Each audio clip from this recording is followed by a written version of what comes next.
long time ago, in a YouTube world full of keyboard warriors, many monsters and trolls lurked in the chat rooms. They thrived on arguments amongst each other until one day, a heroine rose from the ashes. She was made from the tears of beta bitches and the sweat of alpha male gym guys. Throughout the centuries, this keyboard warrior princess showed up in many forms. She slayed many demons along the way. By the light of the moon, she led the simp army into battle. Wielding her sword, she fought through the dark forests. With each new era, the monsters evolved. The keyboard warrior princess grew stronger, with new skills to bring them down. The world around her advanced, but so did she. Her heroism became known to society as technology advanced, and with each new generation, she had to learn how to blend in to keep her identity hidden. Now known as the Raging Tomato, this keyboard warrior princess fights for justice in every debate. She fights for freedom, for moderator bias, and she fights for your ability to battle on an open panel for your beliefs.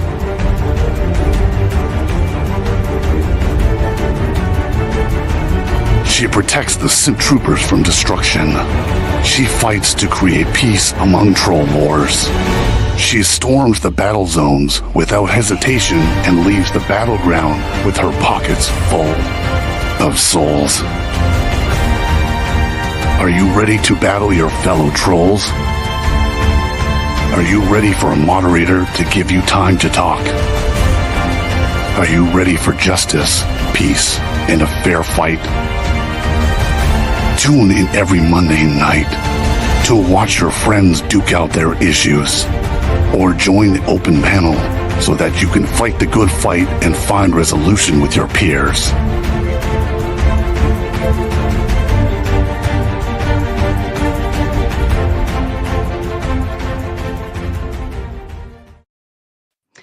And good evening, ladies and gentlemen, and welcome back. I am Sara, the Raging Tomato, here, bringing to you live yet another debate. No sip and stream. These two wanted Saturday, so we went with Saturday. So no drinking for me tonight, but that's okay. I made up for it Thursday with Neve. So tonight, we go by Ghosty, right? Ghosty and Teriak are going to be debating the question, is morality objective or subjective? This has been a hot topic, especially on panels in the recent. I know that a lot of panels have discussed it and gone through it, and we've fought the good fight left and right, and I'm interested to hear what these two will bring together as a whole. Teriak, you are the challenger. You are going to start with your opening statements, and Ghosty, you go next. Cool beans. So, start off, let's just define terms. So when we're talking about morality, we're talking about you should do this or you should not do this.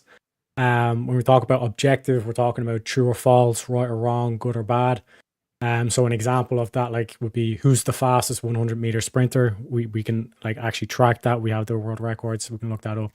Whereas when we're talking about subjective, it's purely just your opinion, right? So a subjective question would be, what's your favorite color? But I mean, there's no particularly right answer. There's no particularly wrong answer in that. To give a visual representation of our positions, essentially, is I have the picture. Some people might be able to recognize this because it was basically kind of like a meme, kind of went around the internet. Whereas this dress, it appeared in the picture that it was white and gold, but it was a black and blue dress. Now there was disagreement over what the actual color of the dress is. In my position, despite whether there's disagreement or not, there is an objective color to this dress. Whereas Ghosty would argue, no, there's no objective color. It's all subjective. So if you think this dress is green, then that's just as right as someone saying it's black and blue, which it actually is. So that's just kind of a visual representation of what we're doing, or the positions there. But in simplifying it down in terms of moral relativism or thinking that morals are subjective, it makes the claim that there can be no absolute moral truths, or there should be no absolute moral truths, which is a self-defeating position because you're making a objective claim there that it's either a true or false statement. that it can be seen as a moral truth in itself. It contradicts the very foundation of what Ghosty is going to try and prove. Because if moral relativism holds that no moral judgment can be universally true, then the assertion of moral relativism itself should be universally true, making the position inherently contradictory. Basically, like Ghosty saying that that this should be the way, that we shouldn't judge other people's morals, but by saying that, you're essentially defeating your own position. So in terms of the whole kind of like repercussions that we could go through in terms of like stuff that we have in terms of like modern day society, so like basically like universal moral sentiments. So like across cultures we find common moral sentiments like the prohibition against murder. So Ghosty's going to say, oh, but there's difference on the stuff, but there's certain particular morals that like are universal across these societies. So you shouldn't murder, you shouldn't grape, you shouldn't steal, etc., etc. And when you look at like when you fundamentally break down a lot of these like moral relatives, they'll say, oh well, like all morals are equal. We shouldn't say we shouldn't judge any from this, but they'll also be feminists. So they're also saying, well, like women should have rights, or women like they basically don't practice what they preach. So like basically, if you are a moral relativist, or if you think morals are subjective, then you basically can't argue for feminism, you can't argue for human rights, you can't argue for any of this. And then when you look at like another implication is in terms of like our judicial systems. This is essentially like, you know, we hold people accountable because we think they should act in a certain way. So basically, you're talking about like removing all of this like lefty kind of like stuff, or kind of basically kind of like say like human rights, international law, and just like even civil law and all that kind of stuff as well. So with that, I think I've done about 3 minutes, so I'll leave it there. But there's more, just in case, depending on what way Ghosty goes with her opening statement. Thank you, Teriak, and Ghosty to you. Okay, and you can hear me okay, right? Perfect. Okay. Oh, let me take headphones. Okay, so in the common ways this debate is discussed, I will argue that morality is subjective. But asking whether morality is objective or subjective is not an accurate representation of the nature of morality. I believe morality has components of objectivity as well as subjectivity, which I understand sounds like a contradiction, but let me explain. Okay. We are not debating over what is moral, but rather why something is moral or immoral. So I can ask, is human well-being better than human suffering? And I would answer yes. Human well-being is better than human suffering. But can I prove it? No, I can't. But that doesn't really matter. Morality is not an objective, verifiable fact in the same way it is an objective, verifiable fact that humans need oxygen to breathe. There is an overwhelming convention that humans do value survival and flourishment. Morality does not meet the same arbitrary standard as simple human preference, such as a preferred ice cream flavor, but it also does not meet the same standard as, sorry. That's okay. I hate reading. Oh my god, I lost it. Does not meet the same objective standard as verifiable facts. Okay. This is why we do not argue endlessly over something like the design of couches and whether or not we should design them to be made of soft fabric or pointy rocks. We all, in a sense, objectively agree couches best be made of soft fabric and do not argue over what is the basis of valuing human comfort. We just do. It does not come down to the arbitrary preference, but it is also not something that can be verified why human comfort ought to be valued. Morality is a human component. It does not exist among animals nor plants. So to disconnect our human gut instinct from morality is disconnecting morality from humans and rather connecting it to something else, such as a god or natural law or fabric of the universe. I do not believe in God, nor do I believe morality is a natural law or fabric of the universe, and therefore do not believe morality is objective in the same way we objectify facts. But for statements to be true, it needs to be verifiable and justified. Morality or ought statements are not verifiable, but can be justified. We ought not murder is a verifiable fact, but it is justified in that almost everyone agrees with this statement. Even most murderers understand they ought not to murder, but do it anyways. I say this to make a point that the vocabulary surrounding this common debate, subjective and objective, are not appropriate ways to describe morality, and ask you remember this throughout the debate. Objective morality is simple and easy. It's convenient to just say we all live by one objective moral standard that is set in place by some god, which is not objective, by the way, so that doesn't even make sense. But it's much less complex to just think of morality as that. as a set of natural laws or written rules for all of us to simply follow. But in reality, it is not so simple. Not a lot of things are so simple regarding human nature and our conscious beings. My moral equation comes down to the balance between intention and consequence. Others follow a pre-written religious moral code. I believe that following this code in order to be rewarded with eternal life in heaven, or simply because you were told to do so or believe so, defies the nature of morality. This disconnects the human component of morality, which defies its definition. So if this is what makes morality objective, then I will argue against it. But please keep in mind my first half of my opening, which says I don't believe these words are even accurately describe it altogether. So where does morality come from if not from God? As I've already said, it's a human component, and I believe it can be traced back to evolution and survival. Yeah, we need to rely on morals in order to survive for the success of our species. Since we are communal and social in nature, we need morals to strive. Yeah, pretty much. Perfect. Thank you so much. And just as a reminder, as we always do, we will go into open panel after the debate is over. These two will debate. We'll go through closing statements, read super chats, respond, and then the open panel dumpster fire will be opened. All right, the floor is open to the two of you. Yeah, so Ghosty, you basically kind of like made the claim that morality is neither subjective or objective, or like, I need to kind of clarify what you mean by this.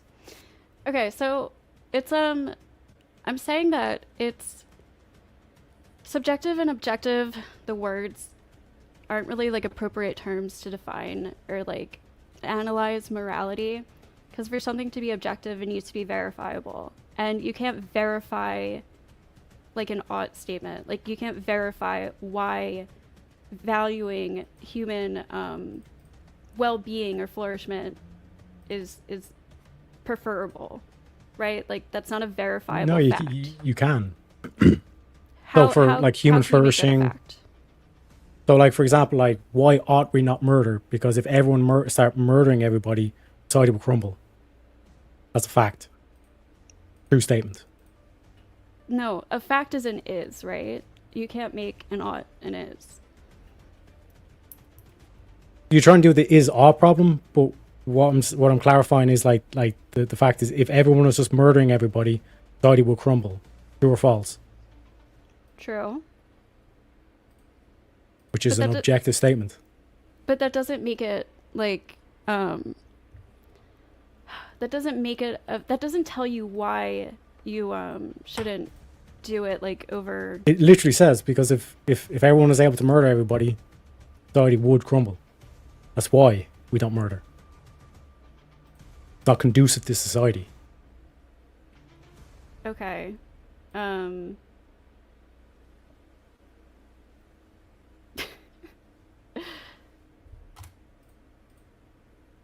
Yeah. Wow, this is embarrassing. Okay, wait. So you're saying that it's a fact that because humans humans shouldn't murder because everybody will die. And so Yeah, society will crumble. Just an objective fact. Okay, but like what about other. Okay, so this is why I say that they're also objective in the way that everybody believes that like if you it's not arbitrary in the way that like as I said, like ice cream preference, it's not arbitrary. Like if you go around and ask everybody why is murder, like should you murder people, mostly everybody's going to say no. So it's not subjective in the same, like it's not subjective or objective. Like not all morals are completely objective, right? Like I would say that morality in a sense, like you could say murder maybe, even though people still do it. So some people even think murdering is good. Like do you get what I'm saying? No, I literally don't have a clue because you're saying like it's objective and subjective, but you're not actually explaining how Yeah, it is. I don't think these terms accurately like describe morality. Because then what would be your definition of morality? It's like a code of how people should treat each other, I guess. Yeah, what we should do and what we should not do, correct? Yeah, but there's not one objective moral standard. That's why everybody disagrees on morals. And this is why I gave the example of the dress. Just because there's disagreement, that doesn't prove that it's subjective. Wait, can you say that again?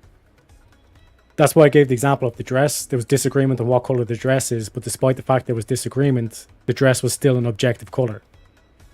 Okay. Yeah, but that dress is something that we can like point to and observe and study and prove as a verifiable fact.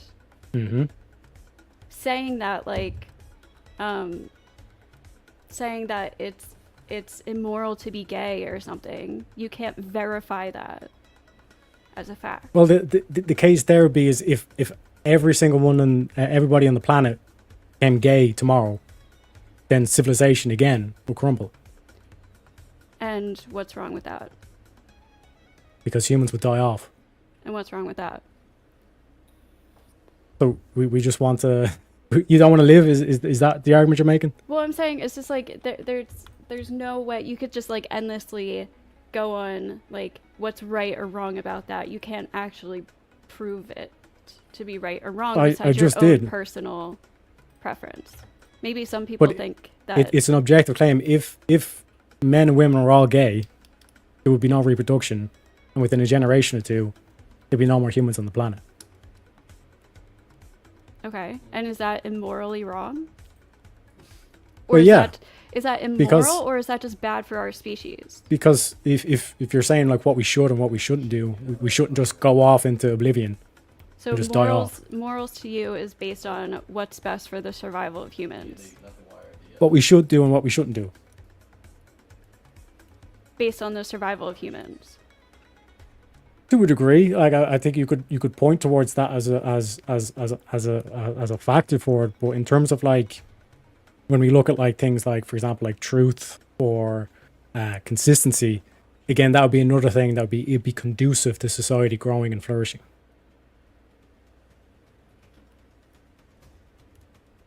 Okay. So I don't know if we disagree.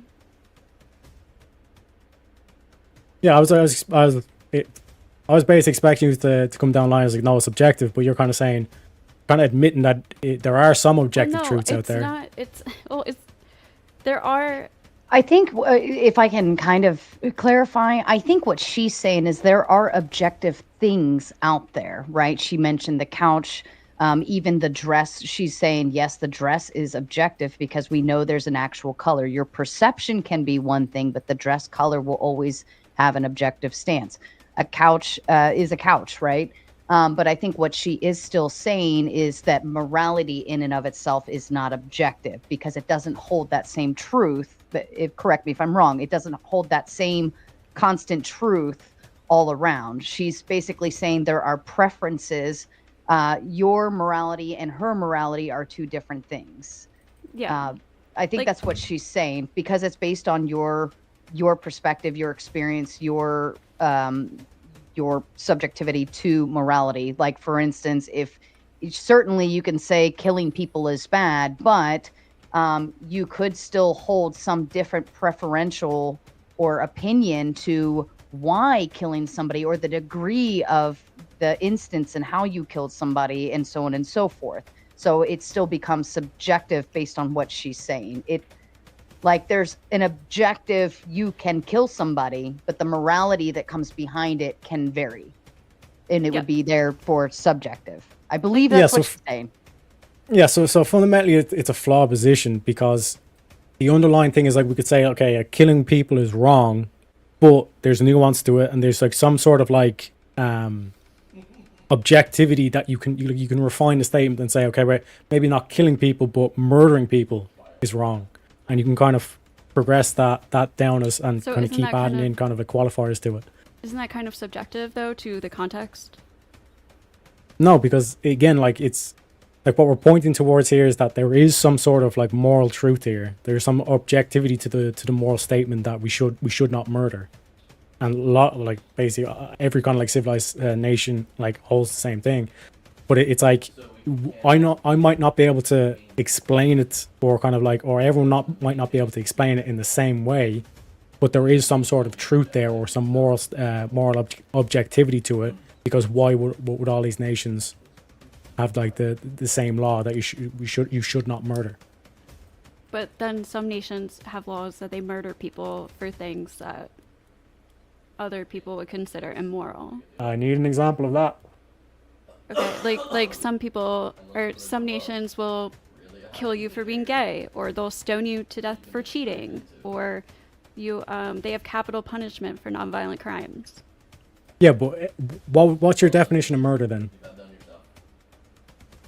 Taking someone's life? No, that'd be kill. Murder is different than kill. So you believe murder is what, like killing? So killing is in self-defense, and murder is unjustified killing? Is that what you're So saying? killing would include self-defense, correct? But murder would be the unjustified killing, or taking of a life. Okay, so you think these countries are killing people, not murdering people? Correct. Okay, but they consider it murder. No, they consider it killing. But they consider it murder because they consider it justified. No, but that would be killing. Murder is unjustified. Yeah, so okay. Yeah, they consider it a justified murder to kill somebody for a nonviolent crime. And you disagree. Repeat that again? Okay, so if a country has a law that they give capital punishment to gay people or people who cheat or something like that, that is considered murder to you. Or wait, it's considered killing. It's considered a justified killing to them, and it's considered an unjustified killing to you. Not necessarily, no. Because again, like in terms of like the unjustified taking of a life, that's what we're talking about. But they think Murder. it's justified. But they would not say that murder is justified. By definition. So this is all subjective, though. Because you haven't shown it. If you view it as justified and they view it as unjustified, it's still killing. Like, you're still taking somebody's life. No, again, when you look at the definition of murder, it's the unjustified taking of a life. Okay, They would not call giving justification- capital punishment The to a homosexual. justification is subjective, though. The justification is subjective. No, How? If you disagree with it? because they have it enshrined in their law. The homosexuality is illegal. Ergo, to them, it's justified. So it's a cultural. But that culture would cultural still relative- that culture would still say you should not murder. So, but they are murdering. Like, they are doing something that we would consider murder, killing somebody just for being gay. But they wouldn't be murder; they'd be killing. Can you prove it? Yeah, by definition, murder is the unjustified. But they think it's justified. That's why it's in their law. Yeah, but they would still outlaw murder.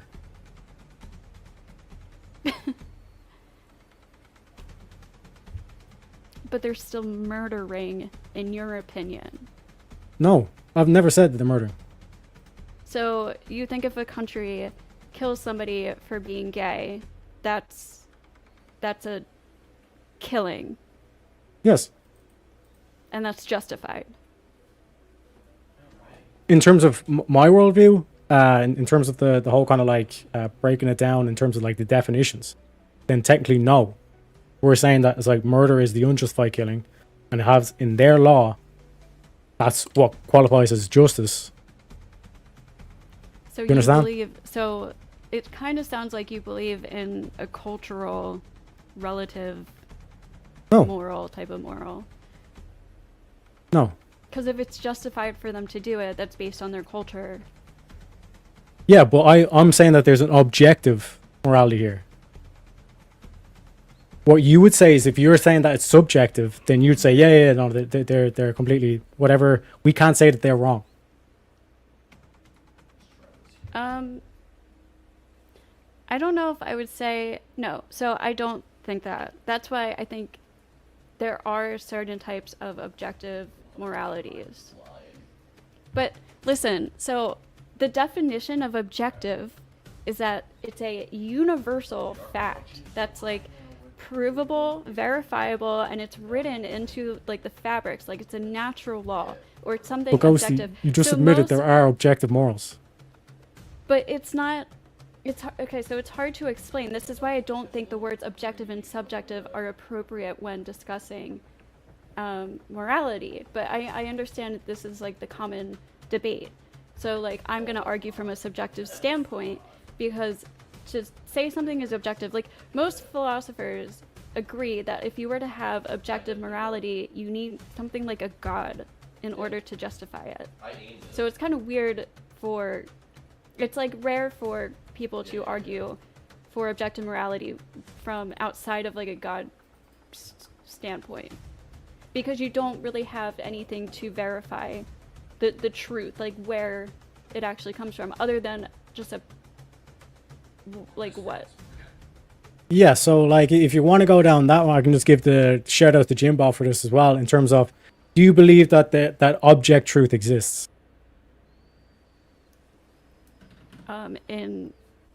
With verifiable facts, yeah. Yeah, so you believe that there's objective truth. Yeah. Okay, so how do you ground that? With you test it, you study it. Okay, so scientific. can you hold the truth? Can you kind of like, are you able to like measure the truth? Are you able to like, is the truth physical or is it metaphysical? I don't. It's physical, I think. The truth is physical. Yeah, you have to be able to physically measure it and study it to prove that it exists. Like. Okay, so I assume that you believe in science then. Yes. Okay, so in string theory, they say that there exists 10 or 11, and I'm not saying that like I don't remember whether or not the string theorists like say 10 or 11. It's like there's still debate on whether there's 10 or 11 dimensions, but you can't empirically measure these dimensions, correct? You can't empirically measure them, so it's a theory, right? Yeah, correct.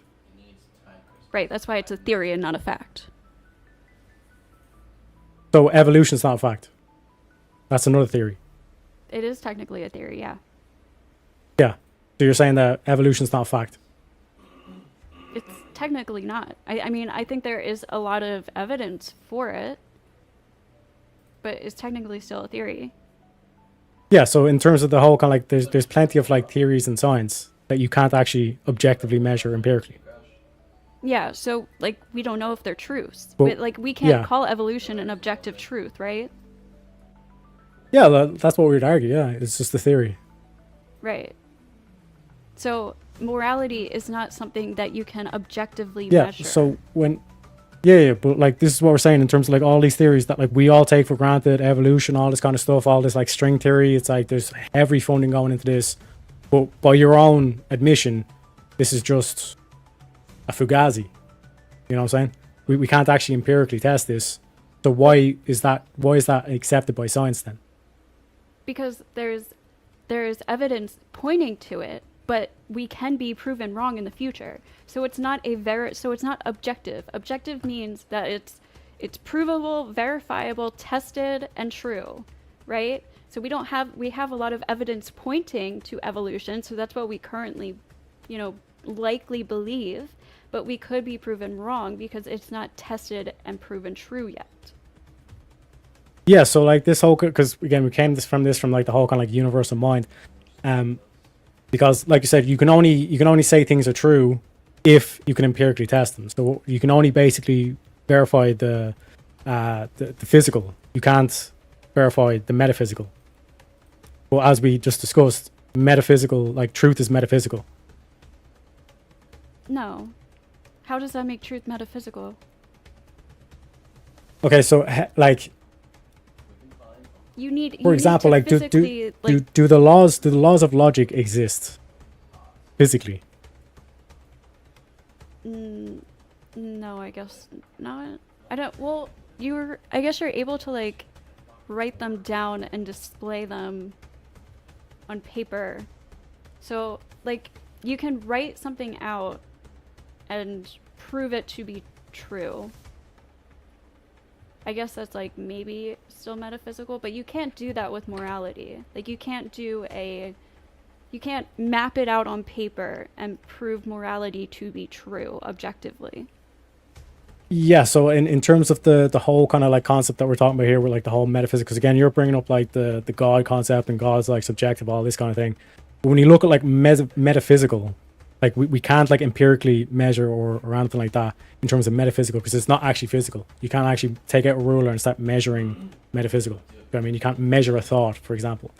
So when we look at like the claim in terms of the grounding for the likes of morality and truth, in terms of God, like we're talking about a universal mind, because if we're talking about the metaphysical, we're talking about the mind. You understand? Mm-hmm. So if we're saying that there's objective truth, there's objective morality, we're grounding that in a universal mind, a higher level. Which doesn't exist. But you don't know that. I do know that simply by you literally. So you nobody know for a fact shares- that God doesn't exist. No, I don't know that. Exactly. But you just made the claim that God doesn't exist. That's what I believe. It's a belief. It's not a truth. Yeah, It's but in terms of... subjective. Well, if we're pointing to the mind and we're pointing to the metaphysical, we have to ground that in something. Yeah, and morality isn't grounded. You have nothing to ground morality in other than basically a instinct that most of us share, which is why I say it's objective in the sense that it's not arbitrary. So in morality terms, I guess you could say there are objective morals, but it's not truly objective. You have nothing to actually ground it in other than instinct, pretty much. Yeah, so in terms of, like we said, in terms of the string theory, there's nothing grounding these 10 or 11 dimensions in truth. Yeah, So so by your own belief, you would have to say, well, string theory is bullshit. or I'd just say it's a theory and it's not an objective truth. Like you understand the difference between what's your definition of theory then? Because then, like I said, it's always just a theory. Then evolution is just a theory. a theory is something that I guess it's like a hypothesis that has evidence pointing to it that can't be verified. Yeah, so we can't verify evolution. We can't verify. No, we can't. So you don't believe in evolution then? I do personally believe in evolution, but I know. But if you can't prove it to true, then how can you believe in it? It's a belief because of the evidence that points to it. But I understand. So there is evidence. Yes, but it can't be objectively proven. Yeah, but objectively proven. On the one hand, you're throwing out like the likes of God, or a universal mind at least. You're But going on the other hand, something equally. You're going between like two extremes, of like there either is something that's objectively true, or there just isn't something. There's no in between, like such as a theory. That like a theory is in between. There's evidence that points to something, but we can't prove it to be objectively fact. Like gravity is a theory. So gravity's not true. I'm pretty sure gravity is still a theory. Yeah, so do you see how kind of like, I just want to kind of point out, see how crazy this kind of gets, where it's like all of a sudden it's like, even like the scientist is throwing out a lot of these science theories because it's just all subjective. There's no grounding in this. This is why we need something like God to ground all this truth in. That there's a higher mind, that we were created by a higher mind. And with that, we have objectivity. Because otherwise, it's basically, well, I believe in string theory, but then I don't believe in evolution, and We all have our own beliefs, but then how are we supposed to get together as a society? Science evolves, science changes. So this is why we have theories, and then like there's like Newton's like laws. Like there are common laws that people have believed for decades or centuries that have been proven to be untrue. So we consider them theories because until we learn more, like science evolves, science isn't just solid. So that's why a lot of these things are considered theories until we learn more, which makes them non-objective. So science is not objective. There are certain things of science that are objective. For example, humans need oxygen to breathe. That's an objective fact. That's proven. Tested. Okay. So basically what I'm trying to break down is this whole thing of like, oh, we can prove this, we can prove the physical, but when it comes to anything metaphysical, you're saying there's no proof. We can't empirically test this.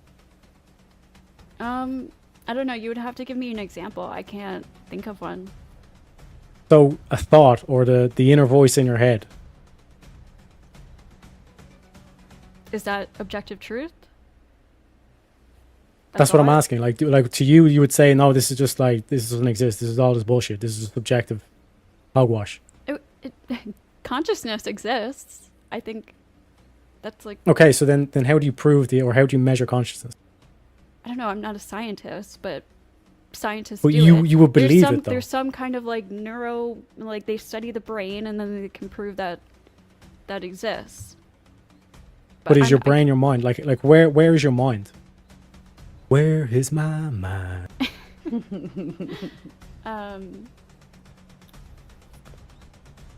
Good song. Yeah, I don't know. I just don't know. I don't think what you're proving is objectivity. Like again, like you said, what I'm saying is that there's for things morals to be objective, you need to ground them in something such as like God. So like having a God saying like this is moral and this isn't moral, and there's a definitive line, a fine line that shows what's moral and what's not. That's something objective. Mm-hmm. Well, other than according to your whole hypothesis is that like minds don't exist. Same way you say God doesn't exist. When did I say minds don't exist? Given your logic entails because we can't empirically prove the existence of God, doesn't exist. That's your proof for why God doesn't exist. No. Right? If you can't empirically prove something, it means it's not an objective fact. So there's details about this theory that could be wrong. So like we'll say like gravity, like we have, or let's go with the evolution. We have a bunch of evidence that shows that we humans came from evolution, right? So it's like, oh wow, that seems pretty likely. It seems like a very likely thing, but we can't prove it to be objectively true. That doesn't mean that evolution doesn't exist. It just doesn't mean that we can prove it to be an objective fact. So it's just like evolution is just subjective. I don't know if that's I guess so. I don't know if that's an appropriate term to describe it. It's a theory. Yeah, like you keep saying, oh, it's a theory, but in terms of, like I said, like when we look at stuff that's metaphysical, we look at like the mind, for example. There's no way to empirically prove you have a mind. I think there probably is. I'm just guessing, but I'm pretty sure there is empirical ways to prove that consciousness exists. Yeah, so we have like, for example, like someone who's in a coma, right? Do they have a mind? Are they thinking? How would you prove that? I guess you would like study their brain wave activity or something. Yeah, but like coma patients can have like brain activity, but it doesn't necessarily dictate that they have a mind. Well, what are you defining as a mind? Having a mind, what does that mean to you? That's what I'm saying. It's a metaphysical concept where all our thoughts and like all these thoughts that we're having, like that exists. Clearly, you've had thoughts before, I'm assuming. Yeah. But like that's, you can't just like point to a section of the brain and say that's where that thought is being stored. being stored in your mind, something that's metaphysical. I think they can. Okay, then how? Again, I'm not a brain scientist. Like, I'm not a neurologist. But this is what I'm saying. Like, you're making a claim that it's like, yeah, I think they can, but then you don't have the evidence for it, which means you're defeating your own position here. Well, because you're saying it's only objective truth. I personally don't know every single objective fact about the universe. Like, I don't know every objective fact about science. Yeah, but you're making a claim that basically this is true, that they can measure minds. But then you're not able to, you don't actually have the empirical evidence for it. But then you make the claim that it's like, okay, something's only true. I'll only believe something's true if there's empirical evidence for it. Yeah, I just haven't looked into it, but. But you think it's true? Exists. Yeah, I mean, I could look it up right now. Like, how do they prove that consciousness exists? And I'm betting that it does exist. We could take something simpler, like how did they prove that humans need oxygen to breathe? Would that be physical? Okay, how do we prove that? Yeah, I don't know. I don't know if I don't know. Let me try to. Can I ask you guys on your foundation? Like, it's more foundational. Where do you believe morality comes from? Yeah. So. This is where we kind of get to the kind of the universal mind concept. So in terms of like when we talk about like morality, when we talk about thoughts, when we talk about all this stuff that exists in the mind, it's like metaphysical. So how we ground that is that we basically we look at like, okay, is there an objective standard for this? And if there is, then that would be a universal mind. This whole concept of God, essentially, not some sort of like spaghetti monster in the sky. It's like, this is like basically what they preach. And shout out to Jim Bob for this. It's like when we're looking at the metaphysical, we need to be able to ground something. So for example, truth, like the laws of logic, something that's not physical, but we know to be true. How do we ground that? And we ground that in an objective higher standard, aka God or a universal mind. So like basically that's how we can point to things for like, why are all these societies making murder illegal? Why do they make rape illegal or stealing illegal? It's because that it points towards like evidence towards that there's an objective standard here that we understand innately within our minds. And that's how like why you see like flourishing societies, they're not the ones that are just all savages. They go around murdering each other and all stuff because they don't last very long essentially. When we look at like the metaphysical, it points towards something that's like objective, and when you look at objective or universal, there's a higher mind at play essentially, and that's where you get God from. And Ghosty, where does your foundation stand? Where do you believe morality comes from? I think it comes from just our natural evolution and need to survive. So But evolution is the theory. Oh, hold on. Let her answer. We are social and communal creatures. So in order to be able to live together successfully and strive as a species, we needed morals in order to like live peacefully together and flourish. So I think that's where morals originally came from. And I do think they are innate and intrinsic within us. So, but that doesn't make them objective. I think there's like a certain level of objectivity to a certain like base level of morals, such as like murder and rape and stuff. Most people agree with this, but this is something we come to agree to. There's nothing you can prove to show why murder is wrong. It's just intrinsic. Yeah, so just to make sure I get this point, like you think that because society thinks that murder is wrong, that's why we think it's wrong. Because it's necessary for our survival. Yes, it's what society agrees. So whatever society agrees, that's what we're basing our morals off. It's not whatever society agrees. Murder is something particularly that society does agree upon because it's innate within us and it's part of our survival. Yeah, but in terms of the question was like where do you ground your morals, or where do you get your morals from? And you basically kind of made the case that it's like, how society agrees on all this stuff, we all agree on this, then that's what we're going to do. But that's why I'm saying they're subjective, because you can't ground morality in something other than What the consensus is. a preference.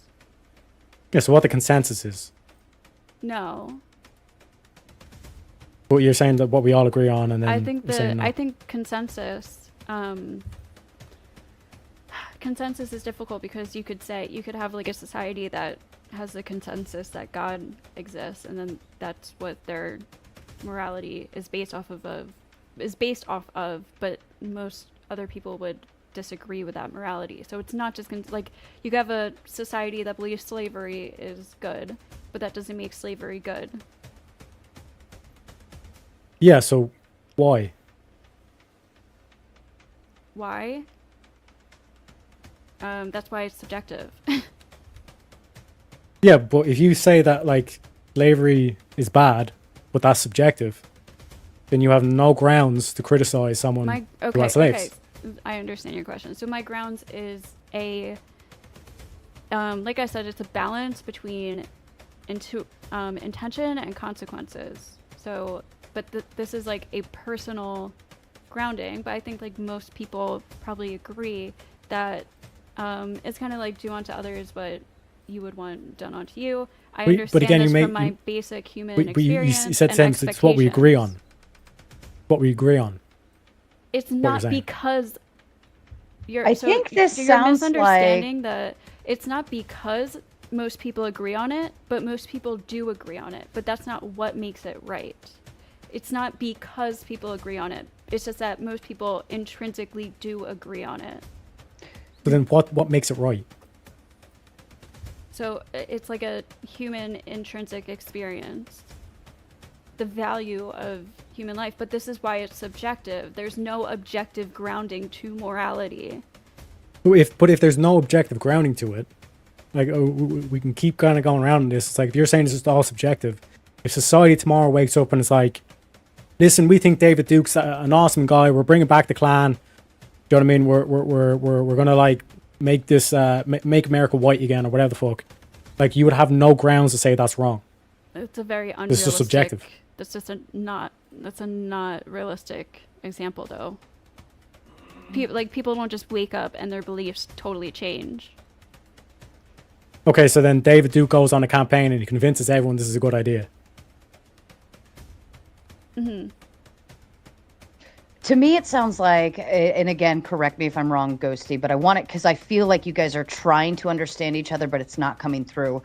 It sounds like Ghosty is speaking from a survivalist style. Like, I need to survive, therefore we need to kind of implement rules and laws in order to survive, right? As a community, as a whole, our tribe, in order to survive, we have to be able to do this together. If we all go around killing each other, it's not going to work, and then we all die and perish.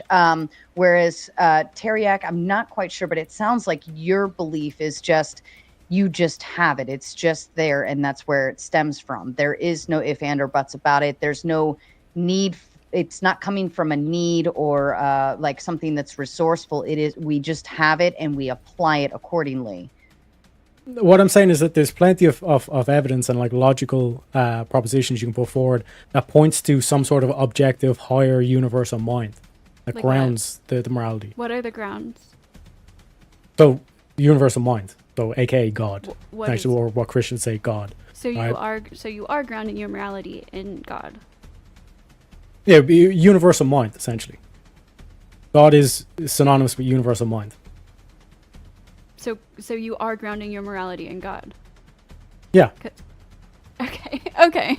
So that just changed. Okay, that is why everything was so confusing, because you were pretending like it wasn't grounded in God, but without grounding it in God, you have no other thing to ground objective morality in.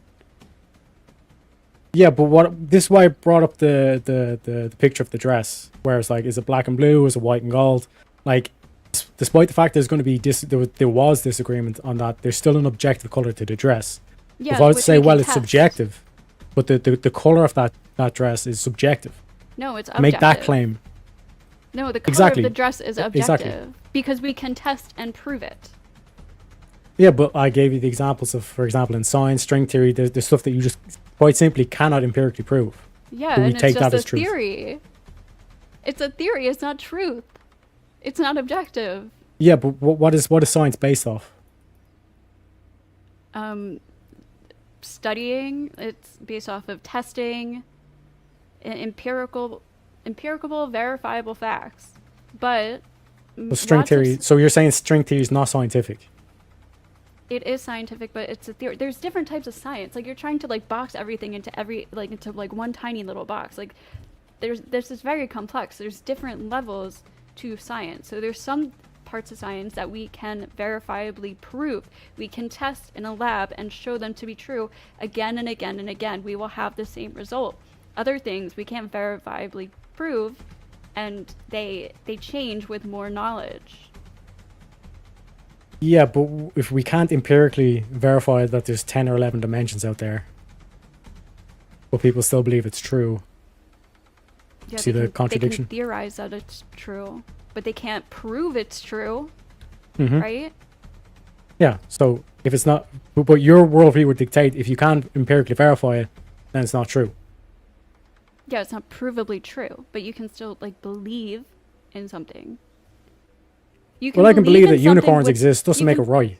You can, right. It doesn't make it right. You can Mhm. believe in something with the knowledge that you have, but you can't prove it all the time. But if you have enough evidence leading you to believe something, you can say, this is what I believe in, but I can't say it's a proven fact because I can't prove it to be true. But I believe in this based on the evidence and knowledge that I currently have. That doesn't Yeah, mean that but it's this is- true. Yeah, go ahead. That doesn't mean that it's true. That's it. Yeah, so like again, like the reason why I bring up the science thing is because like we'll point to the science, say, well, and again, the reason why I ask like what the science come from, basically logic and mathematics, what it's all based on. Like we can make a logical case without actually having to point to empirical evidence. You understand? You're saying math has no empirical evidence?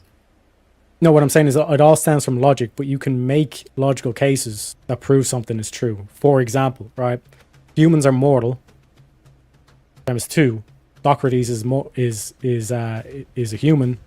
Ergo, we can imply Socrates is mortal. Correct? Is that true? How do we prove that humans are mortal? Well, we can't prove because Socrates is dead. Well, yeah, Like- that proves that humans are mortal. They are mortal beings. They die. Yeah, but we can can't prove actually this. test that. But we can't What do you test mean that. we can't test that? We test it every day. Humans die every day. Yeah, so like again, like this is where we get like logical deductions. You know what I mean? We don't actually have to. We don't have to actually like dig up Socrates' body and say, well, here's motherfucker's dead, okay? Like here's his bones but or whatever. in order to make that syllogy in the first place, we would have to base it off of like empirical, verifiable evidence. No. Okay, so then how do you verify the laws of logic? Empirically.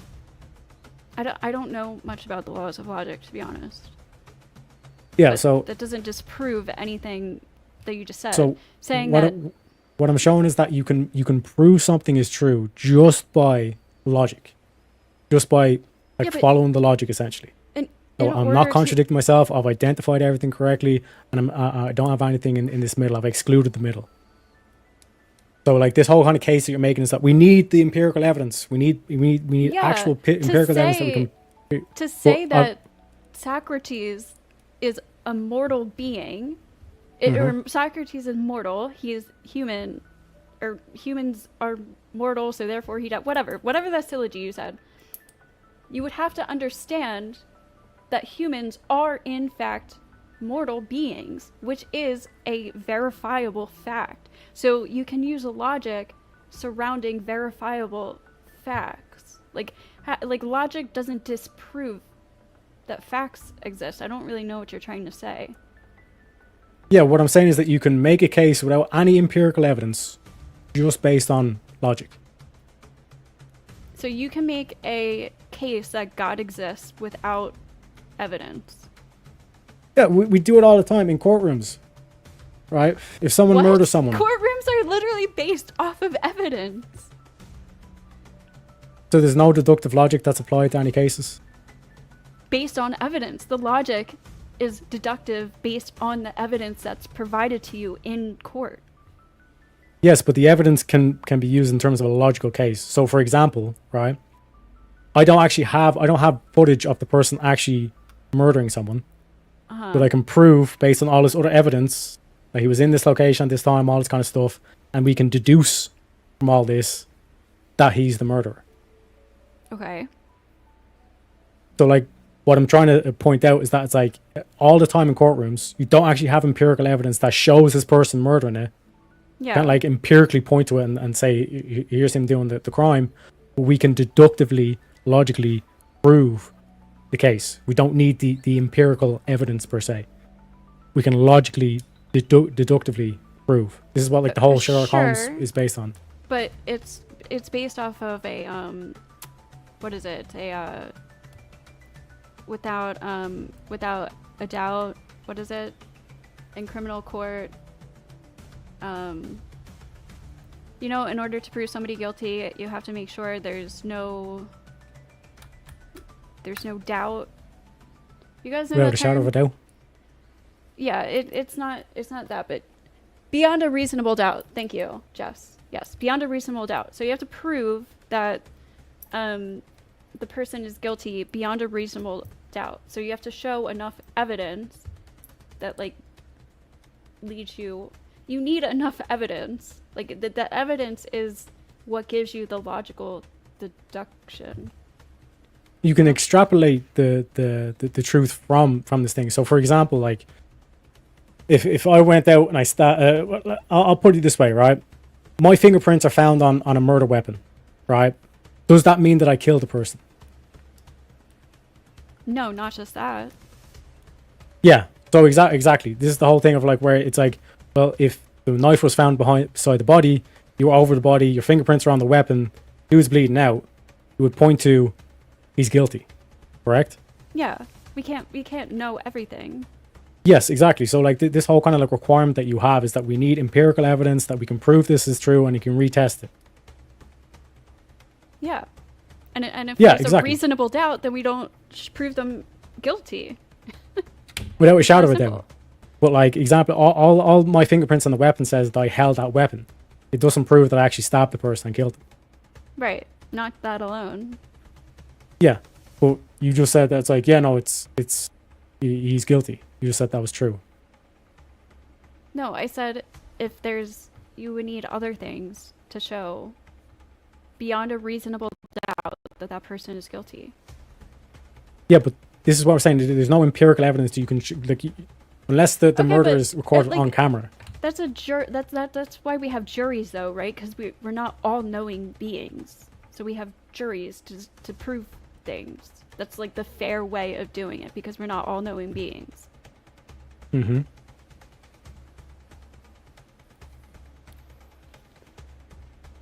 We're not all knowing. Sorry, I was reading the comment. Yeah, so but like what I'm saying is that like when you point to a lot of the things that we take for granted in society, you say, oh well, this is true and all this stuff, but we don't have the empirical evidence for it. Yeah, it's beyond a reasonable doubt. That's like we can't. Are you trying to say that because in court we can't always like verifiably like we can't literally just see the crime scene happening that we don't know it's true? Yeah, like O.J. Simpson, what for is your example. point? Like O.J. Simpson, like clearly killed her. Yeah. Like anyone could logically deduce based on the evidence, Yes. but they found him not guilty.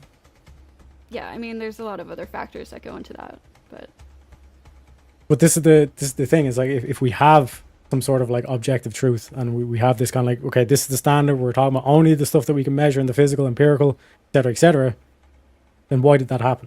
well, the objective truth still exists that somebody killed her. Yeah, so just again, wasn't- then how do you ground objective truth? Through verifiable facts and evidence. Well, how do you ground that? Through testing it. I'm not sure you understand the question. Like in terms of like when you say something is true, You have to prove that it's they exist. true. Right? Yeah, but that's a circular definition. Can't use the word to define the word. Okay, in order to prove that, in order for something to be true, you have to show evidence that it exists or something. I don't know. Like, what are you getting at?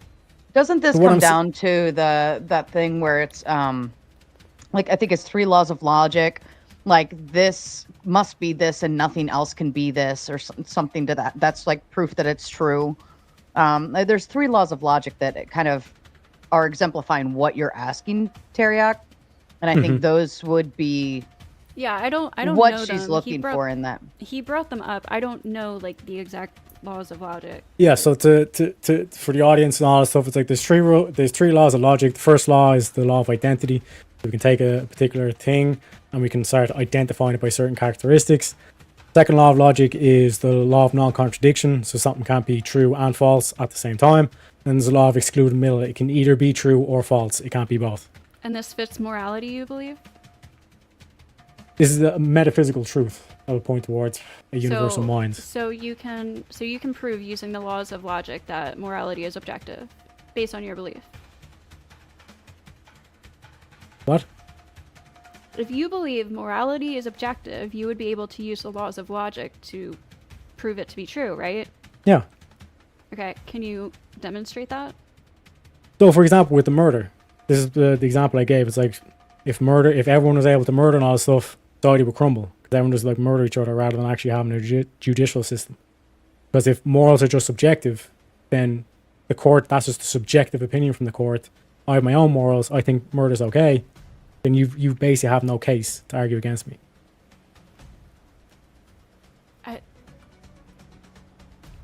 This like confuses me when you say this, because I feel like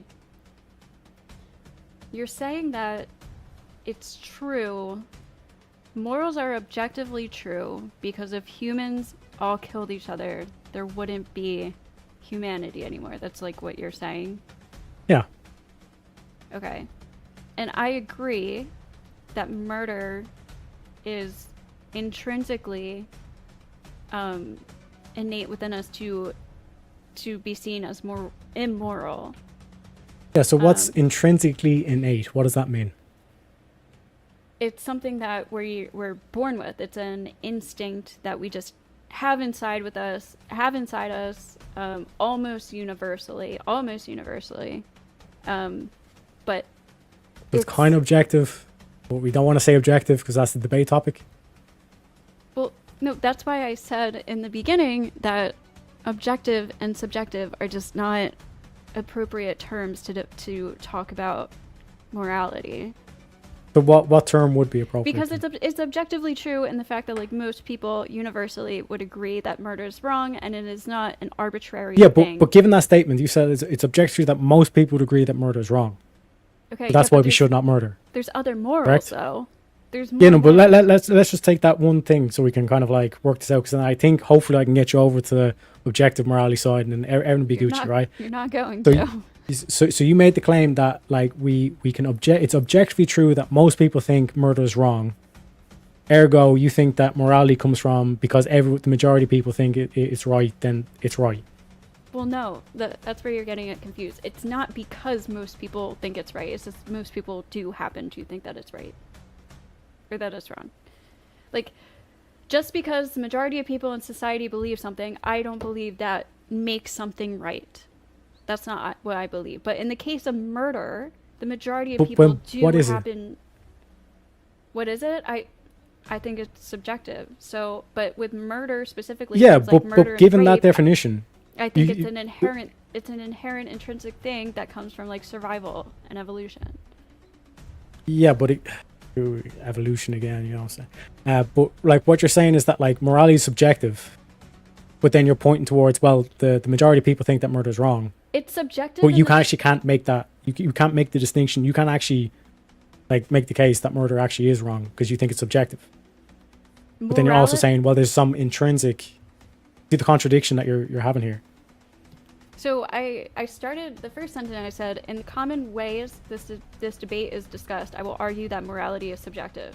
That's how I Yeah. started. Because in the most common ways that this debate is discussed, most people argue that the only way morality can be objective is if you have a God to ground morality to, which I don't believe in. So therefore, I will argue in this debate that morality is subjective and not Yeah, so objective. what does subjective mean? But it is it's objective. It's not true. It's not truly objective in like the sense of the true meaning of the word objective, but it's objective in morality terms. When we're discussing morality, that this is why objective and subjective don't actually like appropriately apply to the discussion around morality. Yeah, so what does subjective mean? Subjective is God, I don't, it's like non-objective. No, it's something that is based on, it's ever-changing based on context or to the subject. It's a non-stable, like it's a non-fact, it's a non-stable thing. It's an opinion, correct? Well, this is why I would say that morality is not just an opinion, though, because there is an innate sense within us. If it's not an opinion, if it's not subjective, then it's literally both. Like this is why I was trying to explain from the beginning. it's both an objective fact, but it's also your opinion. Well, it's not an objective fact, but it's not arbitrary either. But it's not your opinion. No. So which is it? This is where we talk about laws of logic and how we can prove this.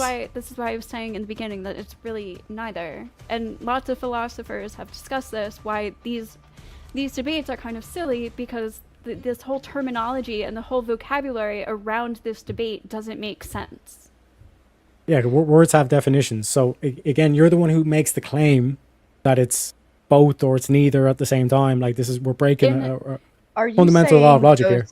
Ghosty, are you saying that morality is objective by means as it exists? However, how you see morality is subjective to you. Is that a better clarification of where your stance is? Morality is objective in the way that most people are born with a sense and agree and have like a universal sense of morality, but it's non-objective in that it's not a verifiable fact. It's still subjective to like culture, to the person, to the individual. So but it's not arbitrary either. So it's not just something as simple as preference or an opinion. So in like when we're talking about morality, there are objective morals, I think, but not all morality is objective. So what do we base those objective morals on? Pretty much like our instinct and our human experience and expectations.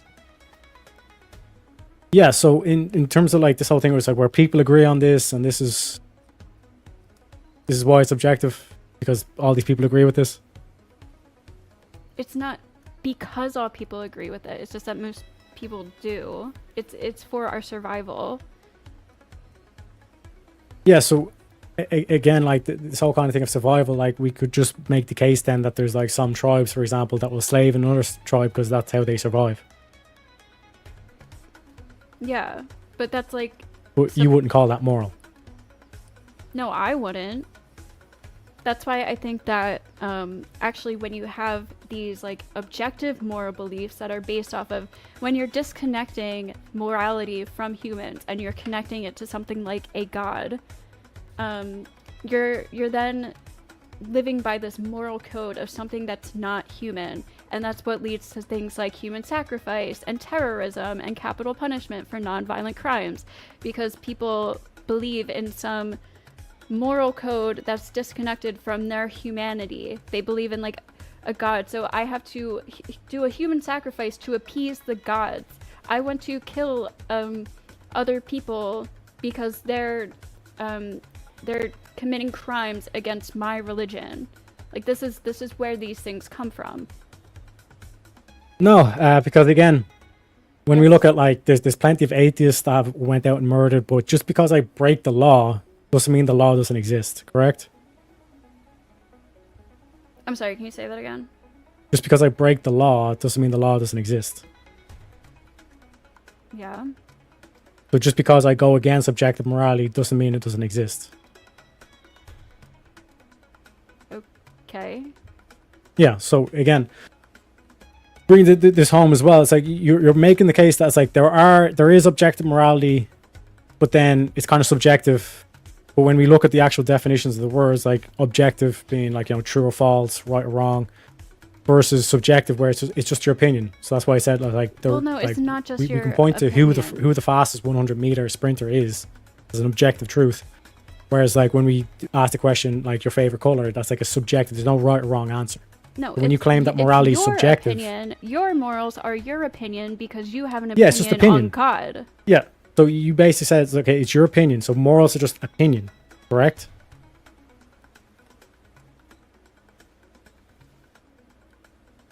You literally just stated this.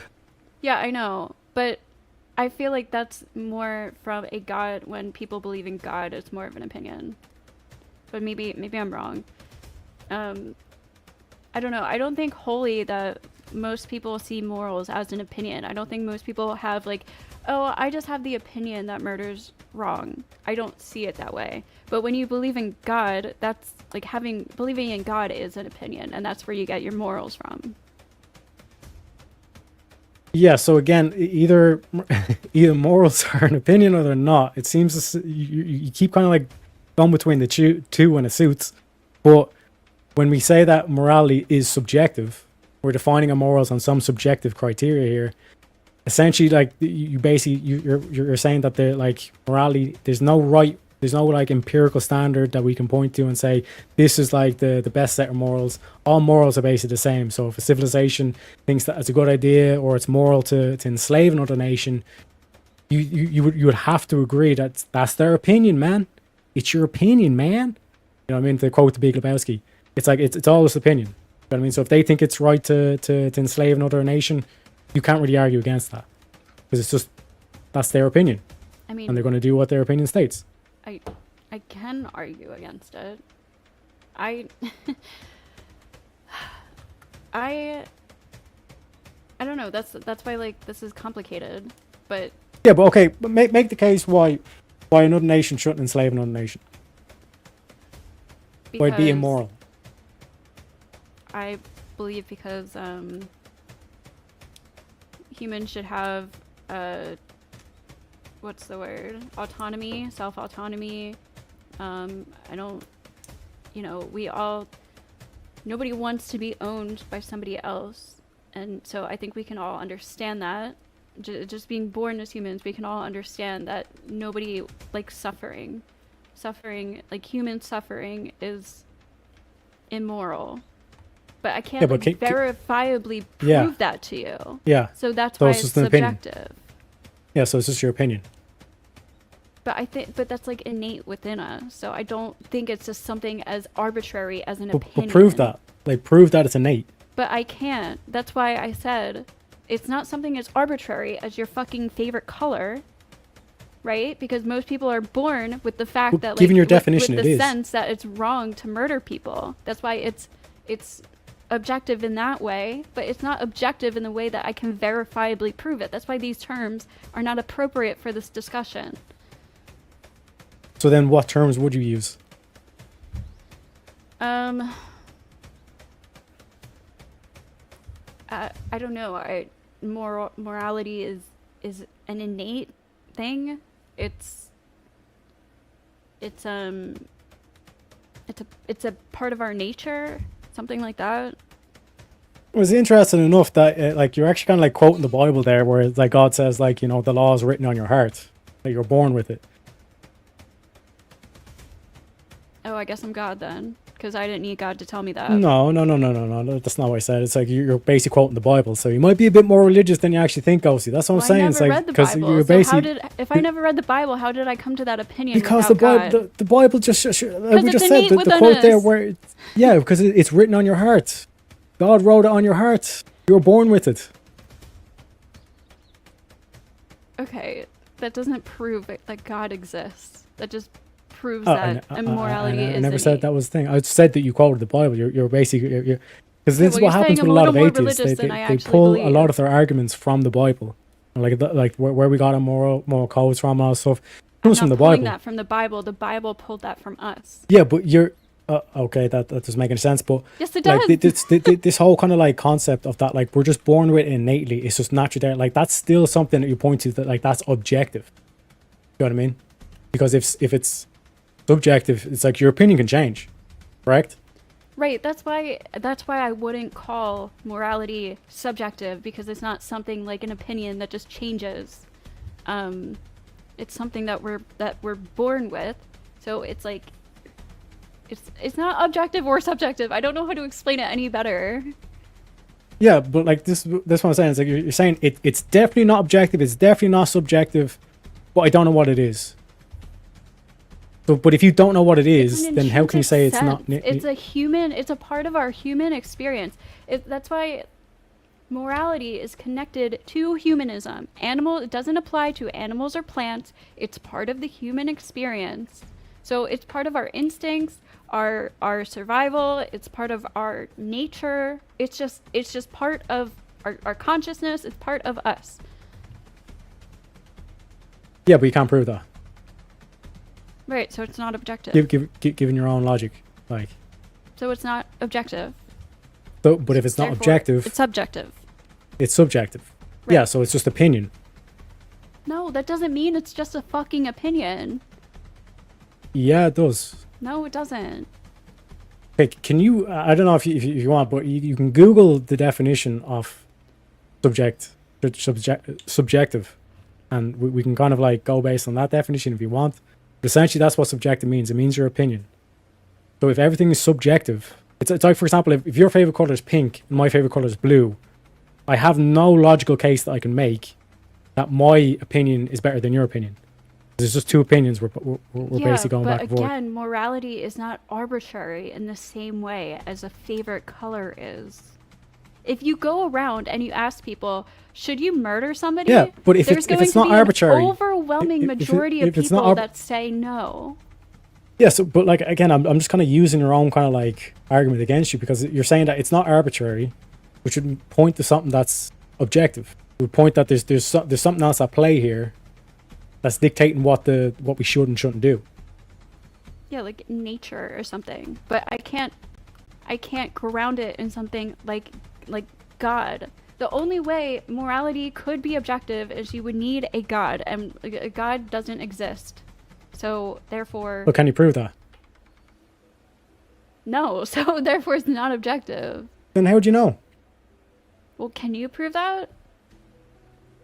Well, again, we have minds. We take all this in terms of the universal mind. This is what we point towards when we say that there is a higher truth here. That the reason why we naturally get repulsed by like murderers and all these criminals and all this stuff is because we have our morals written on our heart. It says in the Bible, from a universal mind, aka God. And so there's no other way to prove why consciousness exists except for God. You're welcome to make the case.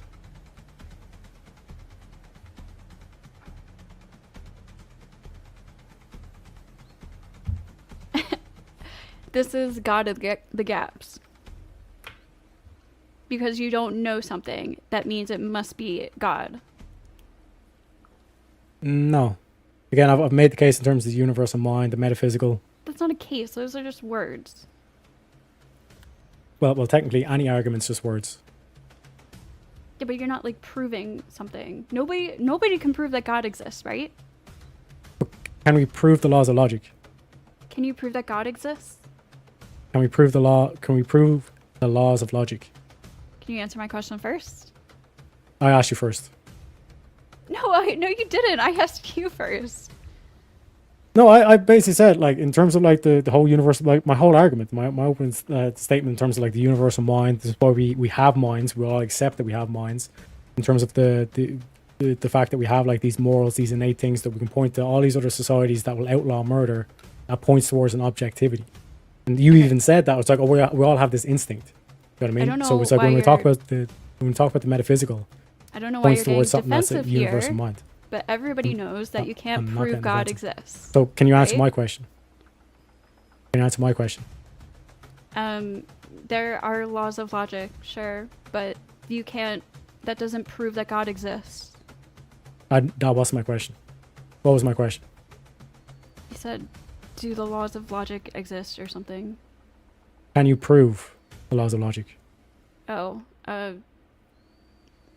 don't know. Again, like I'm just like, probably, maybe. I don't know what the laws of logic are. You just said what they are today to me right now, but what does that have to do with the evidence of God? Again, I'm asking, because you're asking me to prove God, but I'm saying that there's plenty of things that we take for granted that we know are true, like the laws of logic, But you can't. But that everybody you agrees can't that necessarily you can't. prove. Everybody agrees that you can't prove that God exists. Even Christians, No. even theologians, they No. all agree. No. I think we're starting to run circular. And on that note, because I think it would be helpful to add some others in and hopefully kind of expand on the conversation a little bit more, because it's becoming very Yeah. circular, going round and round. I think I'm assuming you guys agree. Yeah. So let's just give a shout out to Jeff Bros as a new membership. Congratulations. Robert Demita coming in with the Big 10. Thank you for hosting the debate. I love hosting. This is fun for me. And I purely enjoy this. So if anybody does want a moderator for anything, I'm happy to host. Wrongful Rage coming in with the Big 10. He says, there is a tree with 100 people. They each subjectively see an object. However, none see the same object. However, the object exists as it is, not as it's seen by others. Objective reality win. And Ghosty, you're welcome to respond to that if you want. Oh shit, sorry, hold on. There is a tree with 100 people. They each subjectively see an object. However, none see the same object. However, the object exists as it is, not as it's seen by others. Objective reality. W?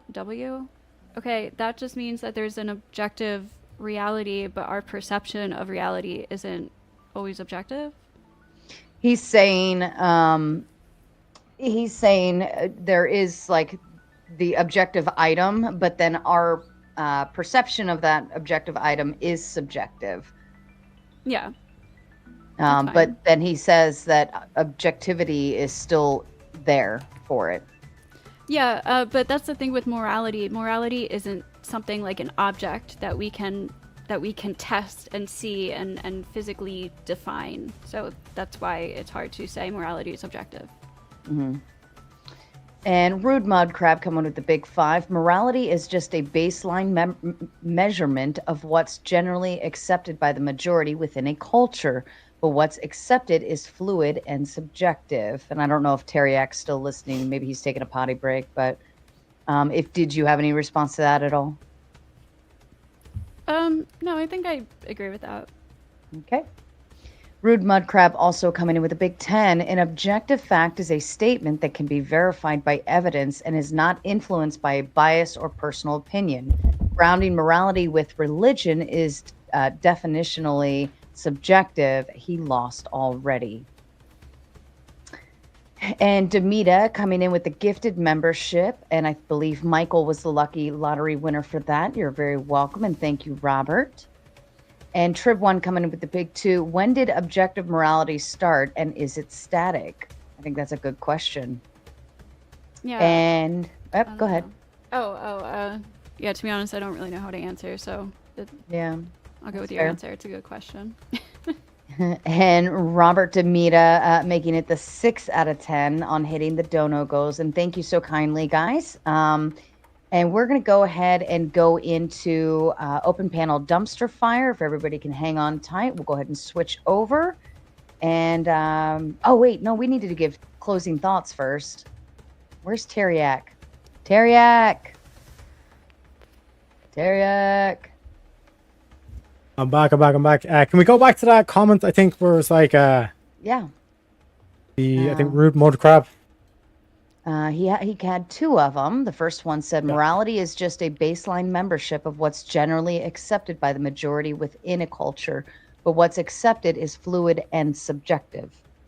Yeah, so again, this is where like kind of like Ghosty says she agrees with this, but then when we just apply a bit of logic, does that mean if society tomorrow decided, well, we're all going to join the KKK or we're all going to become Nazis, does that make it moral? Teriak.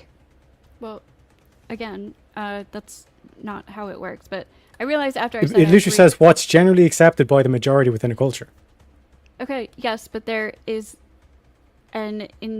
there's an intrinsic reason why we believe these things. So there's certain aspects of culture there's certain aspects of like why everybody believes something to be right or wrong that I think is intrinsic, and there's others that are more culturally driven, which I think those are fluid and subjective, but I think there are other ones that aren't as fluid and subjective, such as like rape and murder, even though there are some cases where that was in societies acceptable. But would you say I that we guess. were intrinsically born that like slavery is wrong? Yeah, I think so. So then why did we have slaves?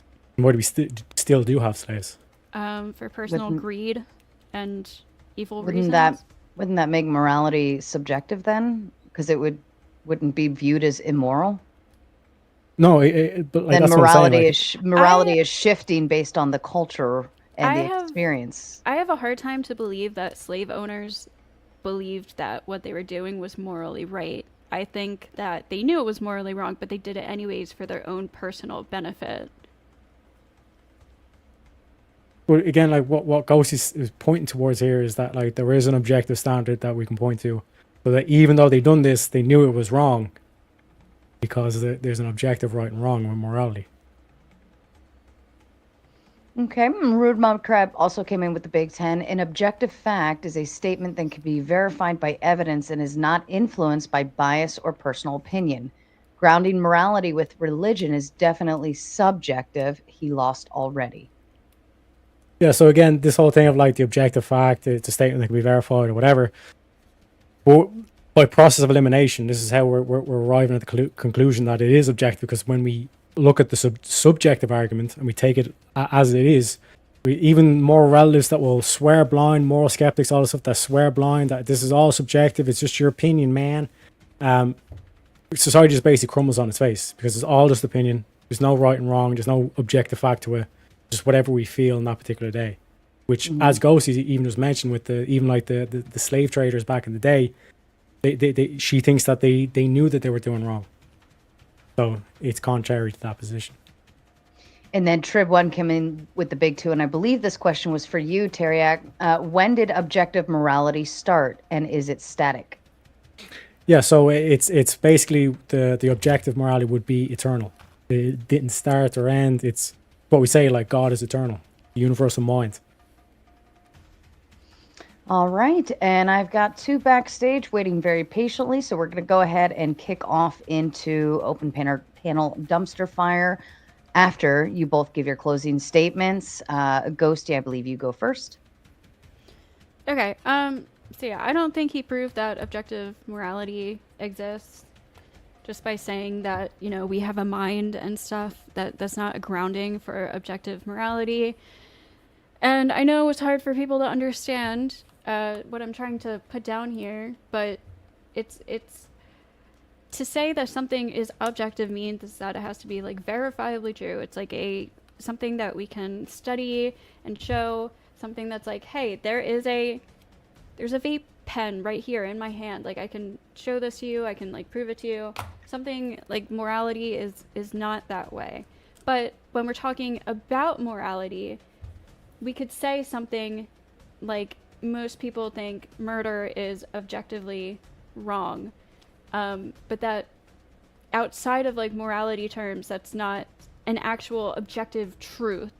So in some senses, morality is objective. In some senses, it is subjective. And I just think the fact that we're having this conversation, it is subjective. And the only way to make morality truly objective would mean you would have to ground it in God, which is a subjective thing, which just makes it subjective overall. So yeah, it's subjective, but it's really neither. But yeah. Thank you very much, Ghosty. And Teriak, to you. So yeah, I'll keep this short and simple. You just heard her admit that morality, there are some moral objective truths. So case closed. All right, fair enough. Let's switch it up. Here we go. Yes, and I do want to extend my appreciation. I do think that Sara has been an adequate moderator. I think that there's times where she needs to mind her own fucking business in this space, but she's been an adequate moderator, and I do appreciate her having me on her channel. Listen, I love you, the Raging Tomato, but I would kill myself doing more red pill debates, okay? The Raging Tomato, at least she is attempting, like, she's trying to be a comedian. You know, she's trying to be funny.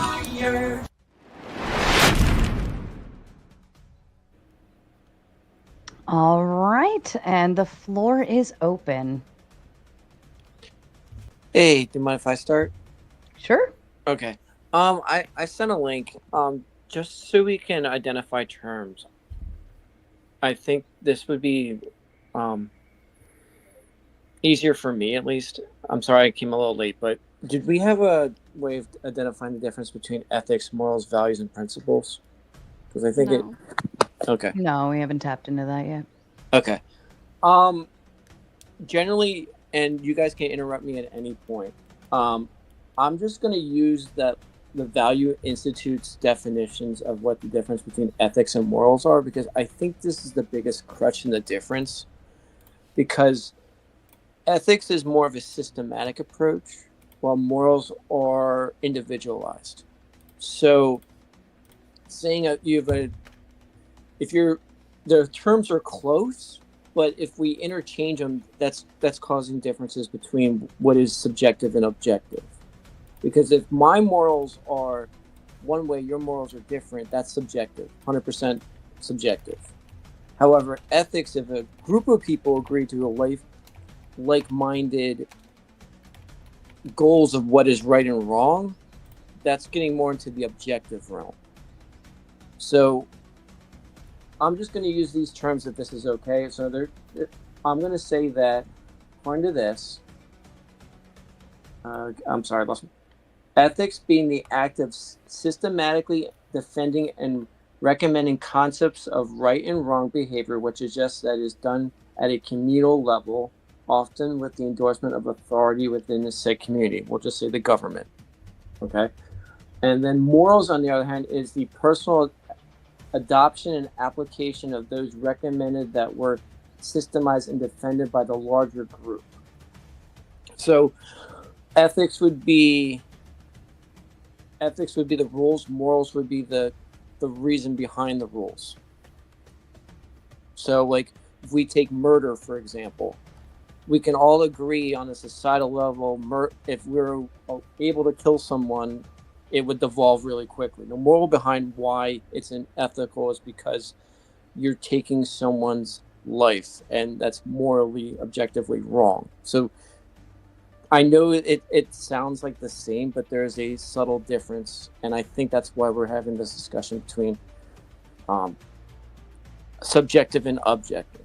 Yeah. You know, Yeah, I'm but not usually one to say that something if is we take that objectively on- awful, if we but take that on really its was. if we take that on its face value, like your whole kind of premise relies on, well, this culture, or this society, or this group of people are all agreeing on this, but then if you take that on its face value and then say, well, slavery, you know, all these bad societies in the past, they would all say, it's like, yeah, like they were immoral, like to them they were moral, and then if you say, well, their morals are just as Exactly, objective though. as your morals. And That's why I was Then we trying were to having it a falls on its big face. argument over it, and we had, on a societal level, had to fight it over and figure it out and Yes. decide what was going to become Yeah, our which moral would point that norm. there's some sort of higher truth.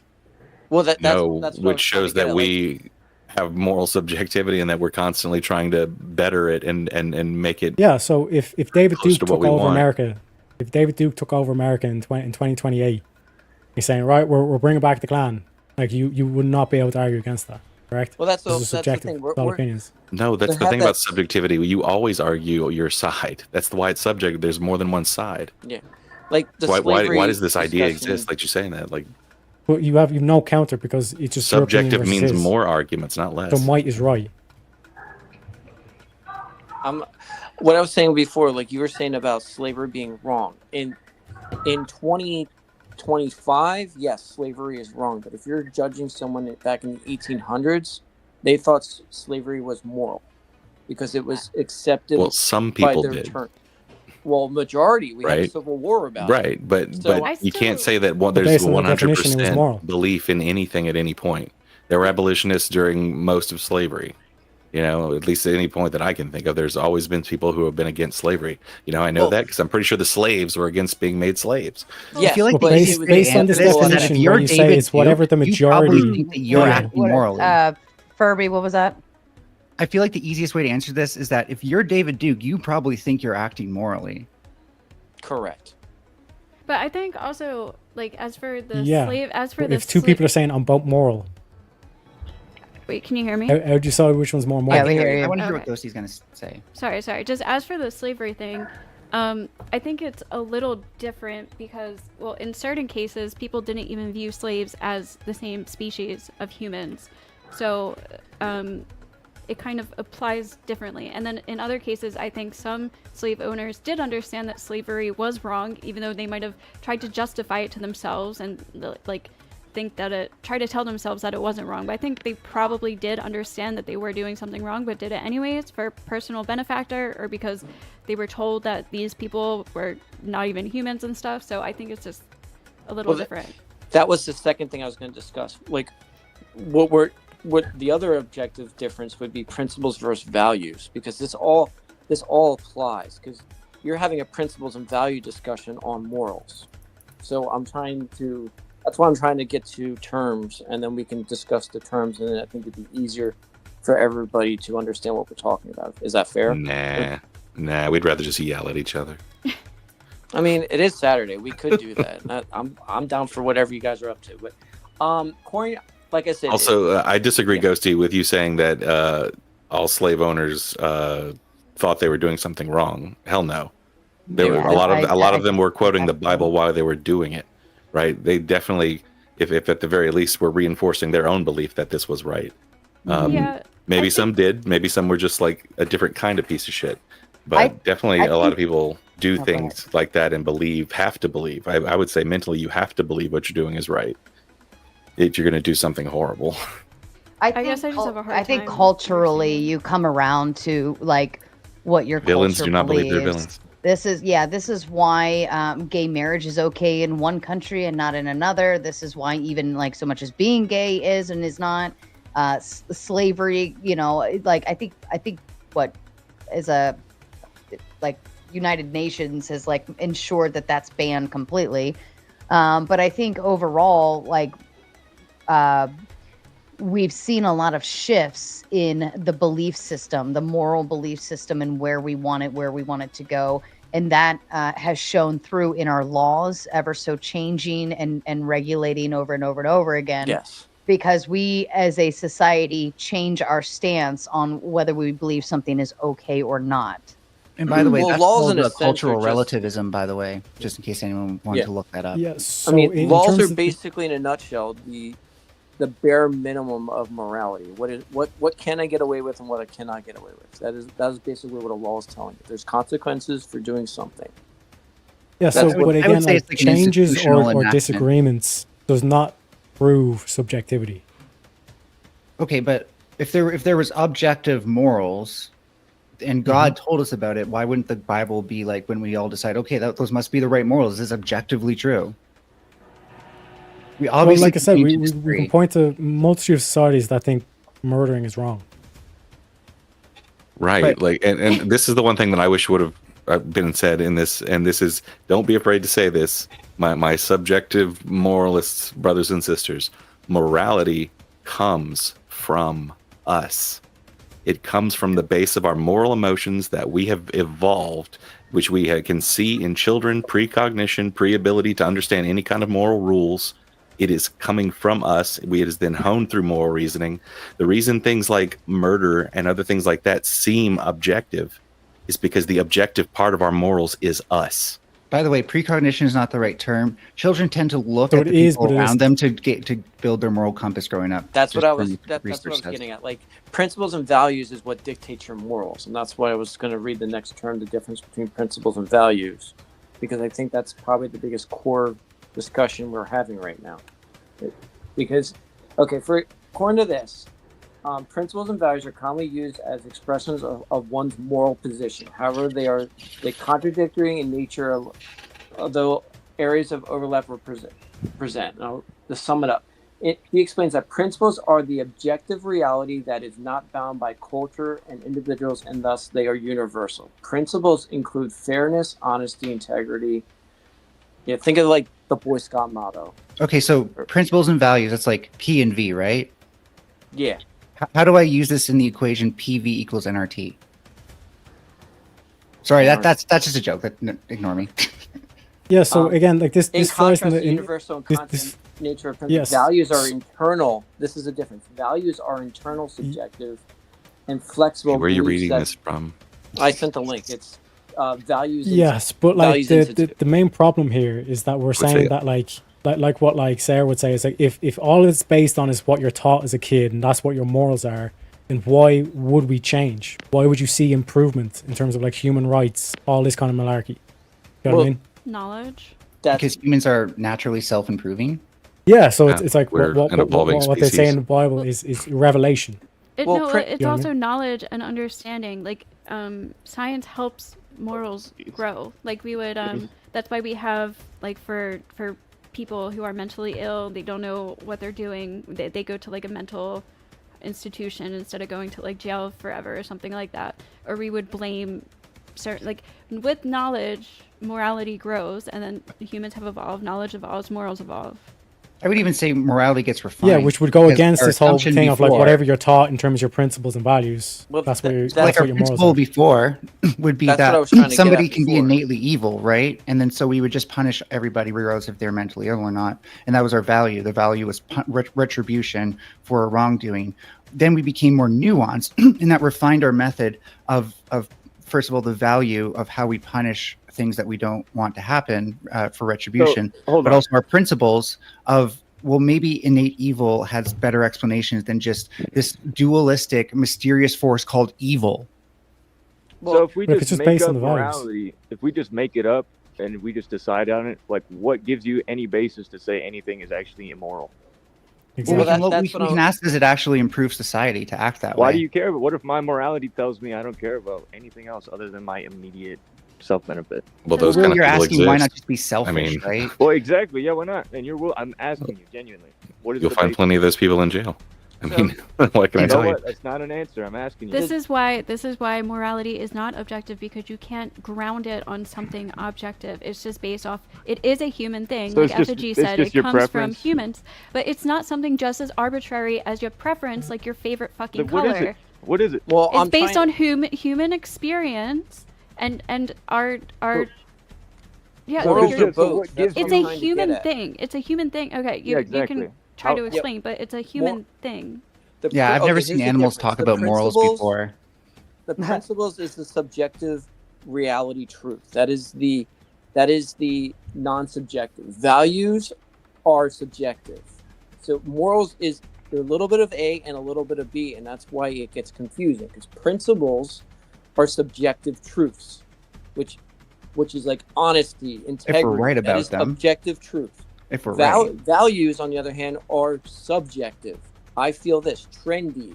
What does this even have to do with the question? I think you're just trying to asked? say subjective they're axioms, just by the dodging. way. That's- I'm that's saying basically You're what literally they're not only saying. a even addressing subjective the morals truth are- when the axiom is proven correct. I'm saying that morals are a little bit of subjective and a little bit of objective. It Yes. depends if you're having a principled discussion or a Yeah, value that doesn't discussion. tell me where you get the basis to actually claim something as immoral. from being a human, from your Well, that's human a principle experience. stance. A principle exactly. stance is a So What? if the So- exact opposite position Wait. to you can just appeal to human experience. No, I'm I saying can't if see you're this having a person's name principle because of the super discussion- chat, but Yeah, so Ghosty, To my life William. would be better if I had a slave, because then I wouldn't have to do so much work. Exactly. Why is So, William, but the There's moral one. thing isn't about you. The moral thing is about how you treat people. why But it should I care about improves that? society. If So it's like just- America, for example, I care would be a about lot that better because off I'm a if they just went fucking into Canada human. and just Why do took you everyone care as a slave about and it? got them to do the work. Do Society you would be care better, about it because you function were better. told to care about it? Is that the only reason you care What about would be it? wrong about that? If that were true, what's wrong? Why is that immoral? Because William, I you can value agree. human life. I value human life and That's human your opinion. flourishment. Okay, I understand what And you most believe. people do. Most William, people do. William, Most William, people hi. I are want to fine ask this with guy a that. question because I've been trying so hard. William, do you Go ahead. like being stolen from? No. So you probably have some sort of value against stealing, right? It's because God told him it was wrong. That's the only reason he doesn't like it. Nice straw man. Now, what's your point? No, my point is what Effigy pointed out is that most of our morals comes from some sort of emotive reaction to the world around us and what we think ought to happen. Yeah, so to counter this position, this whole thing of like, oh, empathy because you don't want them to. I didn't say you, empathy, I but said then, emotive. Can you quote me properly? yeah, please? because you basically your entailment was, oh, you don't want to be a slave, so then you shouldn't have slaves, correct? Yeah, the world is we're all better off. if That's none an of us have to empathy be argument. slaves. It's an empathy argument. But then the question That's an then odd becomes, statement. That is a moral statement. Yeah, so why would we bother needing empathy? Because then we could just have slaves. So this comes back to kind of like the moral. That's what I'm saying. There's principle. so much like objective So I'm claims answering your baked into question. their Hi, can I logic. finish answering your question, You know what please? I'm saying? Thank you. This comes back to the moral principle of treat others how you want to be treated. Which is an objective claim. No, Are it's you not. saying that? Are you it's saying that not. should be universally true? I think it proves itself to be true quite often when we look at societies that follow that. It's So, for self-evident. Oh We my hold these goodness. truths to be self-evident. Yeah, no, we have the Trib one capacity. coming in with the Big Ten. I think I've asked this before, but if morality is objective and no society has ever adhered to it, then is it just to say that objective morality isn't true in a human sense? If not, just then why suppose it? Yeah, so just because someone breaks the law doesn't mean the law doesn't exist. Right. Exactly. Yeah, but it's overwhelmingly It's overwhelmingly what? like that most people don't all agree on the same Okay. like total morals just because- from a religion. Hold on. Let me ask you something. So if the entire world just agreed that 2 + 2 = 5, does that actually equal 5? No. Right. No, exactly. math has objective value though. Yeah, math is something that you Right, can but that demonstrates, right? The claim that you just made that just because people don't agree on it, it literally has nothing to do with whether or not it's true or false. Except you're not pointing to anything that objectively founds True. these I'm things. staying within Yeah. I'm staying within your worldview. Yeah, but we're talking about your worldview that you No, can't you're not. you can't objectively ground the truth in that. Yeah, there's no foundation that you can point to that's like, this is the truth that we're not following. If anything, Yes. a lot of the laws that are in place make assumptions about human nature, which we are still overturning as we learn more about how human nature actually is. AKA revelation. So like we can use process elimination. So we can take the Revelation's subjective good argument. buzzword. We could hello, I'm talking. Yeah, okay, thanks. So in terms of the process of elimination, we can eliminate subjective morality because if, like we've just demonstrated, it's like if it's all just opinions, man, then you can't logically make a case of why It's one not set of just morals is better than the other, which means you cannot say slavery is wrong.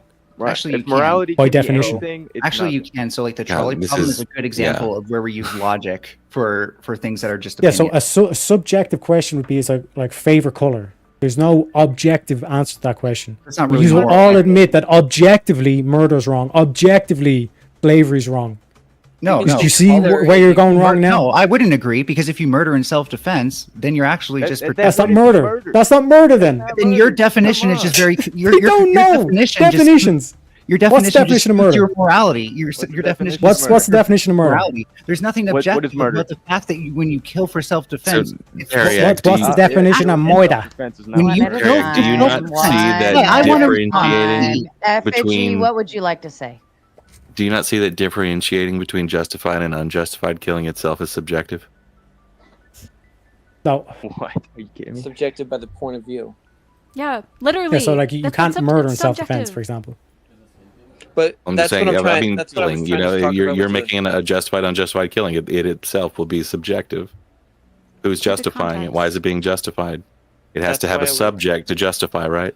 That's why I was Someone trying to is tell the justifying. difference between values and principles, self-defense. because principles are objective. It's fairness. You can't. It's a nebulous term. Fairness, equality. Those are objective truths.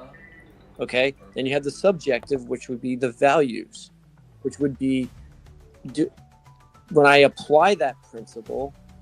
That's when we get the subjective part. The ultimate value, the principle, is objective. The how we apply that principle is subjective. Does that make sense? So then, Yeah, if I you're wouldn't put basically brought in these certain truths and principles, then why would morals ever change? Morals always change because laws always change. Because laws Exactly. are the basic of, So are the it- basis of morals. Defeat your point. Objective. They're What? subjective Backwards. and Morals are the basis for laws. yes. And if your morals change, the laws change. Yes, but if you're saying that it's like we have these principles and values that we're brought up with, so if that's all that our morals are based on, why would the law ever change? Because By the way, who at the end of the day interprets the law to decide who is guilty and not guilty? They interpret. Society. Right. Like Ghosty Well, was pointing out, it's like it's there- something we're there born with. is- It's written on our hearts. Sounds There pretty is an interpretation of law, though, and that's kind of handed to you during, like, from the lawyers. No, They will. sorry. they- I they mean, will- yeah, I mean that a jury takes their subjective opinion about a case to decide guilt. They don't just use like the law as it says, word for word, right? Yeah, they use their Right. own personal beliefs, They- their biases, everything else. the applicability is subjective, but Yeah, the that's- law in itself is like this is the objective law. Yeah, there's but objectively but a your law that- your applicability of the law is subjective. That's, Just the that's same what I was way- trying to get at. Argue That's exactly what I'm getting at. not all laws apply specifically, right? Sometimes they're very vague, and it's hard to argue that those laws could even be theoretically applied objectively. And I think they're like not we're supposed to talking be. about the concept of a law versus the law being written down to have objective meaning, or at least attempt to have it, is what I should say. And this is why you have dissents and dissents and what's the other word from a justice, like a supreme justice, when they either accept an appeal or reject or whatever, so on and so forth. They'll provide their reasoning, and this is what we call precedents. They'll provide their reasoning of why they chose the way they chose and their interpretation of the law and how they applied it to the situation. This way, any what's called the trickle down. So if any other judge needs to make a similar judgment, they typically go higher and say, well, what did this judge say? And therefore, is it applicable to this case? And if Like so, case I law. will. Yeah, it's very much case law. It's precedents. That's how it works. But that's why the interpretations are very important. And the interpretations are subjective to applicability. Does it mean the law changes? No, the law still stands as it is. It's objective, but how they apply it to that particular scenario is subjective. Yeah, but the laws also change with the Supreme Court. We all talk about Roe versus Wade. That They was a law for didn't- the land, and that got changed. That I'm was just an saying, like, appeal. That was an the- appeal. but It was brought to them to be appealed. So somebody has to file. Yeah. So they filed like, hey, we want to appeal this prior ruling, and here's why. And the two lawyers will come up and make their argument, and then the judges will provide their justifications of which way or the other. And then that trickle down effect comes down to all the other states and how the law is applied, and they, give meaning and interpret it accordingly. yeah, it's based off what the society at the time determines what is fair and balanced. So, like, It is subjective. you have like the Dred Scott case, which Mhm. made it so that slavery could be illegal. But before that case, they were, or not. I'm probably mixing them up, but I think it was like the applicability of the law against slavery in terms. I think it was. but that was a big moral case that they can now build off of to get slavery done. But Right. By the way, my I point, think they're both my saying point the is, same thing. That's the thing, though. Yeah, everything about the world, everything about the world that we have talked about is all examples of a world where morality is subjective. All of us fighting over what is right and wrong constantly is just the evidence that morality is subjective, and we're constantly trying to hone it and make it better. So, But does its right and wrong actually principles even are- exist then? Yeah. Like But morality the doesn't exist actual then. It's just It an principle doesn't opinion. not exist, right? subjective. If it's just purely whatever the hell we decide, then is right or wrong even Well, actually real? morality still exists. Morality is truly a thing that is objective. It's not- Objectively, we can say morality exists, right? But how I think the way, especially that Ghosty was applying it, was our relations to that morality and how we apply it in our lives can be subjective to our culture, our experiences, so on and so on and so forth. Yes. And let me read these super chats real quick. Trib1 coming with the Big 10. The question is more so if everyone is breaking the law, but there are no consequences, the law is the law. Then No then consequences. is the law useful? Then is the law useful. I cite humans still existing as evidence that it isn't useful. Objective morality, I mean. Yeah, so Well- again, like just because everyone's breaking the law doesn't mean that the law doesn't exist. Yeah, there's right, exactly. So Right. Teriak, No, Teriak, earlier you brought up the dress thing for like as a way that like people had subjective opinions on something objective, and I would agree in that case that was the case. But here's the difference between that and morality: is that a dress is made of a material, and that material has objective realities to it.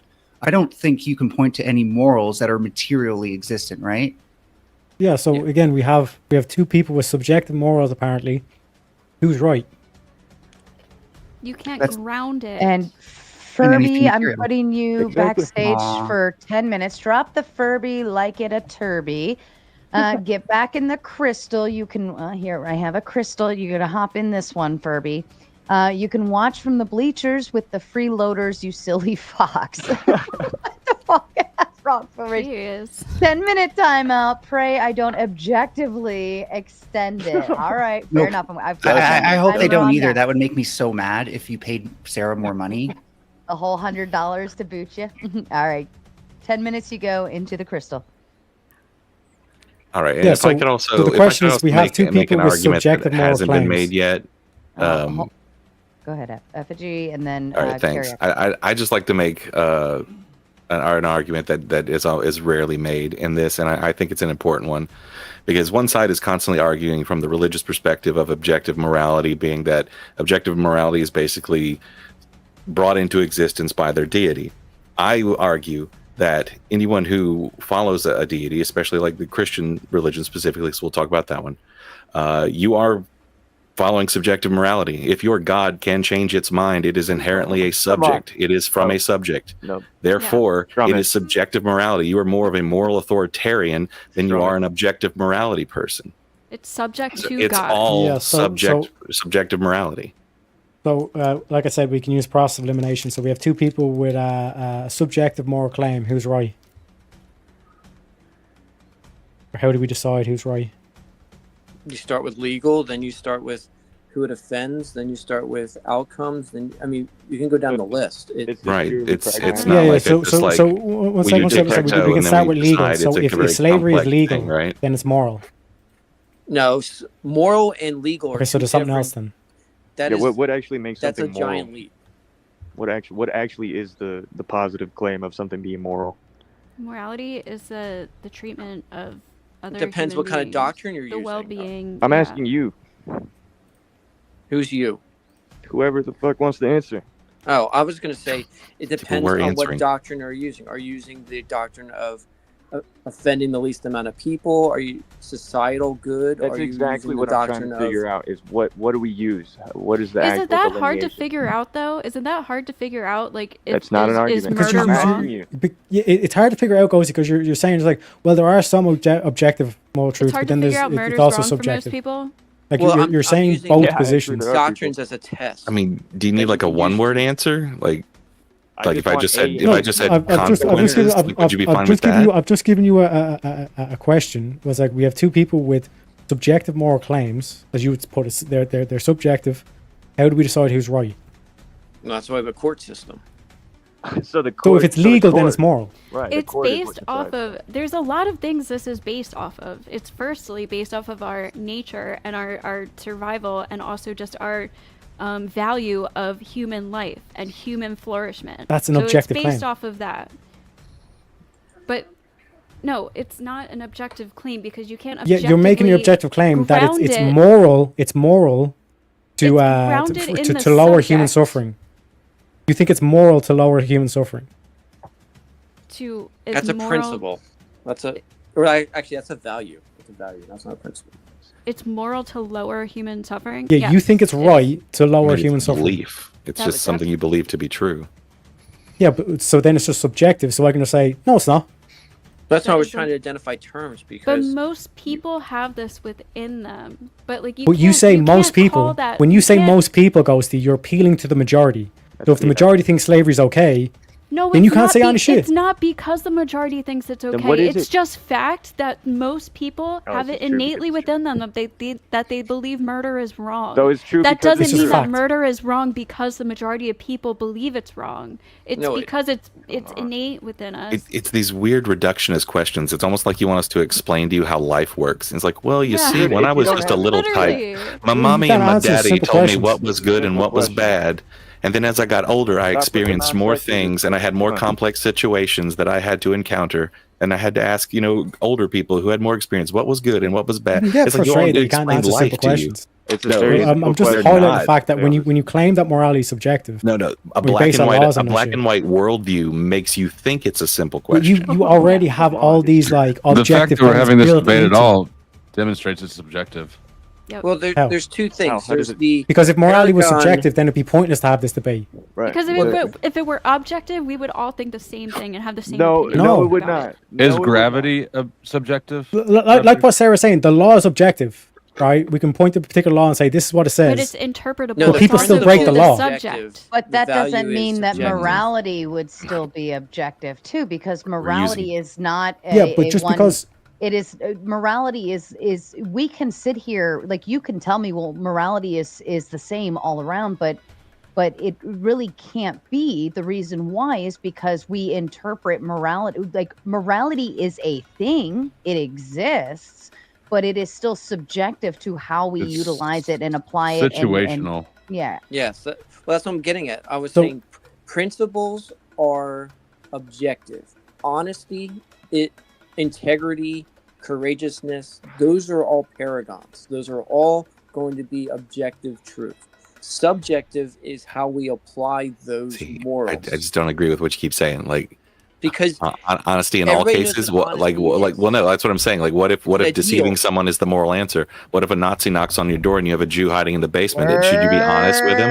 you're answering my Come on, question. you know are- better. Deception is a That's survival right. skill. It's not something that's inherently negative. It's how it's used. That's what I'm Deception saying. is a survival skill taken from evolution. Like That's it's exactly what I said. I said how we apply those objective morals is what we're talking about.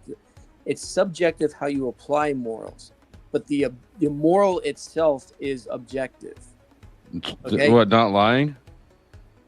So lying is not. I mean, not a objective moral. in the sense that we all Honesty- agree. Because like honesty- someone brought up in the chat earlier, like Guilty majority. a tree exists, but that tree exists whether or not there's a human race. Where's the moral statement that is true whether or not the human race exists?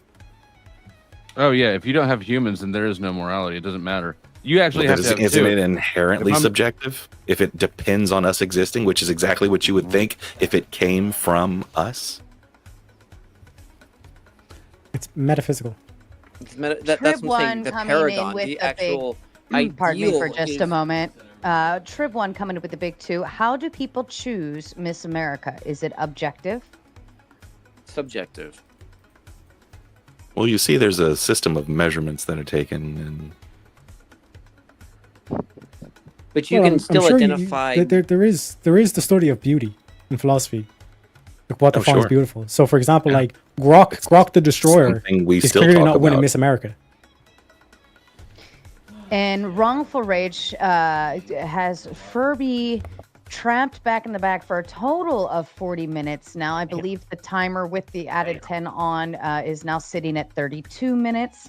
But yes, totally Furby will be back for a total of 40 minutes. Furby, please feel free to order pizza, take a shit, do some laundry, Cut vertically. Whatever the case, we've got you covered for at least the next half hour for sure. So, I mean, I'll hop down so that everybody can talk. But I was just saying, if you're going to use beauty as an example, the ideal of beauty is objective. How we apply what is beautiful is subjective. Okay, so the ideal of what something is beautiful or not beautiful is objective. How we apply what we see as beautiful, not You mean the beauty actual as a what concept beauty is is, but what objective? the paragon or Yeah, the, like what is Okay, then beautiful. that's saying nothing. Saying that, like the concept of beauty, right, Yes, that's is what objective, but how you Okay. apply what What is beauty beautiful is is subjective. Well, once It's again- Okay, so beauty it's is in the eye of the beholder. Functionally, it's all Yes. subjective. Then just the fact that we have a shared word doesn't. I mean, the Right. Once concept- again, we're Right. mixing terms again. Like objective can either mean we all agree, because which is what keeps seeming to be like people use it as, or it can mean it is Feel the intrinsic to majority. the universe, right? If you're on a desert island alone, can you sin or act immorally? Yes. Absolutely. If you murder someone but no one sees it, are you moral? But you're on the island alone. No, that's not the question. On a desert island, there's nobody murdered. Yeah, there's it's the nobody same. lied to, It's the there's same nobody to steal principle. from. Just because No, no it's one's around not. to see it doesn't mean that you're not He's, moral. no, well, crime no, of you're not murder getting what involves another he's saying. person. He's saying, does morality exist if there's less than two people? If there's only one person, does morality even exist? Can Yes. You you can act act immoral immorally? against yourself. That's possible. But how? What do you mean how? It depends what you're judging How? against. Are you judging Yeah, against exactly. yourself or another god or another deity? Like if some dude jerks off on an island and he's alone, right? Is that immorally? Why? What makes that immorally wrong other than your personal? I'd be jerking off on the beach like, come Yeah, so- That's not a Before you just- answer this, immoral. I just want to show off. She has put herself into the crystal. Oh wow. Furby, I love it. All right, your timer currently sitting at 39 minutes. Wrongful Rage has placed you. It was a total, I believe, of 50 minutes. You're doing your time backstage. We love you. That's so perfect. All right, I'll let people Sorry. talk. Thanks for having me on.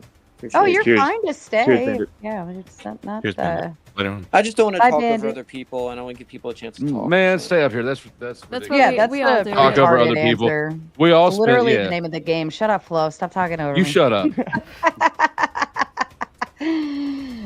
Yeah, no, Bandit, you're welcome to stay.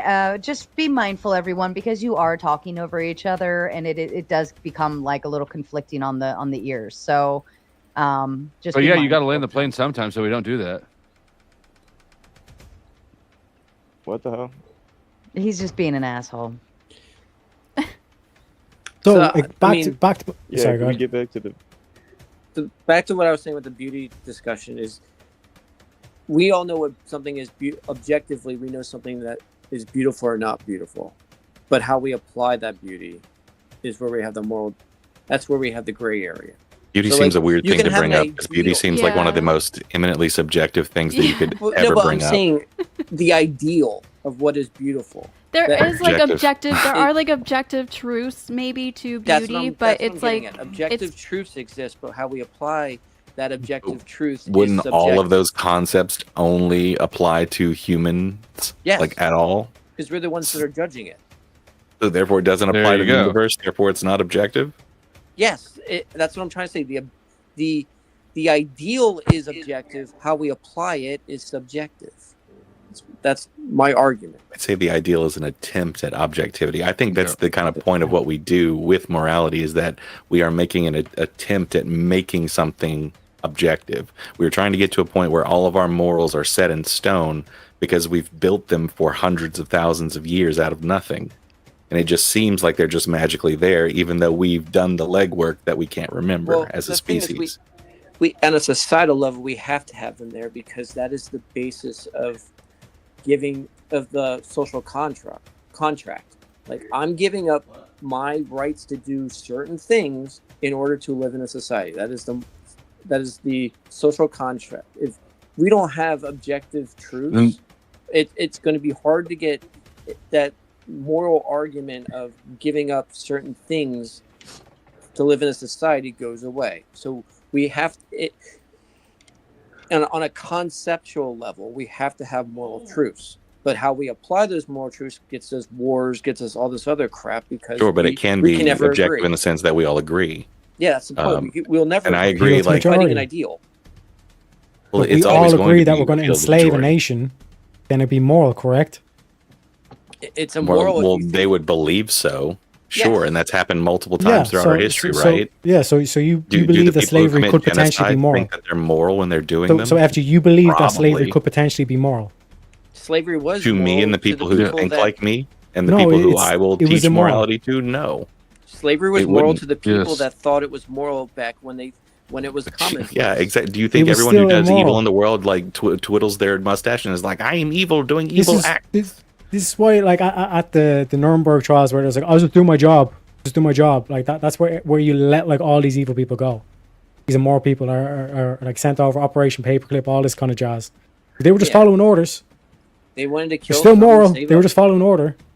But no, they were I immoral. mean- They acted immorally. If we get our morals from the There's Bible, this it's funny not fucked up necessarily thing immoral. about humans is that when you convince someone that someone else is immoral, it makes it okay for them to do immoral things to them. It's one of the really fucked up things about people. What Yeah. even is something? What is immoral? What even is that? Can you define immoral? Yeah, I have that website up. Sarah, do you mind pull that website up that I put in the chat? Because that's. I would say that morality is I mean, Because you I want to wanted talk to about identify well-being or terms, and then I'll talk consequences about the or same thing. norms or It's the opposite. societies morality or is a pattern of behaviors that allows a society to function Yeah, so- cohesively. What would be something the opposite of that? What is What- immoral to you? Anything that causes division or distrust within the group, right? So if I steal from you, if I talk behind your back, if I murk you, all these things are gonna Okay. weaken So the morals are society good. group. if my moral preference and my moral worldview was purely just to cause destruction and harm everybody around me, what would actually be wrong with that? do those kind of people I can exist? explain that. Because we could just use them as an example. Yeah. Do those kind of people You're- exist? It's not an answer. And here's Yeah, the no, answer. so You think to the it's moral, extent but the that group to thinks the it's extent that immoral. it is it's just harmonious to society. So I wouldn't say that there's anything universally. God's not mad about it. I wouldn't claim that.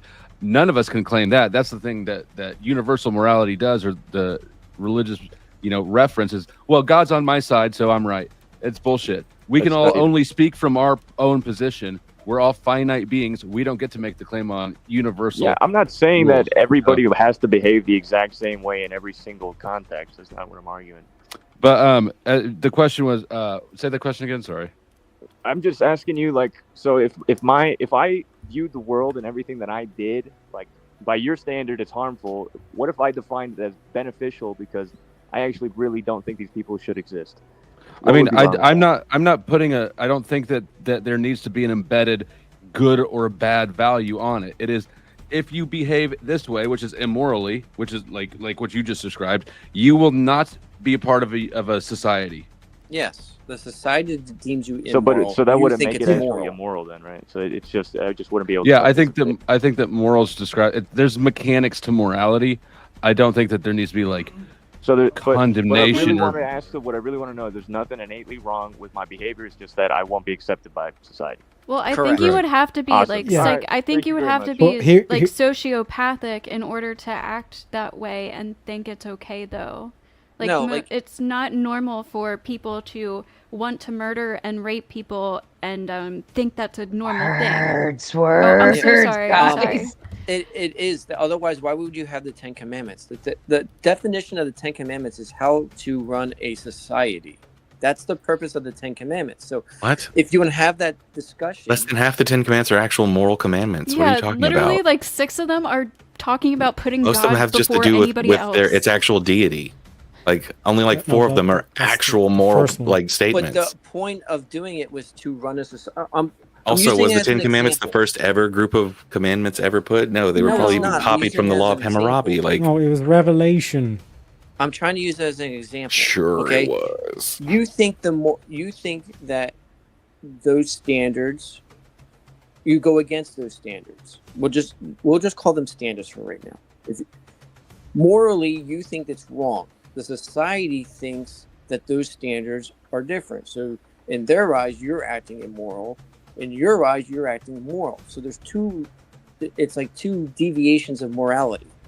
It's what the society thinks and what you think. And then above society is what the culture thinks. And above the culture is what the government thinks or the nation. And after the nation, it's the world. So each layer, it's like peeling back an onion. Each level, you can go, a nation could view another nation as moral or amoral because they're on the same level. So depending on how far you want to peel back the onion and how big the group size is, they have a different level of objective or subjective morality. So like I look at, the way United States does something and the way, we'll just say Iran does Bandit, you something. peel the onion, but you never get to the point. Yeah. I'm trying to say that they're subjective and they're both subjective and objective moralities, because what the culture says and what the culture Those deems are as customs. truth is different on a societal level. But what do you mean by objective? That's what objective is the ideal of something.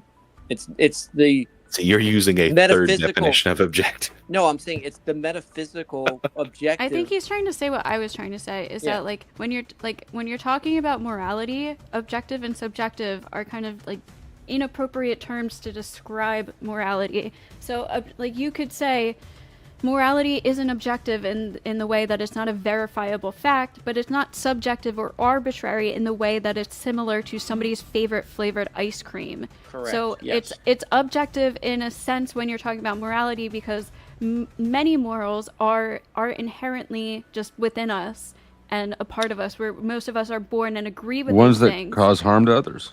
Yeah, but That's an objective it's claim. not, So but if it's we're not born with this, truly then why was slavery objective. ever a thing? I think born with this maybe word this of is slavery a ever wait a way second. of explaining it. Ghosty, if you were- did you finish that thought? Yeah, Okay. pretty much. Okay. I'll say something and then I'll step down. The ideal is always going to be the objective. Like I'm nowhere am I ever going to be the most honest person all the time, every single time. That objective truth is a carrot that I'm never going to hit. That is the ideal. That's objective truth. I disagree. How I handle my life and how I try to be honest, that is subjective. So I'm trying to, as an imperfect person, I'm trying to hit the ideal of being honest, but I'm never going to be honest all the time. And why would you? That'd be retarded. But I mean, that's why we're having this discussion, because you can't hit an ideal. The ideal is objective. How we apply. No, the ideal is not objective. To be inflexible and unable to dynamically apply morality to life, which is dynamic, is not the ideal. There's definitely times when you should lie. Yeah, I think most morality that people like encounter day to day is just situational ethics. Yeah, And- so a way and to that's remember subjective. this is like, for example, like before we discovered gravity, did gravity exist? Yes. Yes. So same thing with morals. Just because we haven't discovered it or just hasn't been revealed or revelation, doesn't mean it doesn't exist. But So look, you just think because they exist look, without the but human race? If gravity- we didn't exist, morals would still be in an intrinsic part of the universe. If there were no gravity's humans, actually objective. Step off a roof and make a decision whether or not you want to fall. this is what I keep trying to ask. Without the human race, if we were just poof gone, would there still be morals in the universe? Would moral statements carry any weight? Because they exist in our mind. They're not physical. They're metaphysical. No, so they're dependent on us. Therefore, they are subjective. We So, are but the again, subject. we get back to this whole thing of, okay, if it's all subjective, it's all opinion, and you have two people with You subjective got to turn moral around to the claims, attack. who's right? You're taking it to too far of extremes. We have on multiple purpose, processes of determining it. Okay, Harm so reduction, explain how am I consequences. taking it to the extreme? because you're saying it's all objective. There's no flex, or it's all subjective. There is flex. In reality, it's some of both, right? Murdering somebody within your community is always going to divide that community. Never will that not be the case if it's murder. But Yeah, but sometimes wait a second. killing Banning slavery divided America. It was a civil war fought over. Okay. So was banning slavery immoral?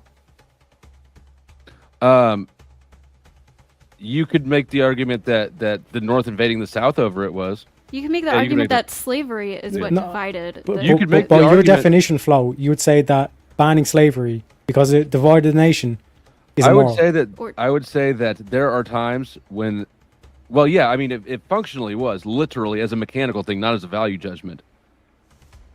Okay. You understand? I'm approaching this from a sterile point. These are mechanics. If you do something within society with like lie, cheat, steal, you're going to weaken that society. I'm not saying that's a good thing or a bad thing. Maybe it's a good thing to weaken the society. You decide yourself. But yes, I think that's actually wrong. I think the slavery point is a great example of how society lasted for an extremely long time doing horribly immoral things. Like when Tariag points out They're considered slavery the getting banned, like to me this is like the perfect place to point out, yes, this is a time when society's moral opinion on something was actually turning over to where the majority was on one side and they were having to change the laws. But this flies in the face of what Ghosty is saying, where it's like we're intrinsically born with these values, but then we clearly weren't. Just because we know something's wrong doesn't mean that we adhere to it. One at a time. Well, there's other factors. Like you keep really minimizing everything. Like there's other factors besides just being born. There's cultural factors. There's a whatever time period factors. People break their conscience all the time. Just because you know something's wrong doesn't mean you give a fuck or you follow it. So Yeah, but just because you act immorally doesn't mean that morality doesn't exist or objective morality doesn't exist. how about this? Well, if you're a Christian, objective morality doesn't exist. Christianity in and of itself is a change from the old, right? That proves. How? Yes, absolutely. Jesus fulfilled the law. How? How? Do you eat shellfish? Again, we're talking about moral claims. I know. God, when Jesus died within Christianity, behaviors, humans' obligation to God changed as well. The law was fulfilled, and now all you had to do is believe, depending on your denomination. That is definitely a change in moral responsibility. No. Yes, it because is. again, like the Orthodox Church wouldn't say, "Oh, blind faith by faith alone." Like there's multiple scripture passages where it talks against blind faith. But even in this whole thing of like I said, like the morality changing is pointing towards that we're ordering ourselves to a common moral goal. We're not going towards entropy and chaos. Right. I wish more people would realize that this idea of objective morality, they're just bootstrapping it to their religion. It's not actually there. I know. Like, this is why I harp on the passages about like the Amalekites and stuff like that. It's like, oh well, what if God ordered the killing of this innocent child? Yeah. And then you have to like spin yourself in knots to justify it in that moment. And you're like, oh well, it's different in that instance, and it's just also the Bible's clearly whatever you want it to be is fine with slavery. Do we really need to make it about religion, though? Because, like, I'm a religious person. I'm a Christian, okay? Well, that's his entire basis for objective morality. Well, it isn't. It's not my Objective entire just means a basis. societal standard. Subjective means an individualistic approach to whether or That's not something is moral. That's not how they've been arguing it at all. I've been pointing this Well, out this is how for I'm quite a arguing while it. too. Yeah, as some people, objective is just So we this all is- agree. this is a Some people, semantic it is issue. intrinsic Really- to the universe. Yeah, Yeah. really Can the I issue here is introduce- that Christians try to take, well, I guess all religions try to speak on behalf of God, and none of them are. That's not their lane. But there Could you are common say, could you morals. say in that them. religious morals are objective according to that religion? No. Now, To religious people, maybe. that's what I'm saying. Like, Yeah. if but if you're a secularist, then that objectivity is kind of out the window because you don't believe in that religion to begin with. Therefore, what would be like it's subjective to. That objectivity never existed in the first place because whether you're secularist or religious, ultimately that moral decision hinges on what you choose. But if I choose to follow the religion or if I choose to just follow something else, it's still the individual's choice. You can never. But get what I'm it. saying, let me clarify a little bit more. Earlier, we were talking about laws and how they are objective in what they are, right? But your applicability as a judge or a lawyer can be interpretive and subjective on how you're going to apply it to that particular scenario. 100%. Therefore, the concept of religious morality, everyone within that religion, that concept is in of itself objective to them. Like whatever their teachings are, it is objective. And then even more so could we subjectively pull it out from there if we're within that religion? I don't We never know. pull it out. That's oh my God. I think they believe that it's was coming. subjective, but it doesn't Right. actually But make see, sense. but I just don't that's think it what actually makes sense though when you like actually Right. break it down. So if a religious morality is objective, then they all have the same standard rule. There is no different interpretations or subjectivity to it. They accept it as it is and on its face value, and they apply it accordingly the way they are told from their religion. So then in that instance, it would be objective because there is no subjective. If you're within you're not even religious, Flo. If I you're within that understand religion. No, but yeah, it would have to I be understand like it better super than ideal. anybody on this panel. Yeah, it's an I think. objective standard. That's what. Look, I'd like to So subject religiously you guys objective, standard. that I am a That's god basically what it because is. I created this character and he now has arm life, and I can move my arms What is around. the? And he will What is- move too. So I I'm a indulge god. the panel about a I'm a god, I hypothetical win. that's actually very realistic and There's might no approach us in the next coming years. Anything Hold you on, got hold- hold- everybody religion. shut up for a minute. Paige, I could not hear you because you were being rudely interrupted. Can you please say that again? That's okay, Sarah. No, I don't mind. I'd just like to indulge the panel in a hypothetical that really isn't that much of a hypothetical because it will be our reality in at least our lifetimes. Okay?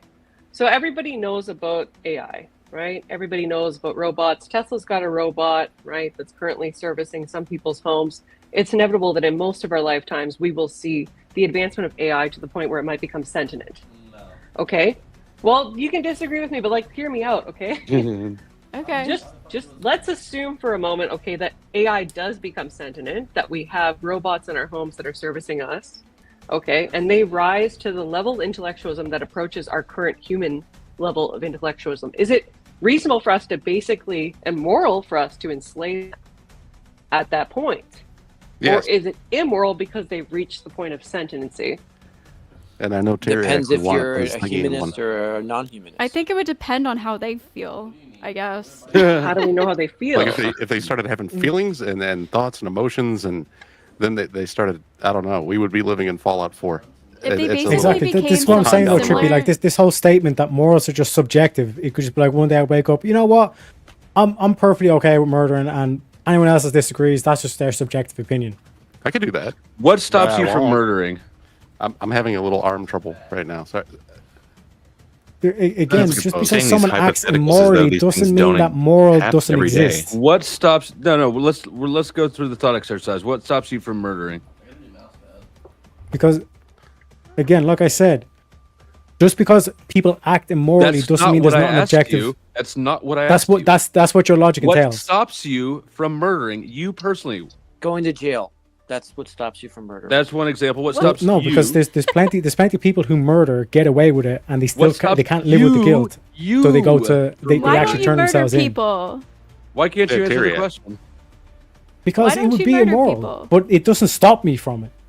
But what Yeah, makes Morals it don't immoral? stop That's you what from they're doing trying- something. That's what they're trying to right. get at. I'd You say make not the Yeah. human decision life. too. What are the Your repercussions subjective for value of murdering it. somebody? It's not. It's objective. Like No, like your this whole value- thing. The your whole valuing of it everyone is everyone on subjective. panel who's disagreeing with me has said, well, yeah, the morals are kind of objective, but then they're also subjective.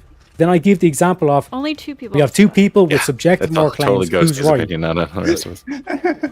You know that How do we work out who's All right? right, hold on a second. Furby is going back into the crystal. No. I'm so dead. You We were barely free heard for from like though. 5 seconds. Tragedy. James, you don't have to. James, you've spent enough. Honestly, you're a king, James. Thank you so much. King You should buy some James. real estate back there with all the money Right? he's donated. Do you have a green room? Oh, dude, if I had a green room, that would be awesome. Actually, that is like the next level up. I'll tell you what, when we hit 10,000 subscribers, we'll up the ante on StreamYard and we'll get a green room. And that way anybody backstage can talk.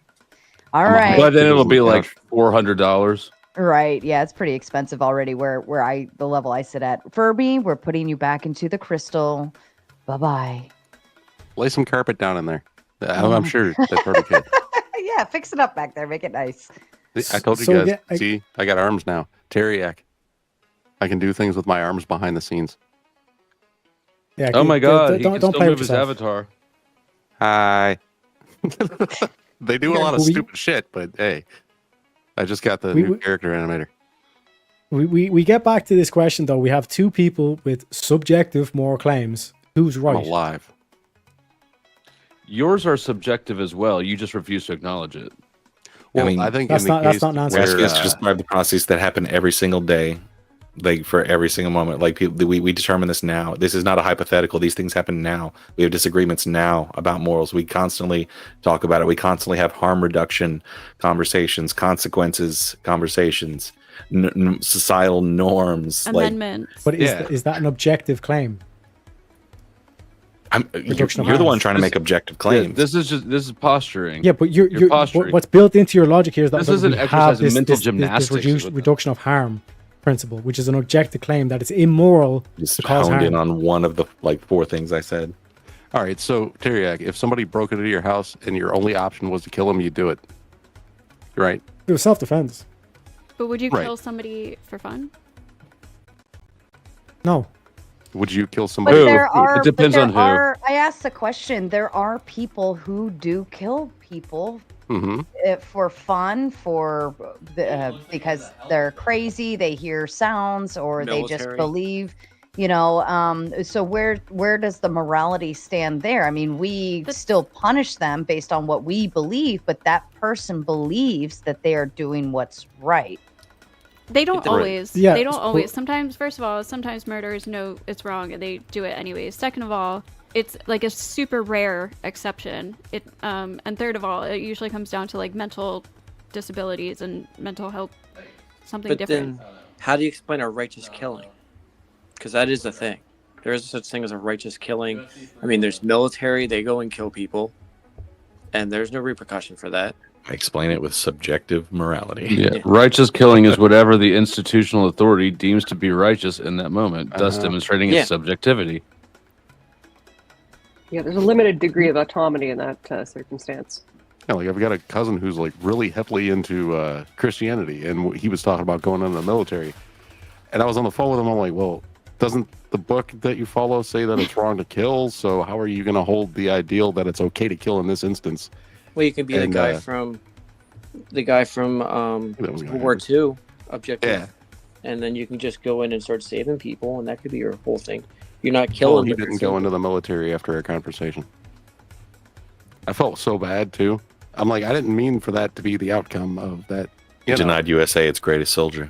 Well, that just proves that like lots of sorry, this might sound bitchy, but I feel like lots of Christians don't even think about their morality and stuff like that. The fact that he didn't even think that he was gonna have to like kill people in the military and that it goes against his own morals just shows how deeply many like basic, like I know there's lots of Christians who actually are true Christians, but I feel like there's lots of Christians who are just like they just blindly believe in something and then call it morality. Yeah. Well, I also say that whenever I run into people who say things like, well, if I didn't have this religion or this set of objective morals, I would just go around killing and graping people.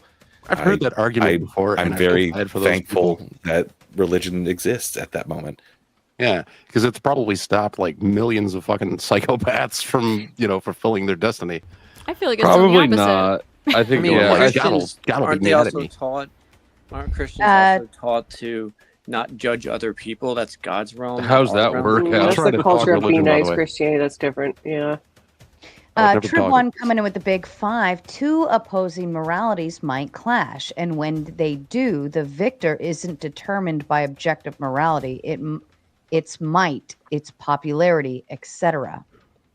But again, we have a problem there because then we're basically saying might is right. So if America decides, you know what, Canada's ours, and they just march into Canada, enslave the population, and make it the 51st state, there's nothing immoral. You're saying there's nothing immoral with that.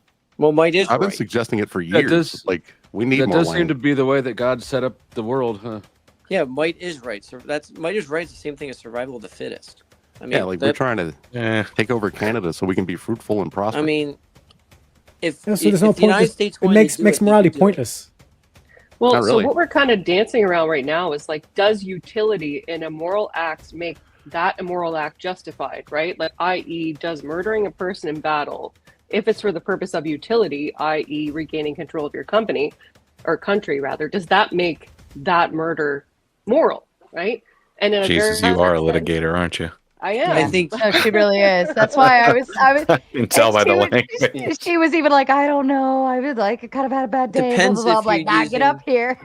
Love it. to answer your question, it depends if you use utility as the only standard for your test. If you do the no harm principle, if you're it depends what test are we using to grade that principle. Would be what I would say. If you're using if you're using that as your only test, then you objectively can say, then do what's right. Might is right. But if you're saying do no harm principle, now we have a conflict. Well, can I introduce an idea that many of us are probably like familiar with, even though we're against murder? I think most of us are against murder. I do it all the time for food. I was gonna say, I was like, I Well, know so somebody's this got is- something smart. This is where I'm getting at, okay? So there's a lot of people that hunt, right? People hunt animals. The animal is then skinned. Perhaps it's used for its flesh in the terms of like leathers or fur. And then a lot of people also will utilize that animal for food, right? Now there's a utility in the murder of that animal. You might be against the murder of a human, but perhaps you might be okay with it in that instance. How many people on this panel are okay with the murder of an animal for that utility? I'm a Native American, so as long as everything's used and there's no garbage left over, I won't cry. I'm the same. Yeah, no garbage. Yeah, I But think yeah, it's I mean, for if it's for good. purpose of food, survival, so on and so forth. Yeah, I'm all down for it. I don't think I'm definitely not a PETA type of situation here. Now, if you're just killing the animal for fun, Just to say you did. Well, Like- it depends what you consider fun. Are you paying a license for that animal that's using to conserve? I mean, here's another moral question: what Talking about, happens like, if the you're dentist? killing an animal? You're getting paid for trophies, but that conservation money is using to keep the rest of the herd fed, alive, paying the taxes on the land that was used to keep them alive. But yet we're going in and doing trophy hunting that's paying for it. Like in Africa, they trophy hunt, but that's also used to maintain the rest of the herd so it stays healthy, maintains the land for them. Right, we have that in Pennsylvania Yeah, where our deer exactly. population is like super high, and it ends up eating all the vegetation, which How kills did the off deer all get the high? woods. Yeah, there's a lot of deer. Yeah, like Valley Forge is a here nightmare. here We have in Maryland, mushrooms that grow here. Hey. deer are they're overpopulated here, so they want you to kill them. Like, please, they hand out the tags like candy Yeah. because it's just too much. So Trib one it's just coming. a Go ahead. Oh, just real quick. It's just like a balance between, like you said, utilitarianism or whatever, like utility and there's just like a certain equation that we kind of all agree to that weighs out what's better and what's. It's a balancing act, But right? again, yeah, it's appeal to majority. That's a fallacy. You will only think in absolutes, and that's because you're approaching this dishonestly so that you can stay in your Christian How paradigm. have I been dishonest? You're the one who's Because saying, the yeah, entire morality night is you- objective, but then it's The subjective. entire night, you go, okay, so what you're saying is it's entirely subjective. That like you're just taking. No, I've just called out everything a fallacious somebody argument says- where it's like you're saying everything that just somebody because the majority says, agrees on you're this taking- doesn't make it right. Do you It's not understand that that there are simple. shades of gray in things in reality? No, he's dealing with Just black and conceptually white that shades of gray exist. moral absolutes. And the Ah. Trib one coming up with the big 5, 2 pages question. AI is, for all intents and purposes, sentient. We don't really know when or at what people are feeling. Did you just see that? That was weird. What the Yo, fuck what? was that? We went total Wheel of Fortune for a second. I looked away from the screen. Did It's I do both it? boys. I didn't do it, did I? It wasn't me. That happened to me too. They're turning off TikTok. That was the switch Dude. being thrown. That was weird because I didn't touch anything. There's Uh, a caveman in here. To answer the Okay. super chat, no, AI is not sentient. We large language models are not true intelligence at all. Correct. So we're not at true intelligence yet, and not anywhere near sentience. Well, And is Bandit? Why is Bandit backstage? I don't know. People It have threw all him these back really there. like weird thoughts about the future of AI, and like I get it, it's different, but Yeah, but well, So you gotta And understand let's do this. Hold on just a second, because More like just gay eye. Gerald, pardon me for just a moment, please. Just Gerald just gifted 50. That is 50 whole ass Raging Tomato memberships. The list of the lucky lottery winners. awesome. Everybody, shut up while I do this, please, or I'm gonna start it all over again. Autumn, Targeted Patent, South Bama Gump, Jay-Z My Boy, Gaiva Unito, Faithfo, Brian Guzman, Moonchild, Mr. Blackstar, JTO Poker, Hugh Collins Scholars, Nasty Fripples, that's kind of funny, TNBN, On Paper, Thunderstorm, DJ Witch Doctor, Meatball, Bintalk, That Brad, Who's Your Hip? Oh shit, I fucking lost it. God damn it. Hold on. Where'd it go? Where'd it go? I hate it when it does this. Am I there? Am I there? Am I there? Am I there? Okay. Who's Your Hippie Denise? Busy 7891, R-Pole, Fever Dream, Galicius, Texas Cat, Bower Brew 97, Aussie Manda, Observer 1, Antonio Tristino, Angry Casper, I knew he loved me, Bree, Turpy, King Blackout, Chino Nino, why is this thing freezing up now? Seymour Butts, Bobby C, Strange Days, Dala Washer, wow, you might want to change that name, and the FBI is going to be looking for you, Matt, Bricky on a Rant, Design, John Ruck, Candyman Petrick, Smoky Guru, Harmon Walker. I think I got them all. I believe so. Okay, and then Wrongful Rage sliding in with another Big 10. Killing, not murder, or is it self-defense not an option? Is self-preservation an objective fact of the living from the worm or the man? And I got one from Wrongful Rage for $50. Says that skirmish to crystallize the Furby was worth it, and I agree. Probably wouldn't have been here otherwise. We're gonna pretend the bombs are dropping. Damn, I used to have a bomb. I did, but it was a clown bomb. So, like, it's around here somewhere. I guarantee I have it, but I'm not going to take a lot of time to do the looking for that. I wanted to ask Teriak something. I got to go. So, Teriak, do you not believe in evolution? I kind of sense a non-believer. It's non-scientific. Oh, I'm gonna stand on Teriak's side here. I'm not with that shit either. It just. Well, I'm open to it if you ever want to debate it. It's pseudoscience. You're open to this fist, is what I heard. It's extremely far away from pseudoscience. Gay pull.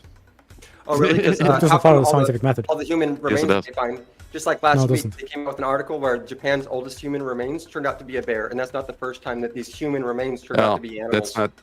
But that's your That's science. because Japan wanted us to think it was human remains, and then it got disproven. That's how science works. Just like Java, man. Well, we're here flipping my arms around. Well, I mean, if I dug you up, I might think that you were a million years old. That's my point exactly. That's a compliment, though. That's my point exactly, and that's what these so-called scientists do. It's pseudoscience. But I'm not Finding an examples of archaeologist. science working is not disproving science in that usually, area. Usually the reason why people don't believe in evolution is because they don't actually have any kind of education in it, or maybe because they were there's taught it actually no wrong. evidence for it, and there's zero links to it. How about Okay, that? so I mean, so I what's guess the God what's just the went, first step? everything's Trippy, what's the alive. first step in the scientific method? The first step in which scientific method? Like, what are we sciencing over There, here? there's one. Which scientific method? Observe. There's a scientist. Okay, observe. for you. So okay, How many you know the methods first are step. there? Hold on. So step 4 is experimentation, correct? I imagine. I'm not really sure why you would go there with it. How many? And part of the experimentation phase. Craft weird arguments. Part He does, of it doesn't is he? called logic. Part of but the Teriak, if you walked experimentation outside phase right is now- controlling for variables, correct? And if you dug a hole and you found a fucking sharp ass tooth, but that hole happened to be like 70, 80 feet down, what are you going to jump to? You're going to jump to saying, oh, God put it there. Yeah, so We again, might use answering the one of the question, scientific is methods. controlling for variables part of the experimentation? Is controlling for variables part of the scientific experimentation? Yes, in usual size. Okay, one sec. We're almost there. Trippy. We're almost there. You already So, know that you're going to find specific is bones genetic at certain levels of dirt. Is genetic mutation part of the evolution theory? Genetic mutation. Yeah, over time, things actually mutated and turned into what genetic they are mutation is random, correct? Yeah, No, it doesn't it have can to be be. random. But So yeah. hold on, I'm So not done so answering. how do you control for a done random answering. variable? I'm not even done answering. It can be random, but it can also happen in circumstances where that mutation turns out to be beneficial to the life form, and then that life form goes on and makes more life forms, and that mutation continues on through the gene pool until that mutation turns into what you see today. You can also So turn if it's a turn random off variable, genes, how would you don't control make it for it? variable. I didn't say it was 100% random. It's not all totally random. It is It's like random. No, it's not all random. You wanna totally say random. that It's it based is. on It is random. circumstances. Genetic What do you mutation is mean? What random. experiment are you talking It's about? based on circumstances of Hey, survival. he Talking wants So about to part do of an the experiment. Here, yeah. I'll give So you the part of the experiment right now, experimentation, Terry. you can look this up in the scientific method.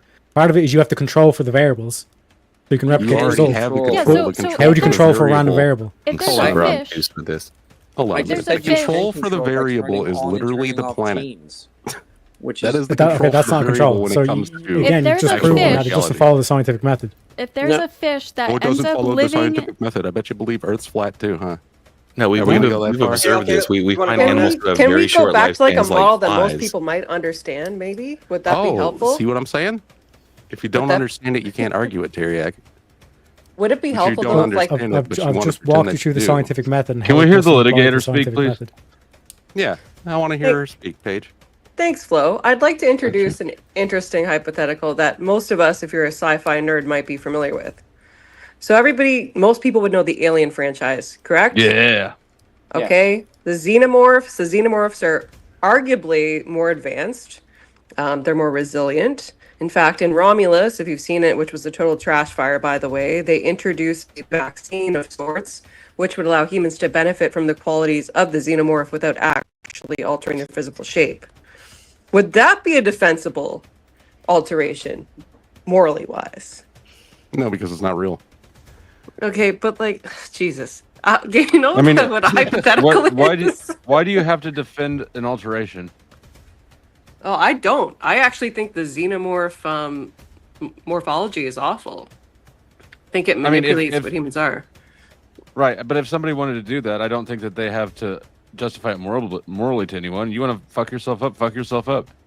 Yeah, but Well, in if that the instance, they're an xenomorph apex in that predator. movie- the xenomorph in that movie takes your DNA, alters your DNA, and makes a hybrid of itself and you, because that was the end boss in that movie.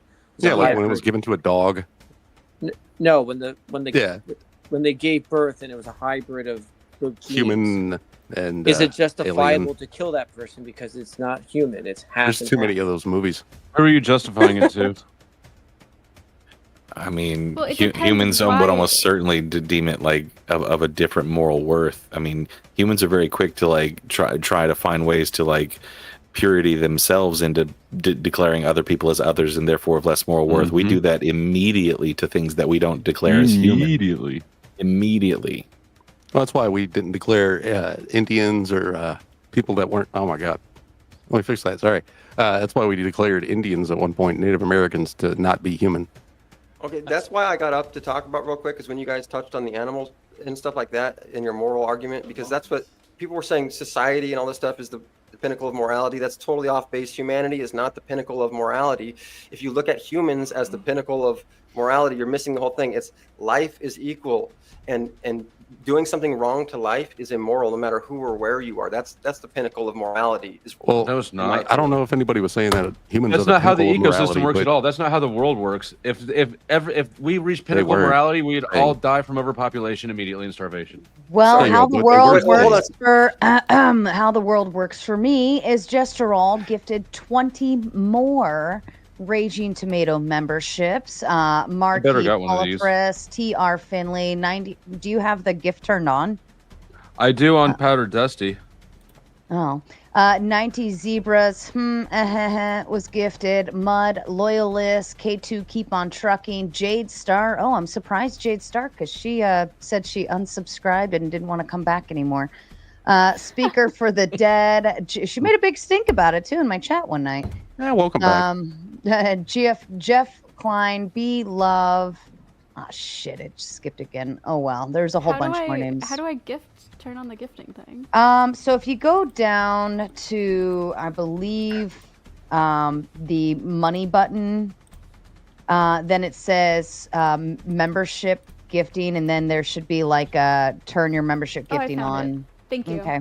Yep, absolutely. And everybody make sure you have that button turned on, because that's the only way you get hit by the crazy Jess Gerald, who also bought everyone else a membership and forgot to get his own, so he declared his as well. And Wrongful Rage coming in with the Big 10. Wait, drugs aren't a scientific method? However, it could be if you have a government funding and propaganda. Believe the science, bro. Fuck that one. Love you, Trippy. Huh? Oh, I had to reread that. And Trib one following up with 5 gifted Raging Tomato memberships. Wow, we are on a membership streak this evening. Thank you so kindly. It is the gift that keeps on giving. So I'm a happy camper, but so are all of these other people. Microphonics, He-Man, Drew the Dogman, Eric Nava, and it always skips on me. And Christopher Lacken. Congratulations, you lucky lottery winner. And Carney's Ride utilizing his membership to say, always enjoying your show. I know you're driving right now, Carney, so I'm specifically saying this out loud just for you. All right. Back to you guys. When people were talking about if they use the animals, if it has some sort of utility, they can kill the animal as long as they use it. Even if they don't need it, if it's for pleasure, it's okay. If you use the animal, then it's not immoral. And that's just obviously downright ridiculous. Unless it's a necessity, it's immoral. You can't kill an animal for utility out of pleasure and say that's moral. Does anyone disagree? Yes, I disagree absolutely. Utility out of pleasure? I 1000% disagree. If we reached your pinnacle of morality and things stopped harming each other, we would just all die. That would be a screeching halt to life. First of all, I didn't say that things start harming each other. Outside of need, outside of necessity. Right? Yeah, humans don't need to kill animals anymore. We're at the point in society where we can all be vegetarians and all eat even better. You're a vegan, aren't you? I'm not a vegan, but my point is that you don't need to eat meat. So if you're going to say that you need to eat meat, you're wrong. That's a lie. You don't need to eat meat. And I don't need to have thumbs either, but I prefer not to chop them off. The fact of the matter is what are you talking about? You're born with thumbs. Okay, you're not born killing animals. Wait. So you're okay. You have to pursue your food, but you are born. I mean, it's kind of disingenuous, right? You can look at canines, you can look at our forward-facing eyes, you can look at humans. Do you eat animals for pleasure or necessity?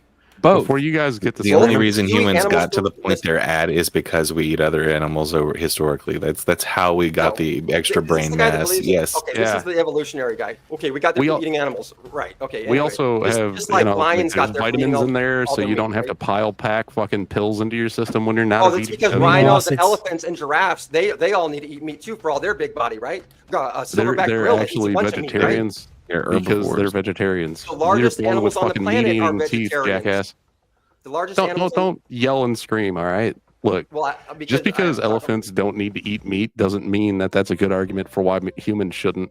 Right, and just because humans eat meat doesn't mean they need to, does it? Especially yes, we do actually. We get a lot of nutrients from meat. If you're a vegetarian if you're a vegan, not a vegetarian, because sometimes they do eat chicken and fish sometimes. But that's a pescatarian. Let's say a vegetarian who eats milk, uses animal products, but doesn't kill an animal, who's willing to milk a cow and drink the milk, but not slit its throat and rip its fur off and eat its ribs or tear through its ribs and eat its flesh, right? There's a big difference between drinking milk and killing an animal and eating it. It's very true. Just like a big difference between eating unfertilized eggs and slaughtering a chicken. I get where you're coming from, but at the same time, don't you like a nice steak? Well, not anymore. Once I realized what it was, and I can go into how I realized what was happening, how we've been deceived and blinded. But now I'm like, you didn't know what it was. Yeah, here's how it happened. I thought it was a bacon bits, right? I had a salad and I was eating bacon bits, and I had some mushrooms, and I looked at that salad and I said, that looks like the chef cut his finger into the salad. And then I was like, oh my God, that's not the chef's finger. That's a pig's ass. That's even fucking grosser than the chef's finger. No, they're pretty clean animals. So would you think it was gross if a chef cut his finger off into your food, cooked it up, and served it to you? Well, I don't usually eat human, but I could make an exception. Okay. I mean, exactly. they taste so nasty. You wouldn't exactly. So you wouldn't think it was gross if you had a piece of human flesh in your food, but most other people would. Would you eat dogs or cats? They do in different countries. Right, and that's my I'm not point saying exactly. that I They do feel in like different it's countries. They do in different countries, but in this country, we say, oh no, you can't eat my dog, you can't eat my cat. That's mean. That's wrong. That's bad. I'll call the police. If my neighbor's eating a dog, I can call the police and get him arrested. But if most it's a cat cow, breeds are poisonous to humans anyway. well, then tell that to the Chinese. If you were born in China, wouldn't you be eating cats? They already know that. That's why they selective breed They already specific know, but cats they of still cat to do eat. it. Okay, so they already know, they still do it, so that's not a point. They think it's delicious. Exactly. So what I'm saying is you've been culturally indoctrinated. So no matter what culture you're in, you're just going to do whatever they say and think No, that's not the world around. indoctrinated. I happen to like meat. Okay, then let Like me that ask you doesn't this. matter. I don't care if it's a slaughtered pig, cow, chicken. Dog, I don't care if cat, it's a blue jay human. down the street. Like whatever. Right, If but you it's don't care if it- okay you don't for me, even care. and also I've been eating it as a human for like 100,000 years or Okay, but plus. let's get to where we're really going with this. You don't care if it's a dog, cat, or a human, do you? No, you want to make it sound like I'd eat a human. You know what? Sure, Didn't you I'll just eat a say you human. would? Didn't you Yeah, just say all you would? day. Right, you would eat a human, right? That's okay Sure, if yes. you will. Okay, because you're the extreme example. You're saying Why I not? would eat a. Okay, great, because you're going to be the extreme example that says I would eat a dog. I I would mean, eat I am a cat. clown. What's that? I said, well, I am a clown, so like, you know, Okay, but if different you would eat a breed. human, then anyone that would eat a human, okay, stand on his side and you can agree with him for this point. If you wouldn't eat a human, then you can stand on my side and agree with my point. that You there wouldn't is eat a human if they were teriyaki flavored. Anyway, why does it go right to that point anyways? Like, we already don't eat humans because one, it's bad for you. It can kill your ass and make you malnourished and all sorts of bad shit. That's one of the reasons we don't eat humans. Another reason is, well, we don't really have to. And even if we had to, you still end up getting all sorts of downsides to it. That's well fucking known. So, I personally, like, I still eat meat, but I'm like, I hate it. I hate that I do, but I'd kill and eat flow state right now. I've just, like, you know, grown up this way. I've tried to be vegetarian. I gained a bunch of weight. I didn't know the research. I was malnourished and everything. Eventually, I still want to be vegetarian, but I do think it is immoral to excessively eat meat, personally. Yeah. But I understand it is a cultural norm, It's so a I waste don't of go food. around calling people, like, evil for being meat eaters. It wouldn't do any good anyways. Right? why. Like, I'll eat a dolphin. I don't know about y'all. I'll eat a dolphin. Them things look fucking I tried tasty. to get Buddy. They used to be able to buy Penguin? lion steaks. Penguins look And- good. Lion, really? Yeah, didn't and know but that. this was like 10 years ago. They were super expensive, and I tried to get a buddy to split one with me, but he didn't want to spend $30 to eat cat, which is a reasonable objection. But yeah, they don't do that anymore. And But they Ron do still sell Parade- prosciutto. Ron for Rage came in with the Big 10 speed date. Now fight, you savages. That was a nice speed date. I don't want to over- fight them. Over, No. you know what they were fighting over? Where they were going to go to eat. That's true. I mean, if you really think Just about like- it, it was beautiful. Dude, my computer died, right? Perfect timing. Well, yeah, I won't, I won't fight Teriak. But if we do have a discussion more one-on-one, dude, you know, I'm not going to sit here and call you all sorts of fucknut and everything, right? No, that's cool because that's all these frauditors so-called do is they want to use ad hominems every time they get a logical point thrown at them. And I don't and I'm not- like that much. You know, like, it's kind of funny sometimes. You know, I called you a caveman, but I meant that as as a compliment more than anything. Like, I wasn't going, hey, this dude looks like he's stupid. So Cavemen were speaking smart. of morality, see, I've dove into the depths of morality, as you can see by my hair. Okay, I've done a lot of trips and done a lot of soul searching, and I've come to the deep levels of morality. We're talking about where you guys are talking about animals and survival and stuff. I've come to the terms of numbers. If there's a I pack have of never tripped. Oh, okay, sure. I feel you. I had this experience where I was like, if there's a pack of lions, this is the level of morality that I'm talking about. Literally the only juggalo who's never tripped. Yeah, I think you might be right. But it's a I life never for a hit a life. blast pipe either. Sorry, go ahead. And Ron for Rage coming in with the Big 10. Long pork for the win. Wait, gross. Remind me when the chicken nugget lady comes to ask if she held the fingers. Chicken fingers, that is. And then Wrongful Rage coming with another 10 just to hit the goal. Goal, which means now I have to start a new one. Thank you so much, Wrongful Rage. Toilet green is people. You guys crack me up. I haven't seen that movie, but I know that And, quote. and lawyer dog, I don't know if your internet cut out, but your optics are gone. Like your visual is gone. I think we can still hear you, but yeah. I don't know if you want to readjust or you're fine. It's not bothering me any. It's like the lens caps on his camera or something. No, I think sometimes when your internet like shits out, and it's like too much, it'll like give you a blank screen. Yeah. All right, so I'm gonna go and play with my arm some more. It's I'm as fully animated as I'm gonna get for right now. Yay! I got hands. Want to throw these hands? I need balled up fists. Next time I see you, I expect you to come in and show me that you can do something with your hands again. I will do things with my hands under your table. Oh my! Show me. Oh my! I really want to see what that mouth do. Oh, I gotta figure my that out. God. I'm like covering my mouth here. Yeah, I know. I don't want to tell you. What You got a do. big purty smile there, though. And it may not be very long, but it sure is skinny. I could get in those edges. You shouldn't really be talking like this, like gay, when you have your meat in your hands. Oh. He's got a mouth full of Now meat it's in right his now. mouth. Oh yeah, yeah. He's just showing me what he's got for tricks. I don't have a point, so I'm just gonna go. Y'all have a good one. No, I appreciate you, man. What? Yeah, no, dude, it's good. You're good argumentation. It's fun. It's all fun, good games. Yep. But my feet are bigger than yours. So back to, because like something was brought up there in terms of like utilitarianism or whatever. Surely we could find like that having slaves is very useful. There's utility for having slaves. So is having slaves moral then? Yeah, according to God. No, according to the Jewish God, who's also Satan. According to anybody who buys shit off Temu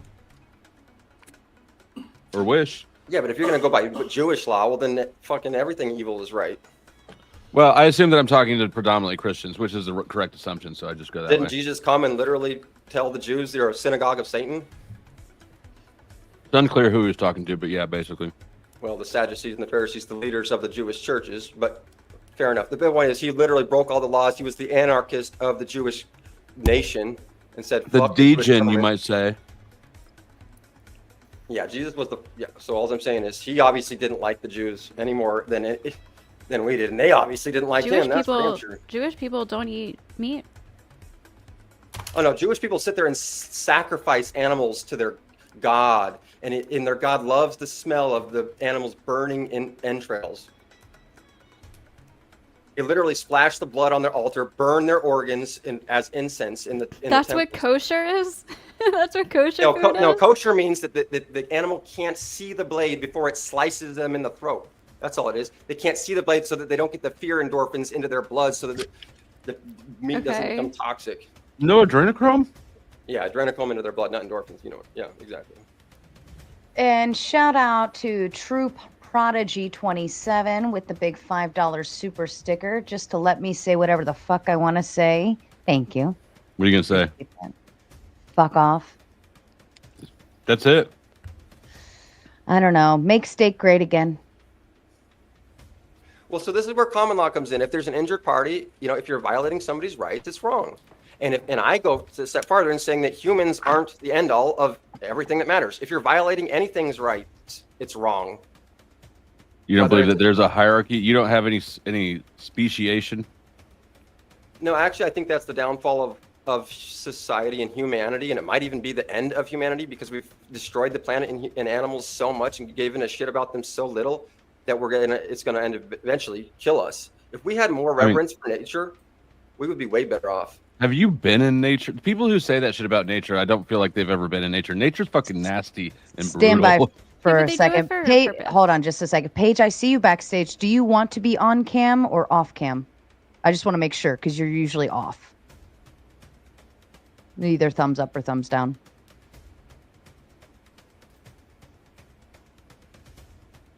By the way, I loved the roast of Brick yesterday. That was awesome. Thank you. Man, that dude. Let me just do this just to make sure, because I just want to make sure she's not getting surprised. Oh, I see now. Oh, you're good with being on cam. Okay. All right, just making sure. Thank you. You're on.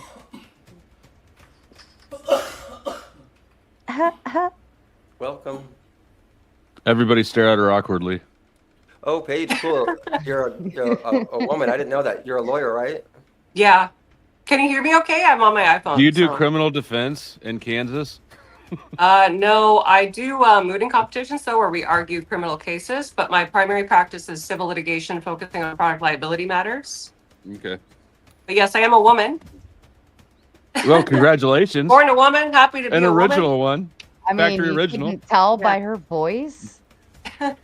Filthy yeah. Phil coming with the big two. Nothing wrong with eating meat. I concur. I love a good cheeseburger. I Yeah, love now a here's- solid filet mignon. Okay, but do you have any I love pets? shrimp. Look, we're not going to have to Yes. stop eating meat. All of our meat in the future is just going to be grown in labs. What do you think about eating your pets, or if someone wanted to eat your pets, or would you like? This is a serious question. This is where you can If start to someone see. wanted to eat my pets, I would take a shotgun and do terrible things back to Thank them. you. You've made my point. I Those appreciate Honestly, it. I would eat your pets domesticated, if they those- would shut the fuck up forever. I know. He hates being on the phone with me because my dogs are like they like to bark whenever he's on the phone. Maybe that's a Right. sign. We love our animals. No, but yes, we love our domesticated animals because we turn them into companions and family members. Would you eat your family member? No. How But hungry am I? And which cows one? are like the cows have like similar intelligence and pigs and all this. Like they are very similar to domesticated animals. You and could almost it say is- they've subjectively upgraded them morally. It is Well- cruel how Well, no, we do because it. I will like say animals that. don't have morals because you're not going to be able to like reason with a bear if it's running after you. Like yo Yogi, peace. Or you could You even say can't, you can't reason with all humans either. Well, animals are inherently moral. No, Every When I animal hear- is moral. An animal can't be Animals immoral. torture the shit out of each other. Raccoons are savage. Like, this is what I'm saying. Nature's ruthless. It is. And when I hear somebody say that they want to elevate animals to the moral status of humans, what I actually hear is them saying they want to downgrade humans. Yeah. Well, I'm saying because we have upgraded humans to a position that they're not supposed to be at.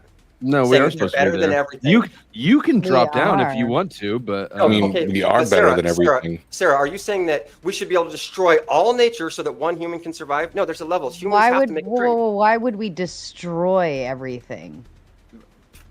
That's a We good don't. question. We Maybe for that a that farm, would be certainly. foolish, right? that we would do it for destroy pleasure. the Well, we do it humans, for dude. pleasure, right? We do it for pleasure. These people have already agreed. As long as you get some pleasure out of it, it's okay to destroy other life. No. There's also like Well, some but ser- there's- You keep sticking that in there. That's not what they said earlier. And Yeah. it's a people who utility. eat meat report lower levels of depression and anxiety. Yeah, utility Why is it that implies you can tell a necessity. vegan or a vegetarian when you meet them. You can tell that by their attitude, by their Lawyer dog, you got 5 minutes in timeout. Because they can't buddy. handle I they will can't handle put the truth. the James timer can't handle now. the truth. James can't handle the That's- truth. By their 5 meatless minutes. face. That's not it. They Thank all you. have the same look, the same energy. It's like malnutrition is starving the brain. But yeah, anyways, I was just about to ahead. an analysis of 20 studies on meat consumption and mental health found an association between vegetarianism or veganism and poorer mental health. Which I think is consistent with everyone's experience with people who don't eat meat, right? There is like meat. I mean, like heart disease is like the #1 killer in America too, and like that comes from our overconsumption of red meats too. Also, Of so, vegetable and seed oils.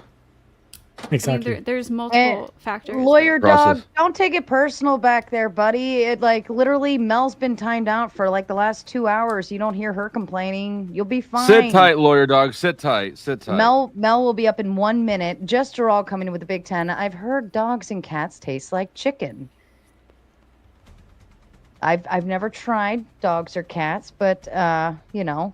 And just also following up with another 10, humans are greater than animals. That's why once a year everyone should go out and end an endangered species. Oh my God. Fair enough to you, Jest. Yeah, I think that I don't think we're running around and just destroying creatures with no concept of what kind of damage we're doing, right? I mean, obviously we have. In some places we do, but I don't think like we have an endangered species list for a reason. We have regulations. Bring my dog because back up. These are things that we've recognized, and we. I mean, Mel, China's enabled the killing of rhinos in Africa just because they think the powder from the horn is some kind of super medicine. And shark there's fins and there's all kinds of weird, And- stupid reasons we kill animals other than for food. I believe, Flo, let me know if I'm wrong. I believe you're Yep, paying to. Lawyer Dog's back. Yeah, so Flo has Cash Apped in order to retrieve Lawyer Dog from the back. Congratulations, you cried enough that Flow State wanted to bring you back. Yeah, Flow State was like, "Oh, he cries like me. I should save him." That's cool. I was really legitimately torn. Like I was starting to bring back Lawyer Dog, and then I heard Mel's coming back in 1 minute, and for a second I was like, "Fuck, what do I do?" But then I brought back Lawyer Dog because I figured Mel hasn't been too annoying, but I guess Mel hasn't been here. Yeah, that was confirmation bias speaking, not reality. You're not annoying in reality. No, I am annoying. I'm just only when I'm not here. And it's because like you get what you pay for a Flow State, so it's really because you're annoying, and I'm just matching your energies. You're receptive then. You follow the leader. Flo just wanted someone to fight. That's Well, all. somebody has to be the receiver in the relationship. Tommy Wusa. And Can I time out Tommy in the chat? You have to pay to time people out. Lawyer Dog, you are sent back to the backside for I don't like you that much, Lawyer Dog. 20 minutes this time. Don't cry this time. You'll just embarrass yourself. Trust me, people get this all the time. He wouldn't be crying if he was not a vegetarian. I just want to point that out. He wouldn't be in a bad mood because he's malnourished. I mean, I and just want to say, hangry. by the way, the crystals are great. Like everything, it's like basically the perfect temperature. You don't feel hungry. You don't feel anything. It's like, well, they also call that purgatory, but I like it. Oh, good, because you're heading back for another 10, Furby. I love you. Oh, God, you guys. We So can just would a make a whole vegetarian- panel on sending people back into the crystals the whole time. Would a vegetarian be okay with eating lab-grown meat since it's not from an animal? I would. You know what? So I've had this conversation before. So if you could find the perfect cow and take like the best part of the meat from the cow to make the perfect steak every time and grow it in a lab, like how much better would that be? You would get the best tasting steak for the cheapest price. That's not how things work. It kind of is. We can grow protein mounds, like we can make muscle. That we've tried to make artificially, to replicate nature artificially, that we've done better at instead of fucking things up. Anything. I'm pretty sure you can clone meat today. I think they already do that. Yeah, but I mean, we've improved all kinds of like crops, right? Like we've like the wheat is probably the number one. Like the increase of crop yield that we've gotten out of genetically modified wheat pretty much saved the world. The cattle farmers just don't want to do it because but it caused glutenitis. What about stem cell therapy? Okay, that was actually good. That was actually a good response. Well, no, because like clearly, like it's going to be more expensive to grow the shit in a lab than it is to just have a cow out in the field. Yeah. No, it won't. I don't think it. I think it. Imagine thinking that the best thing to do for nature or for morality or God or whatever is to ignore nature or God or whatever in favor of something that's completely artificial. I mean, it's Like, already unnatural. What is eating meat? What about stem cell therapy? The way we do it. And Filthy what Phil about- coming with a big 5, and I will ask him this question again later when he returns to the panel. But he says, Lawyer Dog, what would you do if you were stranded on an island with nothing to eat but animals? And that's where I say there is some kind of function of survivability in there. I think that we do need like that protein, nutrition, and so on and so forth, and all of the other things that we get from eating animals. Specifically You'd say cows, it's okay to eat fish. fish. Yeah, I think he would answer that. Like he.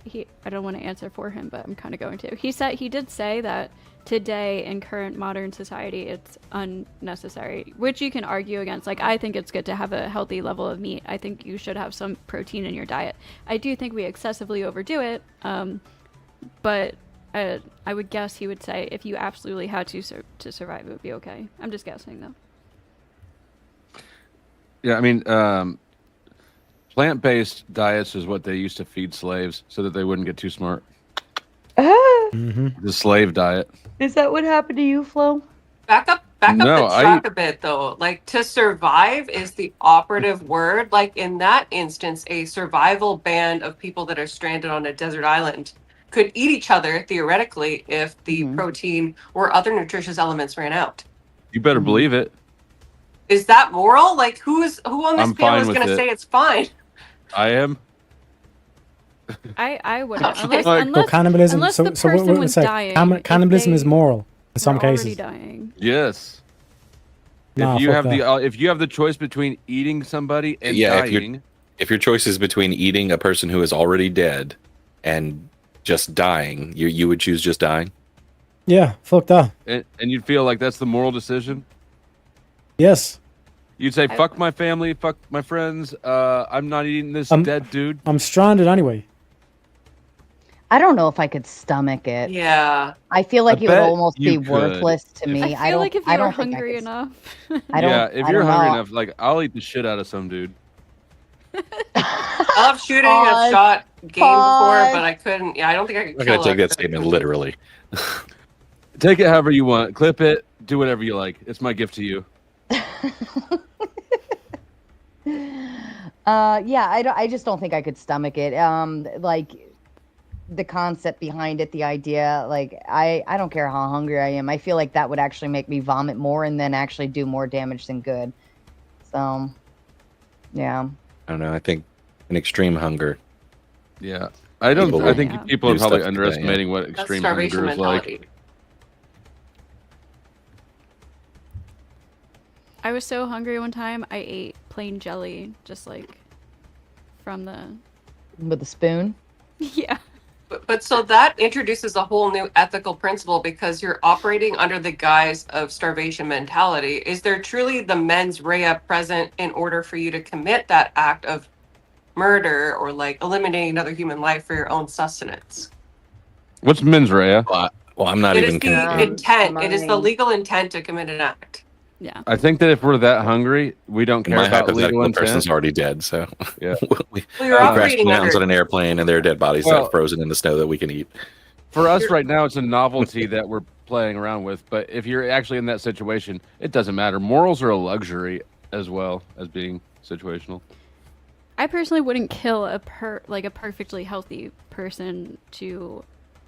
Maybe if they were a complete asshole. Let you be real hungry. Not gonna Yeah. lie, if they were if a it was complete flow state. asshole, and like I really didn't like this person, and I feel like they were disrupting the group, I like might opt to eat that person. So now But we're if we down were- to like Lord of the Flies. Okay, yeah. Yes, if we we're are. all friends. So what if like everybody Ghosty is just perfectly healthy? leapfrogged my position. Ghosty's ready for the purge. You see how quickly she went from "I wouldn't do it" to "I'm ready." The purge, yeah. No. Mhm. Let there be blood. But I'm like, gonna go make some coffee, guys. I'll be right back. Behave. theoretically though, like everybody's perfectly healthy. You have like 2 old people, you have like 5 young kids, and the rest like 10 people are all adults. Who do you kill for sustenance? The kids. No, I'm just kidding. Sorry. Who would taste the best? Wow, cold-blooded. Yeah, What like was who the- do we how- kill? What was the makeup? So there's 2 old people. They're like in their late 70s to 80s, right? You have 5 children who are under the age of 10, and the remaining 10 passengers are all what we would consider mature adults between the ages of 20 to 40. You eat Sorry, the so biggest one of my friends asshole. on Steam just joined a game, and the game is called Man Eater. The irony. That's some quantum synchronicity right there. Yeah. I've ever seen it. Obviously, I feel like most people are gonna go with the elderly people first, right? I would go with the biggest ass. Like if there's somebody that stands out as being particularly asshole-ish, I'm gonna eat the asshole first. Pause. I did not do that one on purpose.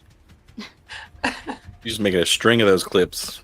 Yeah, well, the last one I did on purpose, but that one, that was I stepped in it. Yeah, so like not eating people is an option.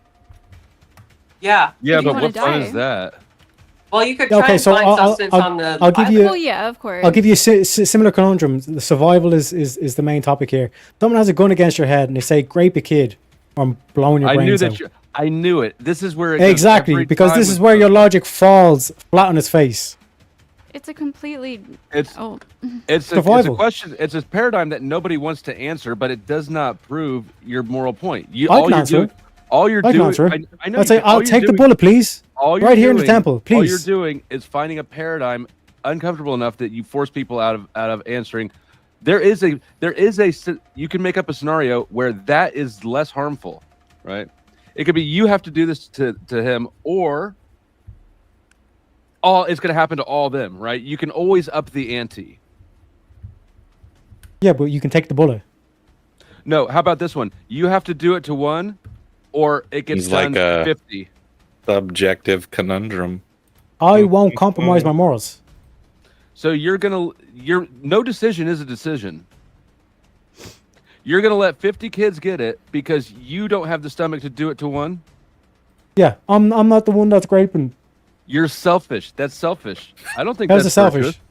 How's it selfish? Because there's harm done in either case. In one scenario, Yeah, one kid gets harmed, in the other 50 do. Here's the logic. You're situation, only Flo. worried about yourself. Here's the logic. Go ahead. Okay, what's stopping them from doing it to the 50 kids anyway after I do it?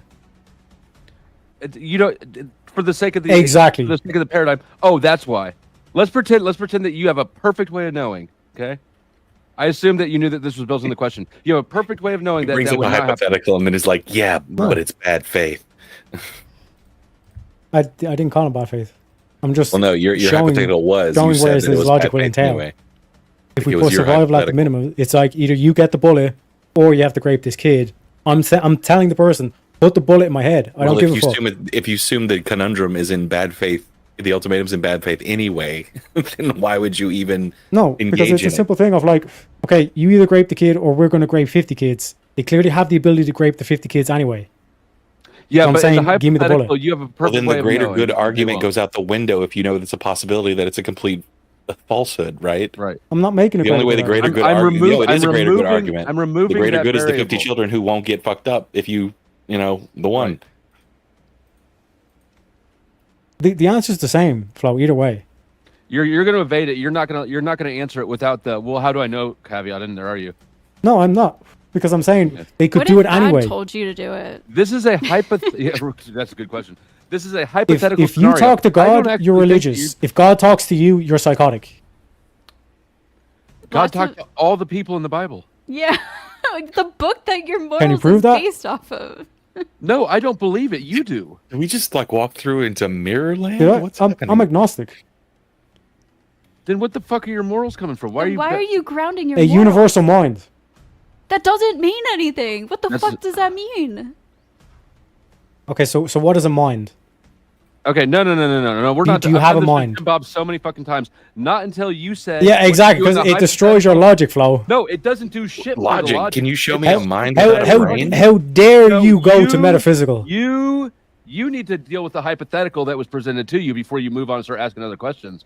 You're sidestepping it because you No, decide 'cause to up the ante. here's so the uncomfortable- logic. Yes, Here's the go logic. ahead. Everyone on panel here will agree we all have minds. Correct? Yeah, No, 'cause we we're have talking brains. about. We're I talking just take about one more step and say, one are well, you there's a doing? universal mind. Is there a That's universal the only brain? difference. You know what? If you answer the there a question, I'll universal play the mind battery? game with you.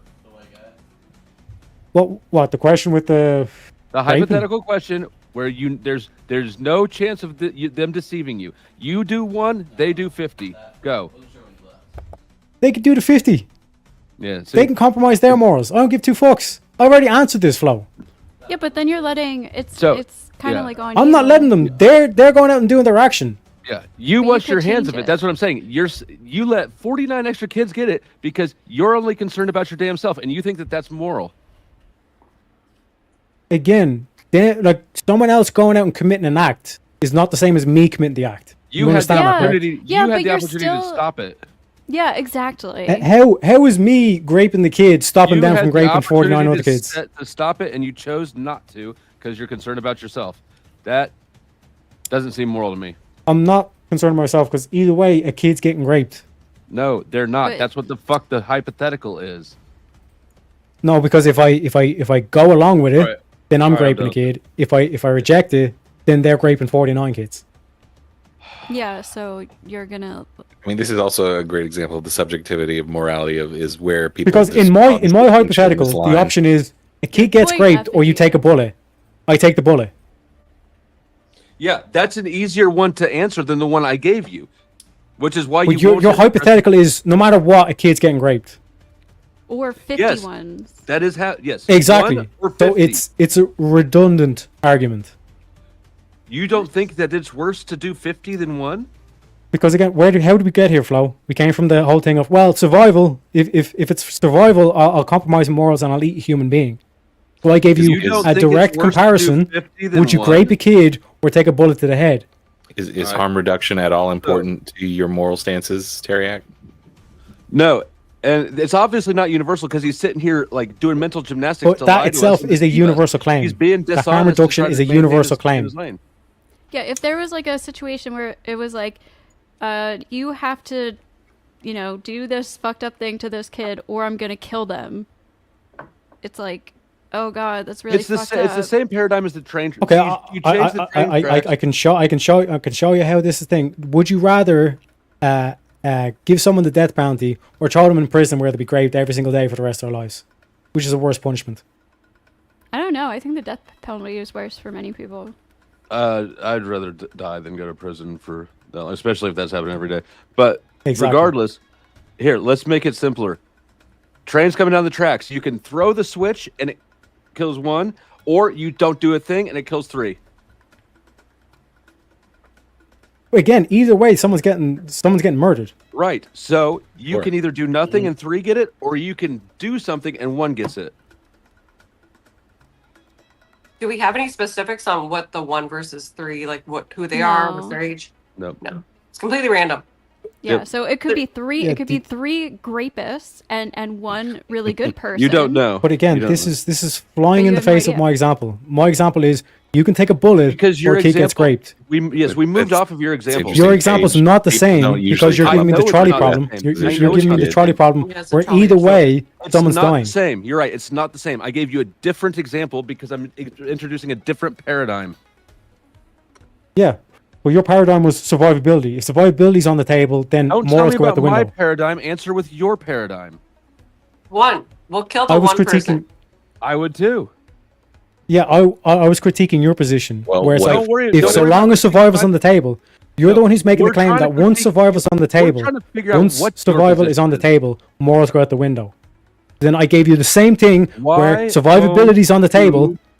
Why You would grape the kid. That's Why because would morality you- isn't present in this circumstance. There's no way to measure morality in a circumstance where it's just basically like, okay, utility, 1 or 3. Yeah. Right. It's See, I like introducing a little bit more so that the virtue ethics position gets a little harder. What if the 3 are old people and the Correct. 1 is a pregnant woman? I mean, this isn't even that. Absolutely. This is a simple paradigm I set up where there is not that complicator, and he can't answer it. So we don't need to even confuse it anymore. I mean, I the whole- already the whole answered. I point of already the trolley answered this problem when is you to gave show me you that the there's when no you gave me the objective problem morality. of 1 kid gets raped, the 49 kid gets raped. Okay, so it's this. It holds the same for the train tracks. You're gonna let 3 die so that you don't have to touch it. No. Like again, I've already said that like I would refuse to grape the 1 kid over the 49s. I'm not Okay. being a part of this shit.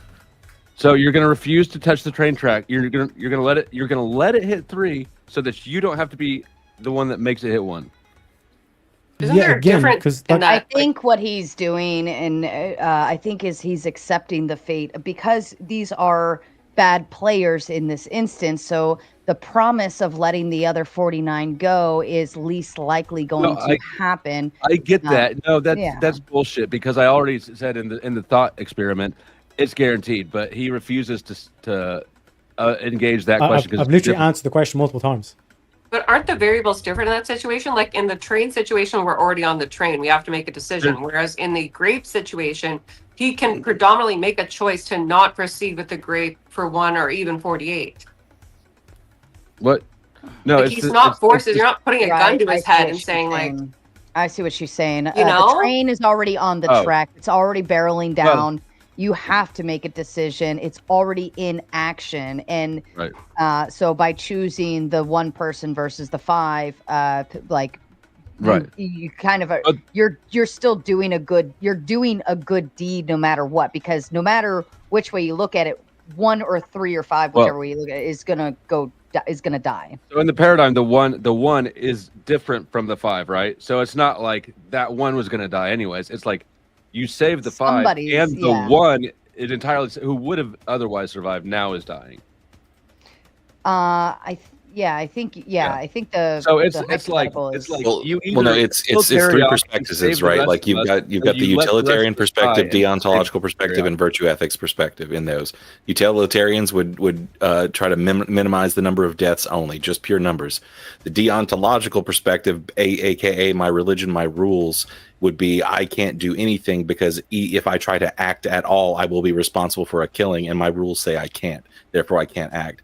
But the virtue ethics would say, who are those people? If it's 3 old people versus 1 pregnant woman, I have to make a virtue ethics determination of who has more value for the world or something like that.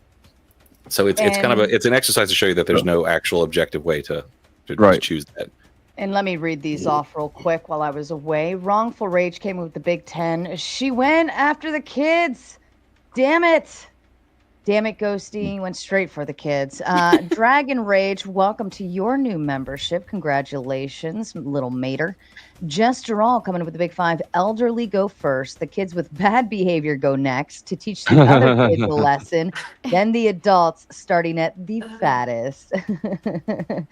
And Wrongful Rage coming in with another 10. Aha, Furby last extension. Crystal is the cage. Also, goal. Yes, thank you for hitting that goal again. Now I have to start a new one. Let's keep starting new goals. I like this. I like these small goals. We all move in small increments. New goals and old holes. Oh my God. And Lawyer Dog, your time is now up. You have been removed from the crystal. Furby, you have about 3 minutes left since that extension. Trib coming with the Big 5. Flo is asking Teriak to weigh the situation, and Teriak chose to allow the 50 kids to get graped over he himself graping a kid. That's a valid answer. I get it. Yeah, I get both cons, because in the event of the child thing, like, you are doing something that is morally like you believe is morally wrong in order to save 50 other children, which in that instance, you're not putting them in that situation, but you also don't want to do something that's an action that you're strongly against. Whereas in the train track, like, people are dying one way or the other. It's just a matter of how many. Which person in each scenario, which person do you think cares more about the children, and which one is more concerned with themselves?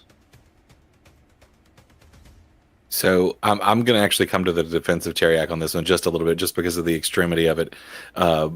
There might be there probably is a place for almost all people where the extremity of an action that you have to commit outweighs the potential good you could get, right? If someone believes they're doing something wrong, they can't just like automatically make their head okay with it, right, and follow through with it. So it may be the case that you presumably be not okay morals with it. cannot push. I'm not past saying that to you'd do the be greater okay good. with it.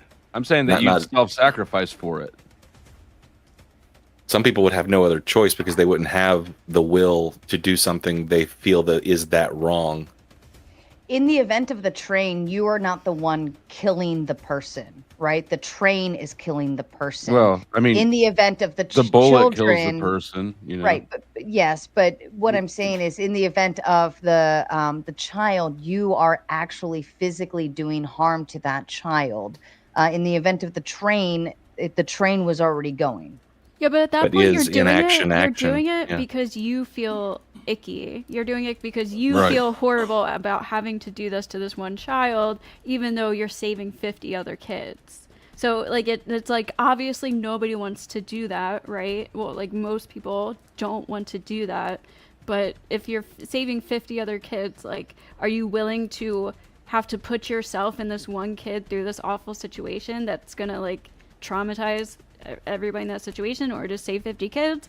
Or are you like, no, this is too much for me, I'm gonna let the 50 kids get it?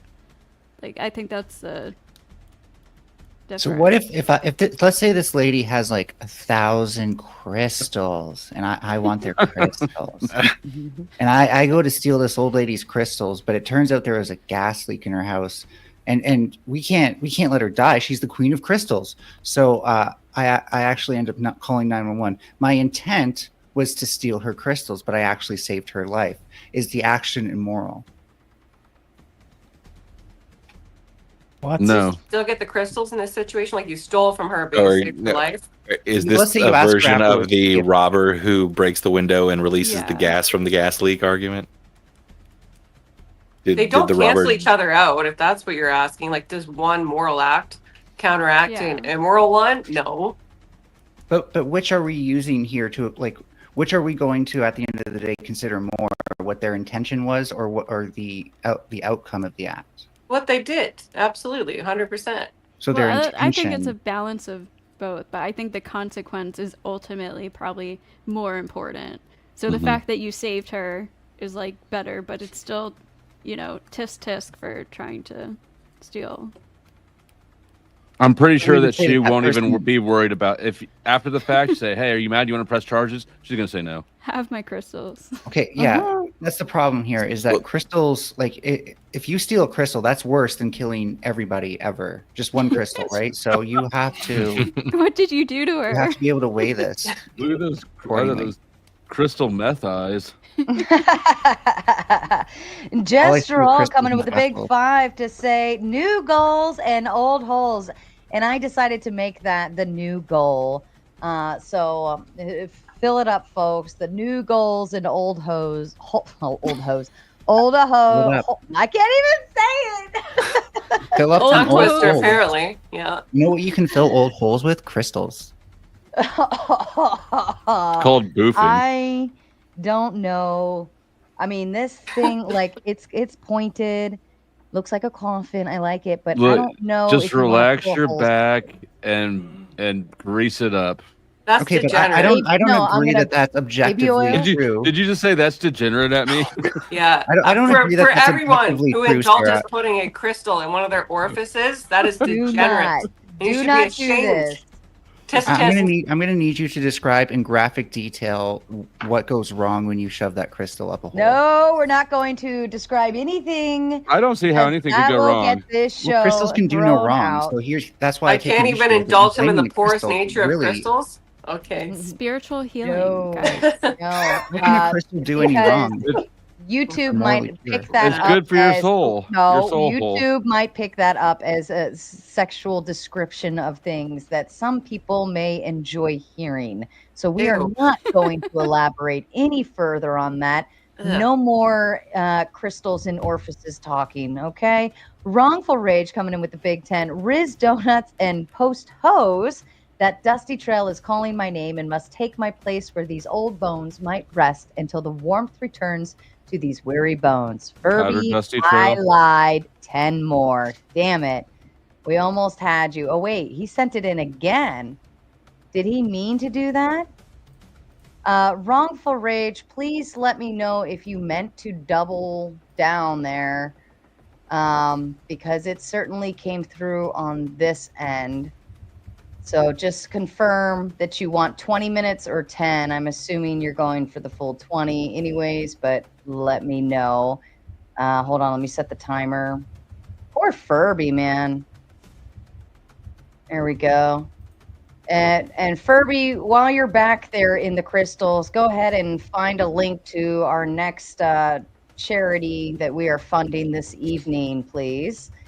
And Law Dog coming with the Big 5, do a bad thing in order to prevent a worse thing from happening. This is obviously a panel who have never served in combat. All right. If you want to elaborate. Yeah, I mean, it you actually don't have kind to of matches. This kind of matches with the Solid Snake sent in the Dawn. He says, if harm reduction justifies accommodating a lesser evil to prevent the greater one, does this not risk normalizing evil over time, making the community society more tolerant of what's ultimately destructive to our souls? I mean, I think that's outside of any of our pay grades. And there's a saying in the Bible that goes, the path to hell is You're paved with good agnostic. intentions. Well, I'm just saying, it's in the Bible.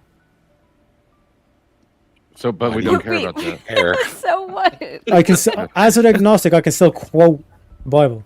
Okay, well, as an agnostic, Sure, like, it I can falls quote dead- Harry dead Potter. as It doesn't mean flat, it has any right? authority. Yeah, but it's still the But you logic still believe it follows. does. In terms of And this whole thing of like the greater good, we're doing it for the greater good.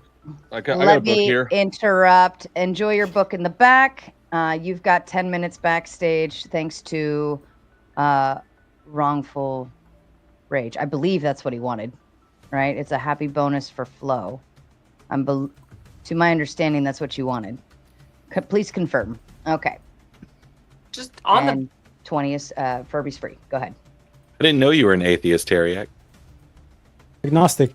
But this is the main principles here is that Well, if if you you're don't know, under a you by tyrannical definition government, don't believe. So if you're under a tyrannical government, all they have to do is just threaten you that they're just going to do more harm to get you to do whatever destructive thing they want you to do. That's where this logic entails. Oh yeah, you're referring to the military guy? Yeah, none of us, I don't think, believe that the military is doing any good, especially the U.S. military. They're just a bunch of terrorists committing evil across the globe. That's pretty apparent. Jeez. And the Bible says, "I give you Extreme, all." bro. The Bible says, "I give you all seed-bearing plants as food." This is in Genesis. God says, "I give you all fruits." Seed-bearing plant is a fruit. So, a fruitarian is what the Bible says our diet should be. Why should I care what the Bible says? Yeah, but then Well, since we're read the Bible that way. why were they making meat animal sacrifices? Cain and Abel. No, I thought they also The priests were eating. They were. Sorry, Sarah. I thought there was I'd have You're yeah. thinking of the. There you're are thinking of- references to eating meat in yeah. the Bible. Yeah, that's yes, thank you. Yes. So when God said in Genesis, "I give you all seed-bearing plants as meat," which is fruit as food, then later one of the apostles, who's not the words of Jesus, not the words of God, said he had a dream that we can all eat animals now, and so that's why Christians justify eating animals, because like Apostle Paul had a dream, and so that now it becomes the word of God. What's the Law the Dog, Bible you've verse? got 10 minutes backstage again. Enjoy the crystal. We know though, don't we know? Because like there was an evolutionary period, right, to Homo erectus where it was necessary for us to consume protein in order to develop the human brain and to subsist on a more lucrative diet as opposed to having to consume more plants, right? Don't we know Yeah, brought that up physiologically, earlier. right, that is a necessary part of human evolution, and our current diet is nothing to be ashamed of. I mean, don't get me wrong. I have no problem with vegans or vegetarians. Just like for me personally, I don't find that to be a viable option. Yeah, we're omnivores for a reason. Yeah. It's been one of our big advantages. I mean, dang it, he's backstage now, but I'd love to hear about his opinion on this when we go. Did he comment on it before, Teriak, or no? He wasn't on the panel. Yeah, I don't think so. Okay.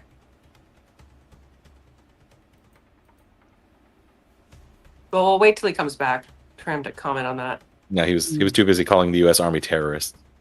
I have family I mean- that's in the RCMP. I don't think there's anything wrong with the military personally. Like, I don't have any issue with it, but I understand there's people that have a very negative opinion of it, just like they do with the police, right? So, I mean, there's certain military acts that we've done that are definitely injustifiable and Sure. immoral.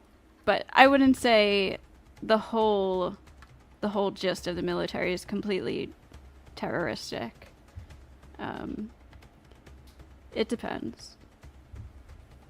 I feel like there's like World War II, obviously there was like a greater good, Civil War, greater good. Like, you know, we can argue over how we went about these things and stuff, but I mean, that's all war is, as far as those kind of moral decisions, right? You toward the end of both sides of the war, you're sitting there firebombing entire towns full of people to basically force people to stop fighting. You're committing immoral acts regularly to try and force a moral outcome. yeah. exactly. My problem with the military more so extends upon the experimentation avenues. Like, I had a friend who, I'm not going to name any names or dox any people because this is serious stuff, but he was in Black Ops in the US, and he told me that there was experimentation with amphetamines and other substances while they were on tour that was largely classified, and that this is a major concern about them utilizing that for battle. I don't know how true that Sure. is. This is all hearsay, right? It's alleged. But yeah, But that's the way we're going to enter a crazy world with soldiers coming up. I think not just like using utility drugs, but like I mean, we've already seen drone warfare. Like, there's all kinds of like crazy things. We're not even like dealing with some of the shit like in a moral sense. Like, how easy is it going to be to kill people when we just send little robots to do it? We're not even within each Right. other's sight anymore. So killing is Yeah. extremely detached now. It's kind of like a video game, a money thing. Like if you can destroy as much military shit.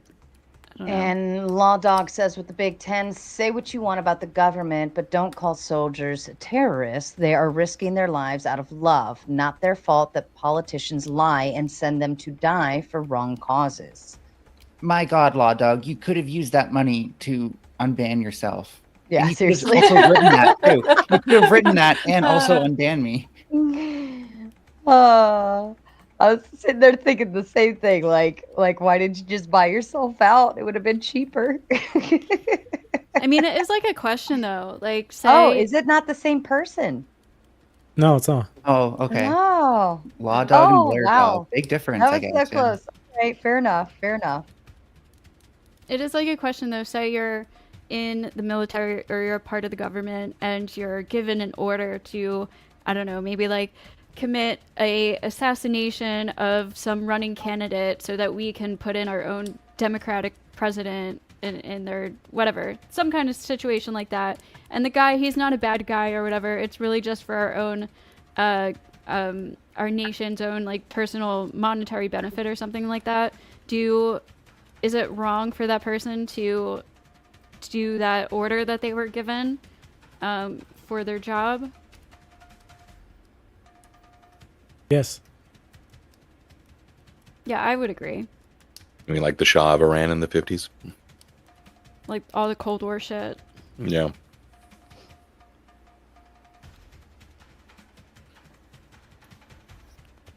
I think on that level, those kind of moral questions like get kind of like cast by the wayside, and it becomes like nothing but consequentialism.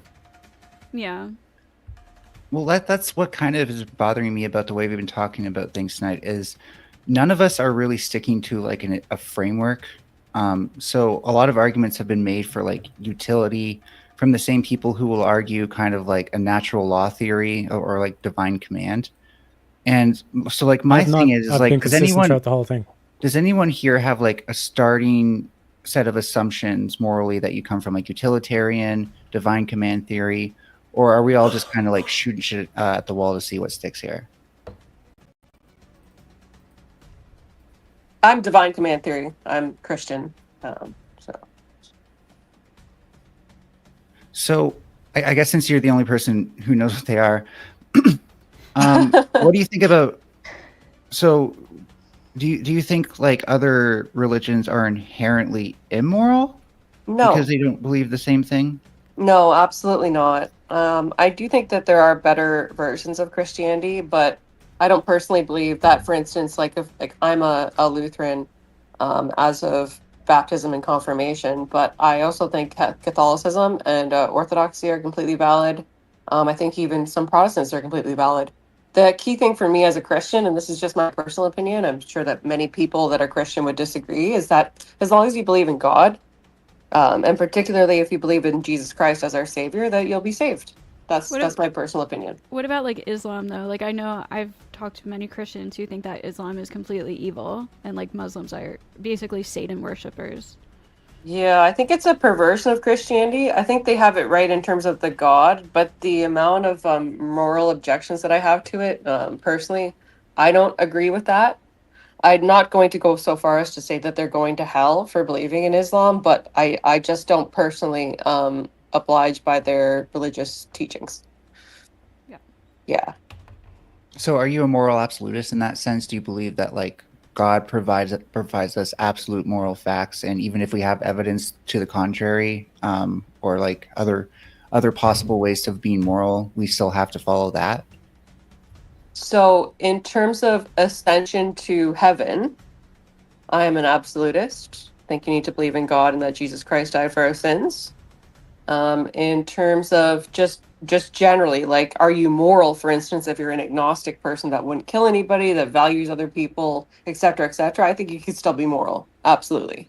just not in a Christian sense of the word. Okay, yeah, I was getting there. Can you be moral Yeah. with God? But yeah, that's thanks Yeah. for I'm elucidating. a bit more that ahead of liberal, time. I guess. Yeah. Because I feel like a lot of people who do say like you can only be moral through God are kind of like not realizing that there are plenty of moral atheists out there who have more like moral frameworks that make them good people. So I don't know how you can argue that they wouldn't at least have a valid moral framework because it's Right. making them a better person. Yeah, so I do draw the line somewhere. I think like actions are also important. For instance, there's a lot of in particular like OnlyFans girls that we've seen convert into Christianity that now tout that they're the the moral authority on certain rights. I don't believe that those people have been saved yet. I think Oh my there's a God, large cute amount of cat. Sorry, I'm sorry to interrupt, but we have a cute cat on screen. Titty! It's just Put a your button. butthole Oh in the yeah, I love camera. cats. Cats are cute. She's trying. She might not know exactly where the camera. She knows where it generally is, though. You can Is tell. it a calico I know I moved ghosty? it. No, she's just black and white. He's just a tuxedo. She's Cute. she's more like white than black. Yeah, that's more like a variegated black and white than an actual Sounds racist. tuxedo. My boys are tuxedos, Oh. and they actually look like they wear tuxedos. It's really cute. Yeah. And I just want to let everybody know, thanks for all of your booting of Melanie to the crystals.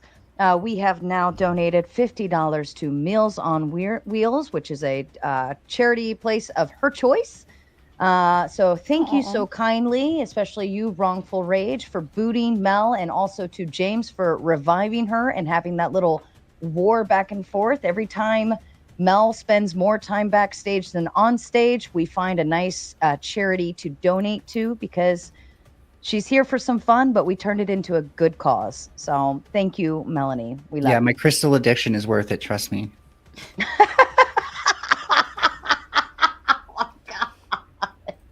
I don't know if you guys want to see me when I'm jonesing for my fix. I'm probably gonna be really bad. We've got you down for an orange crystal or a pink crystal, so whatever is available at the time of Right. your crystal imprisonment. I forgot about that. When does that how does When that does that happen? I don't know. This is above my pay grade. I mean, I'd like to say it's on the 20th, but I think it might be after that. I'm not sure. Okay. Yeah, I'm just a lowly woman Christian. I have no clue. You'd have to talk to the administration for that one. Hopefully me. By the way, Sarah from White Chat, Fabio Lorenz donated $5 and he wants to say, tell Sarah she's the most beautiful woman in the world. My biggest simp, but also very kind. We love you, Fabio. Aren't they all? Thanks. And thank you, Tommy. Yeah, I'm glad that I can do this for a good cause, and rather than just telling people how stupid they are. Can we go back to the morality actions debate though? I think that might be worthwhile. Yeah, Bronco Unless I'm Rich just- coming in with the Big Ten. Knew it, meth bead. What is a meth bead? It's supposed to be meth meth bread. head. Beard head? I'm not sure. Wow, that's hilarious. Okay, yeah, Paige, let's do it. Let's head back to that one. So there are Christians out there and moral people in general. I'm not just limiting this to Christians, but there are people that have done very bad things in their life, okay? Be it stealing, or they have sold their body online, or they have sold illegal substances, right? And they convert to Christianity. Do we automatically give them a pass because they convert to Christianity? I don't think so. Hold on. I mean, stop just 1 second. You're talking about man's law, and you're applying it to God's law. You're saying, well, they broke man's law. They had an illegal substance, even though they were consenting, and it was just an arbitrary law that, in fact, you No. just made it legal.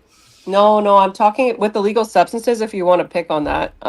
Yeah, for sure. It is a substance that does alter your physical state where you're more susceptible to demonic interference. So there is. What are you talking about? Is anything? Well, Oh, Paige, we just took a turn. Oh, I'm sorry. Did I just jump over the whole thing? Did I miss this secret thing we're talking about here? I thought Paige was on the logic bus with us, and man, turns out Paige was on a whole different bus. yeah, I guess I'm not on the logic bus anymore. Whoopsie. But yeah, no. Now we're talking demonic interference. Well, we're talking about Christianity, right? Lawyer Dog did point me to like, okay, how is this Christian, right? So all I'm doing is I'm creating a channel between the two. If you want to think I'm crazy, that's okay. And yes, just Gerald, I know nothing about plants involving crystals. I retract my prior statements. Going back to what I was just asked, there is a Christian element, I think, to substance distribution and interference.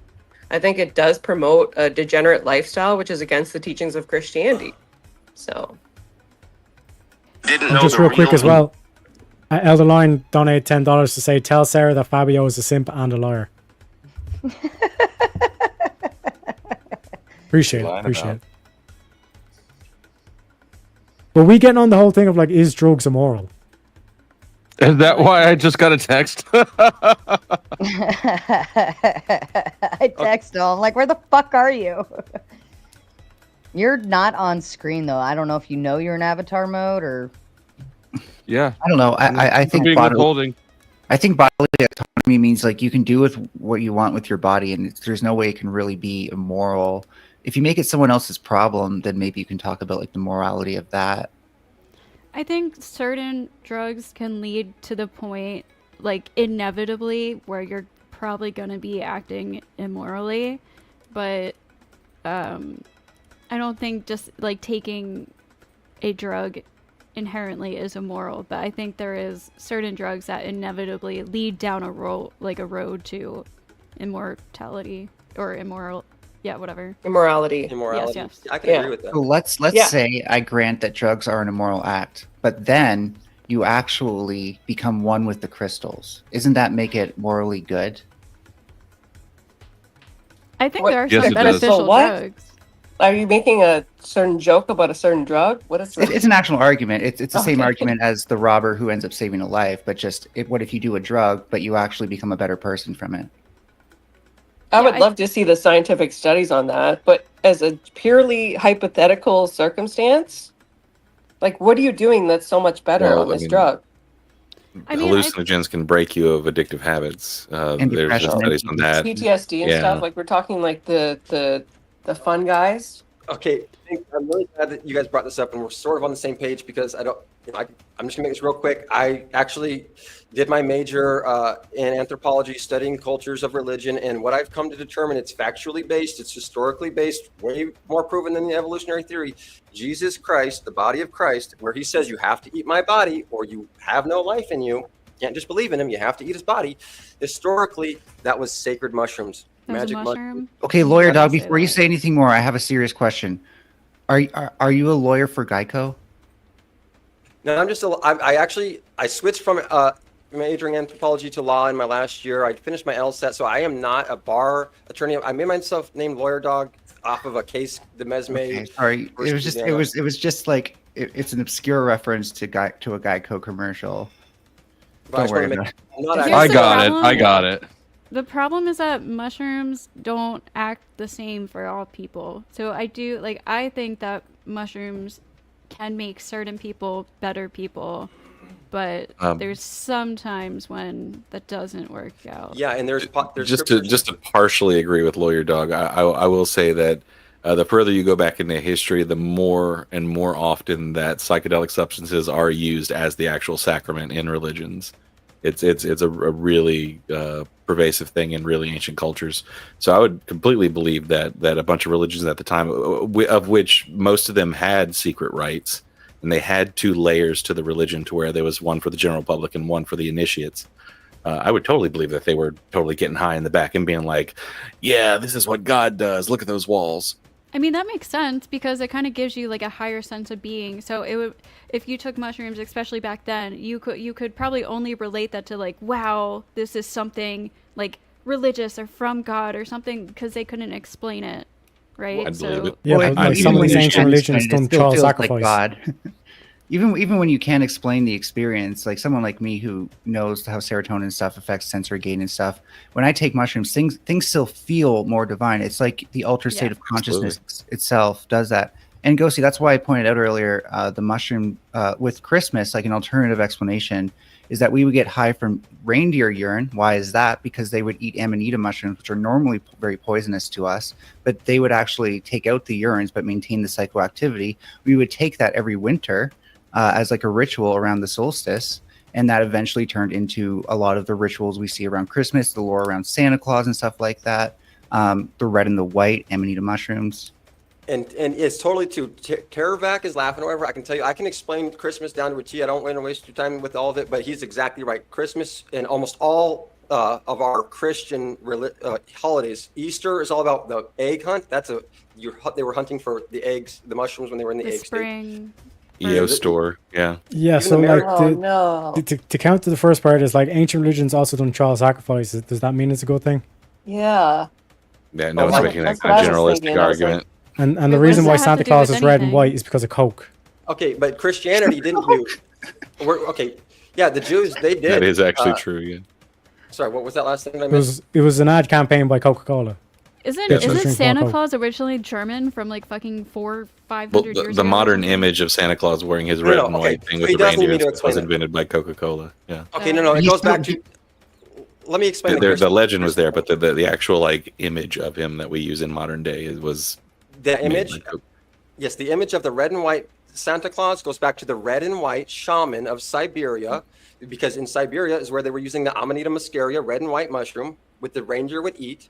And that's why you have Rudolph, the red-nosed reindeer. He was eating and it would convert the muscimol into the ibotonic acid. Yeah, I mean, and so what it is, it's in Siberia, where it's snowy. Not too much for me, by the way. Keep going. That's so funny. So in Siberia, it's totally snowy. They live in yurts. And because it's so snowy, the sides of the yurts get covered in snow. They enter the yurts from the roof. So what the shaman would do was go collect the Amanita muscarias that grow in symbiosis with the roots of conifer trees, meaning they grow underneath pine trees. So we go collect the presents from underneath the trees. They bring them back through the yurts, enter from the roof. Then they dry them over the fireplace, which is also another way to convert that ibotonic acid into muscimol. They dry them in stockings over the fireplace, eat them, and they see Christmas lights. These are the two types of mushrooms, the red and white mushroom and the gold cap. And that's where you're talking about the blood of Christ, the red and white mushroom, and the body of Christ, the gold cap, if you want to get into the technicalities of it. And what's the proof for this? What are the connections? I don't understand. Like, that's nice. Like, it's a nice story, but I don't really see the connections to the body and blood of Christ there. Okay, so it goes... Well, because most Christian rituals are born of more ancient rituals that were basically hybridized to convert the population. But we have the statement in the upper room we can directly point to, right? What's that? We have the statement of Christ in the upper room in the New Testament documents we can directly point to. That have been and the John 6 converted? documents. You mean like John 6:66, where he says, if you must eat from my body or you have no life in you. How did they eat his body when he was still alive?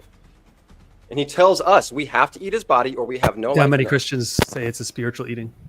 Right. And then they eat the bread and they think that's his body. I've heard this argument before, and so the argument wasn't that it was mushrooms. The argument was always that it was ergot, that it was psychedelic Which is a fungus. yeast. That's a fungus. Yeah. Okay, you want to get into the holy water. Also, The really quick, John 6:66 is not the verse. So you John said a couple 6:6 things inaccurate about the Bible. let's It also says pull up you can eat meat in Genesis 9. Okay, let me pull up. Let me look first. Let me check John 6:66, and let me see if I'm wrong about that. If holy water is LSD too, that would be sick.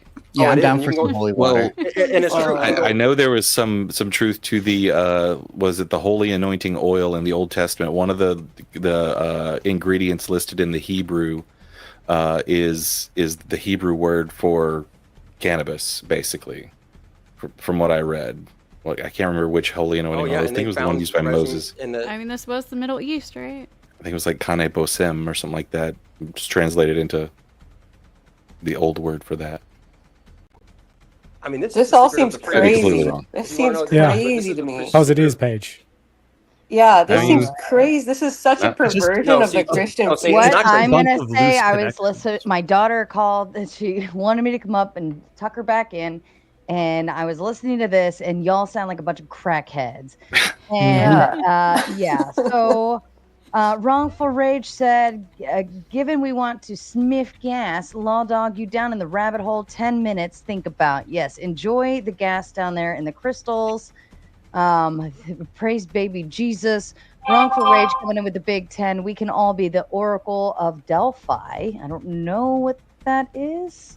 The Oracle Delphi was constantly on drugs. Yeah. Oh, fair enough. And Law Dog with the Big Ten. It's so sad the mental hoops people will jump through to deny Jesus and Christian ethics. This whole Christian stole pagan holidays narrative has been thoroughly debunked. The fuck if it has? How so? There is literally a passage in the Bible that says, "Do not put ornaments in your trees like the pagans do," because they were talking about Saturnalia, which is the holiday that was adopted for Christmas.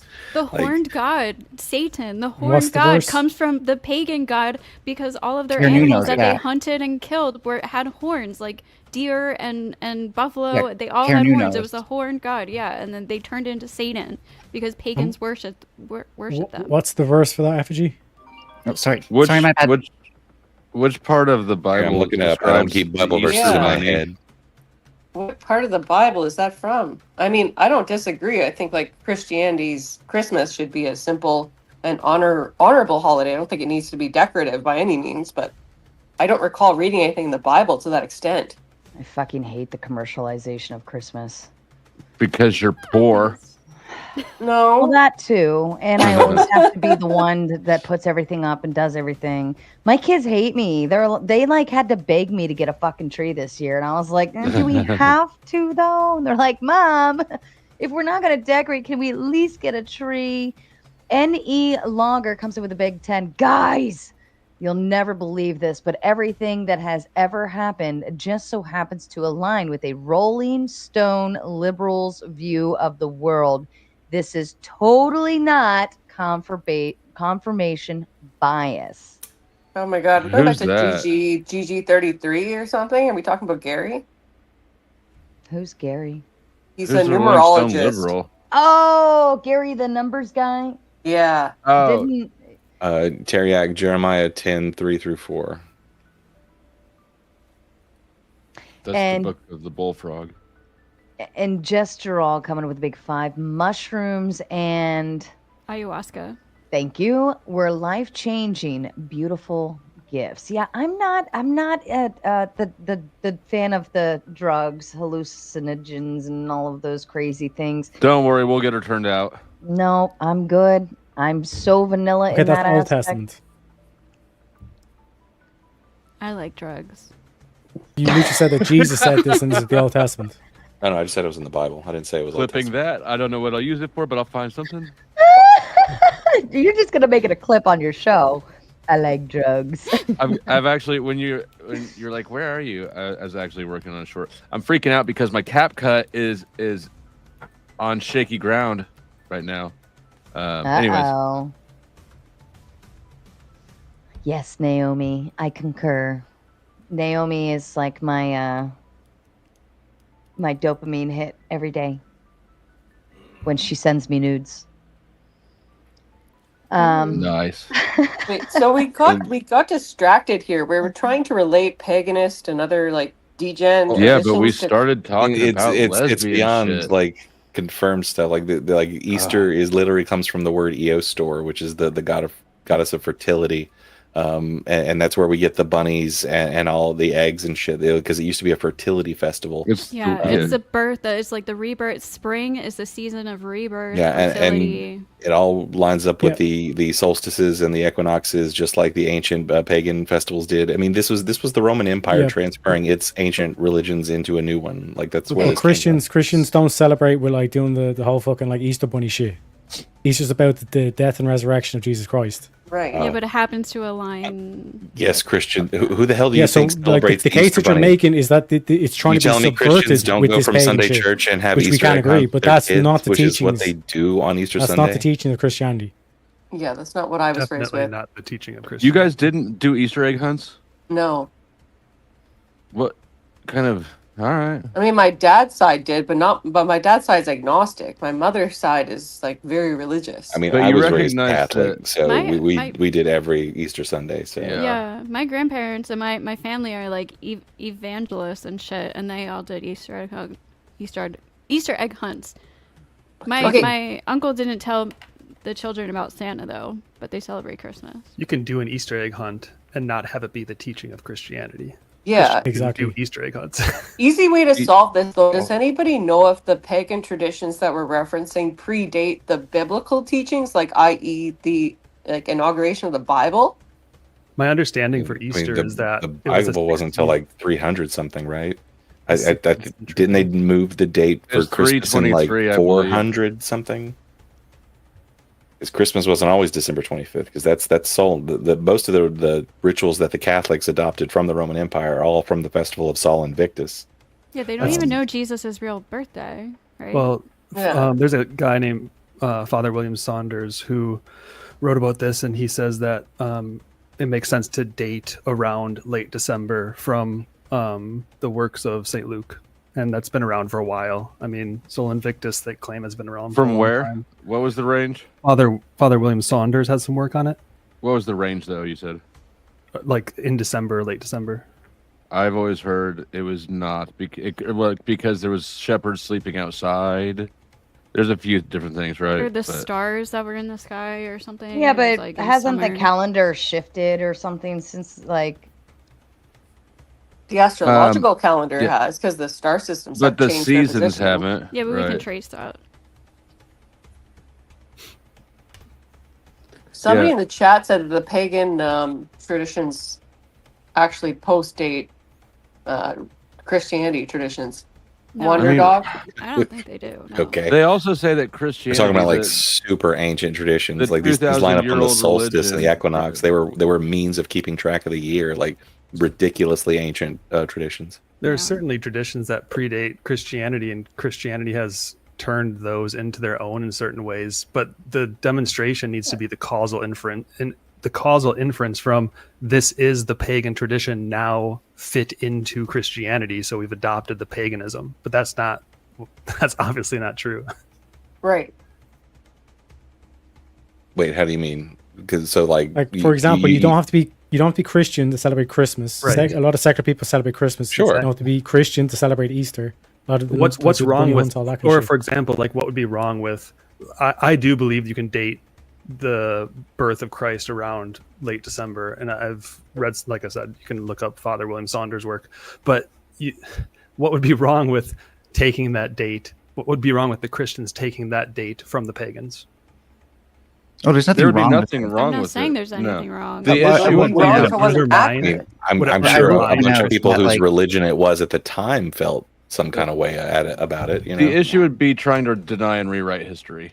but it was right. also the way to get them to easily transfer into the new religion by saying, "Hey, you know, all those holidays you already celebrate throughout the Yeah. year, and then you've got your life scheduled around. None of that changes. But We it just wouldn't gave them be- different names." No, they wouldn't say none of it changes. They'd say we're taking this date, probably trying to get rid of the holiday because they saw it as pagan, right? That stuff happens. I mean, that's why they kept a lot of the rituals from it, right? They I think tried the rituals to are from transfer the- people over. many of the rituals you just see in the Old and New Testament, I think. It would be wrong to yeah, I mean- misrepresent Jesus' birth. A lot of the It would be trappings wrong. are from satellite areas around Rome, right? Like there's a whole lot of Germanic stuff in Christmas, right? Yule logs, evergreen trees. Oh, for sure. For sure. Like- yeah, 16th century Germanic tradition influences Easter and Christmas heavily. Well, that's also why the Christmas tree became popular. Just in general, there's a queen. Not 16th century at all. No. No, there was a queen who had Saturnalia there was was celebrated with a adorned Saturnalia tree is- giving presents, right? No, I'm not saying this is What's the the origin. link you're making between Saturnalia and Christianity? I'm saying for like even non-Christian people. it's Saturnalia sort is of like- December 25th. If that's the Like- only link, though, what's the why does And that matter? they celebrated December 25th Saturnalia by adorning trees and putting presents under them. Do you not see the link? But what does that have to do with Christianity? We don't I say think we don't the say link let's would be celebrate the Christmas, birth right? of Christ by having a fat man come down our chimney and put Christmas presents under our trees, right? I mean, well, that's the adoption of other myths. That's into the that adoption thing. of a culture that is the culture need not be Christian, but if you go to the churches, you see the liturgy, right? The liturgy tells you a completely different story than the culture does. Sure, but like if you actually, so there's a difference between like what Christians say happened in history and what anthropologists say, right? Maybe it depends what you're talking about. Well, we had someone who said that they at least had done some work on the anthropology of religion, and they were trying to talk about how one ritual, which seems to have a basis in this thing, is the body of Christ being. He said it was golden calf. Somebody else said it was arrogant. I don't personally know, but again, what I wanted to say is that the idea that these religions come out of something before them actually fits in with pretty much everything else that's happened in our culture. There's never, you never see spontaneous cultures. You don't see like prophets come around and be like, oh, we should do everything differently. So you do. Usually there's some sort of social order that was the one way and then gradually changed to another, rather than, of course, something overnight. Yeah, I don't disagree with that. So it's not surprising to hear that like Christianity came out of some pagan traditions and stuff like that, to me at least. It's not surprising to think that the practices of some Christians in particular areas are going to vary based on the cultural traditions that have been in that area. But that's very different than saying the death and resurrection of Christ was taken from mythos or from some other pagan tradition, right? That you have to show a causal Mithras or Zoroaster or any number of the other. But those aren't even deaths virgin and birth, in the same 12 way, disciple God. But they didn't even have 12 disciples. Like those are all just like this has been debunked in so many works. Like doesn't the Bible even appropriate something? Debunked, it's not. Go ahead. But it's like it's going to be based personally sometimes. Like someone might not find the evidence convincing, but there are so many works on this. In the 3rd century, the precise date of Jesus' birth became the subject of great interest when early Christian writers suggesting various dates at around 8200, Clement of Alexandria wrote, "There are those who have determined not only the year of our Lord's birth, but also the day, and they that say that it took place in the 28th year of Augustus and in the 25th day of the Egyptian month of Pacon, which is May 20th. Further, others say that he was born on the 24th or 25th of Pharmuthi, which is the 20th or 21st of April." And NE Logger coming in with the Big Ten. Have you considered that the relatively recent model of Christian holidays was purposely hollowed out and stuffed full of commercial and pagan nonsense specifically to push out Christ? Okay, I have a question for Law Dog real quick. That's how much money can I save? Law Dog, how much money can I save by switching to Geico? And that's exactly what the church did by giving people bread. They've hidden the fact and they've pushed Christ out of the church. And Wrongful Rag coming in with the Big Ten. Finally, Wrongful Rage went to bed. What a troll. I know he's such an asshole up here talking about jizz donuts and shit all over the place. And then Wrongful Rag coming in with another 10. What is that word? Charlemagne. Charlemagne. Thank you. Charlemagne killed the last of the tree gods. Augustus saw to it that the Druids died upon their hill of sacrifices. Thank you, Wrongful Rag. And I think it's also really telling that like the Christians needed to get rid of pagans, right? Like St. Patrick, the quote unquote chasing the snakes out of Ireland when it really meant pagans. And I got 2 popping in backstage. Eric, can I get a voice confirmation from you? Sure. Are you going to show any penises on screen, titties, prawn, all sorts of weird shit at all? No. Then you're in the wrong spot. Shut up, Flo. And Law Dog, I see you backstage, but the panel is officially now full. You'll have to wait until somebody drops, and once they do, I will bring you up. Okay. I have somewhere to be, so I will more than happily drop because, to be honest, religion isn't really my strong suit anyway. So where are you got to be at this time of night? Somewhere with crystals. I bet so. I was like that. All right, let me do one more. Law Dog, can you voice confirm for me, please? Yep. All right, and you're not going to show anything nasty, gross, or TOS violators on screen? No, not unless you feed me a bunch of whiskey. Well, have you had any whiskey this evening? No, I have not. All right, we're all fair then. Okay, floor's back open. Well, I'm sure Yeah, so I just looked up this thing about the magic mushrooms and Christ or whatever. It's like, it says, in summary, while these are intriguing hypotheses about mushrooms and early Christian rituals, it remains a fringe theory without solid corroborated evidence. The mainstream view holds that the body of Christ in Christian theology refers to the bread of the Eucharist, symbolizing or becoming, depending on one's belief, the physical presence of Christ without any connection to mushrooms. And also, I got a $2 or €2 dono saying, ask panel, without looking it up, can you tell me how long Christians have been celebrating Pascha? What's Pascha? Yeah. Nope. Exactly. Okay, so what's Pascha? Good. Hey, nope. He gets the point. Congratulations, you won the thing that nobody knows about.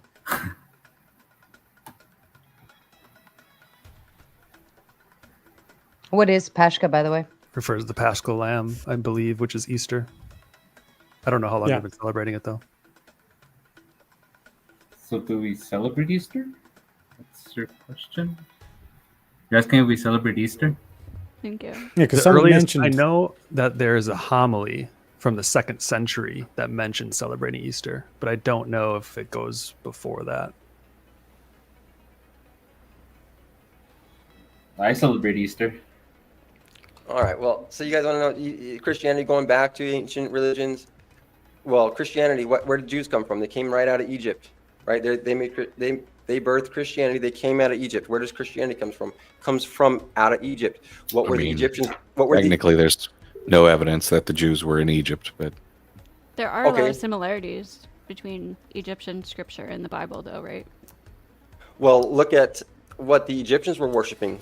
They were worshiping the scarab beetle, which is a fancy word for dung beetle. The cow, where we get the term holy cow and holy shit, because Jesus was born in a barn. And what else did they worship? The sun disk, the golden sun disk between the bull's horns, flanked by scarab beetles. The Egyptians were worshiping the golden disk, the golden mushroom. They were the origins of Christianity. I think aren't there like mushrooms in ancient Christian art and stuff like that too? The oldest artwork known to man is of mushrooms. Can I just ask, what's the point of the mushroom talk? Like, what are you trying to show?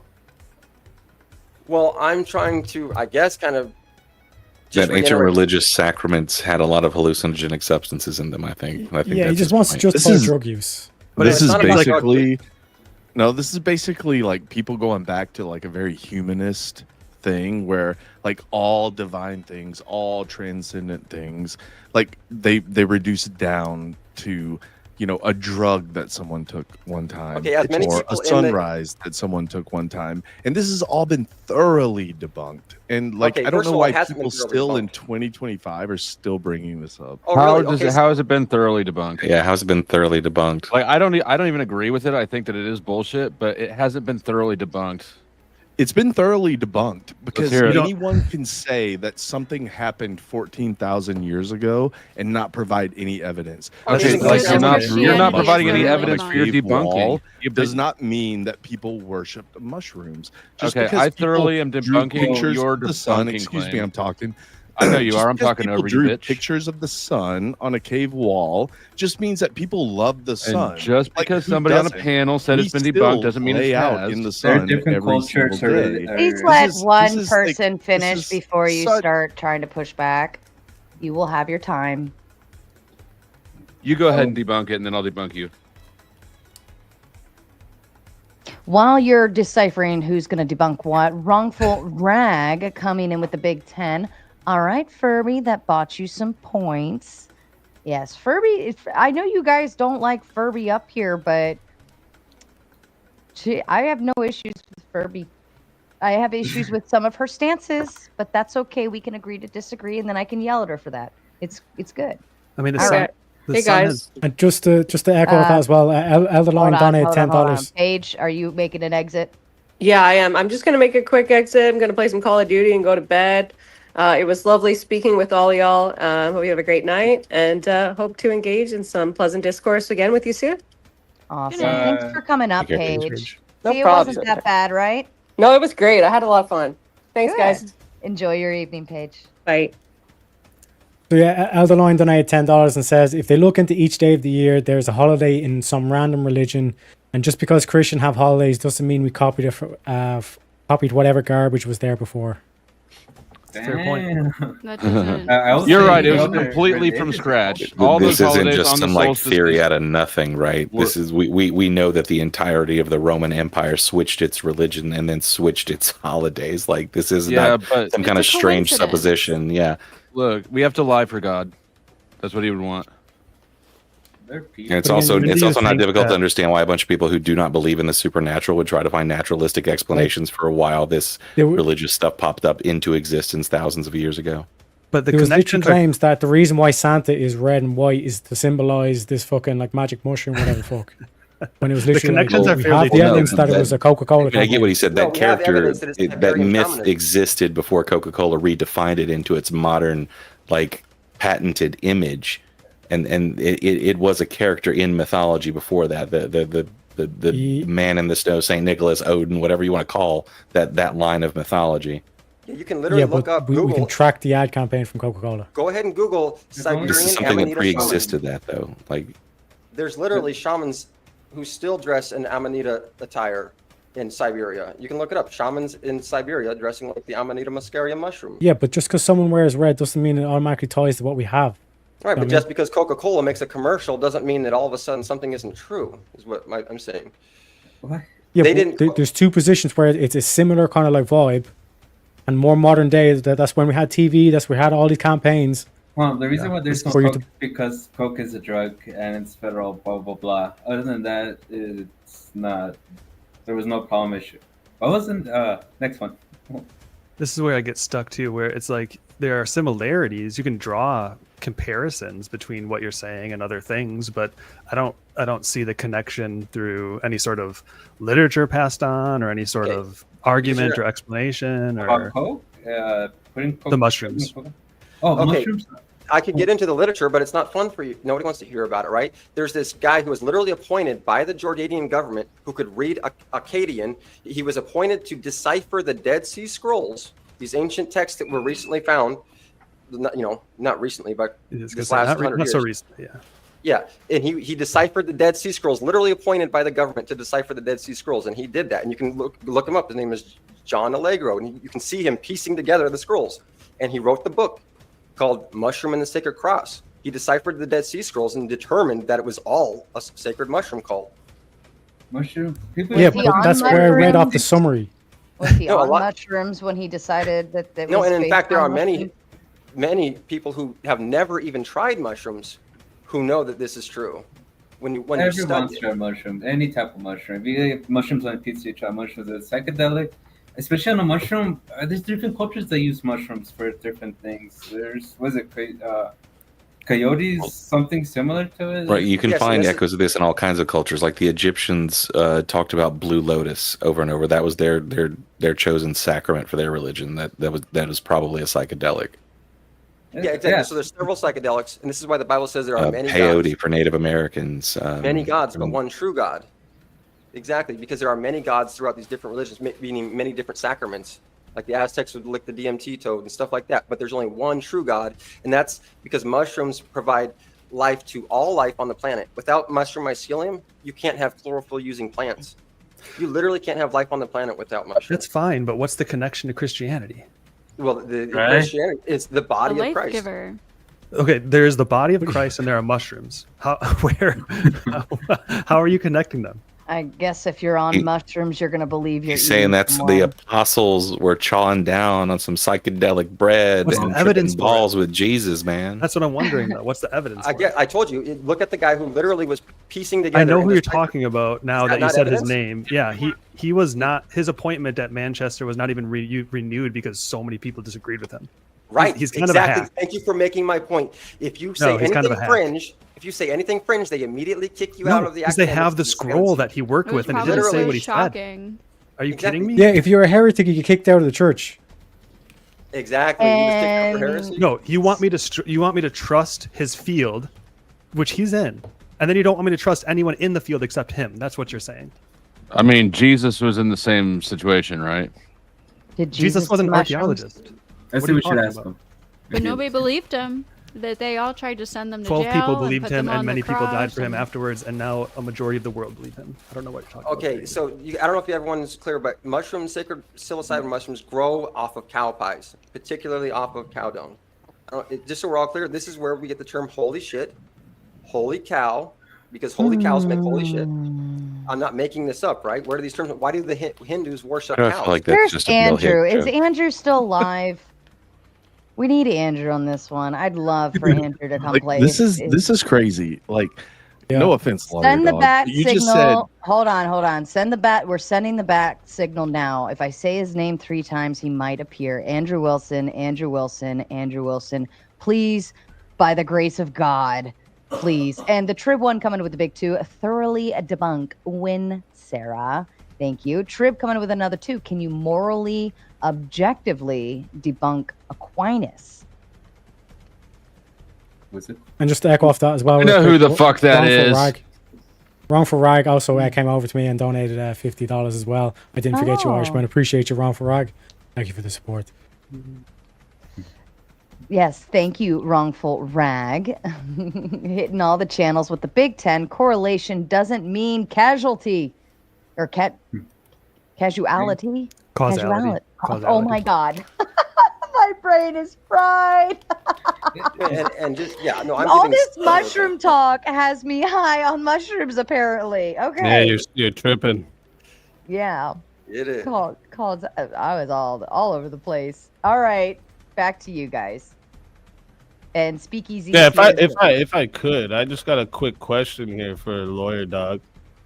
What are you using to get that the term "holy shit" comes from?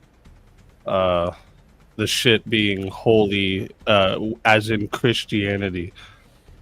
Like, that's where you go. You go to the pasture, the cow pasture. You look for the holy cows that make the holy shit, and there you find the sun disk, the ancient Egyptian sun disk. So you're using the ancient Egyptians' teachings to relate it to Christianity? Oh, that is one of the things that I've learned. This is actually the holy shit term comes from the Aztecs. They looked at the divine shit as from an Aztec goddess. This is where the term holy shit comes from. It has nothing to do with Christianity. So I don't know where you made that up. And like what I heard people asking you that you're not making clear is you're saying some dude was able to decipher the Dead Sea Scrolls, and then he came to the conclusion that the mushrooms equaled the body of the Christ. Can you give us the method of how he came to that conclusion? Yeah, I mean, it's well, he has a whole book on it called "The Mushroom and the Sacred Cross," and he goes over line after line. I get it. He wrote a book, dude. I'm asking you, what did the book say? You keep saying The he book said this. that What did Christianity he was a say? mushroom Like cult. what did he use to relate the body of Christ to the mushrooms? And E-Logger comes in with the big 2. This dude's whole worldview is Spencer's gifts.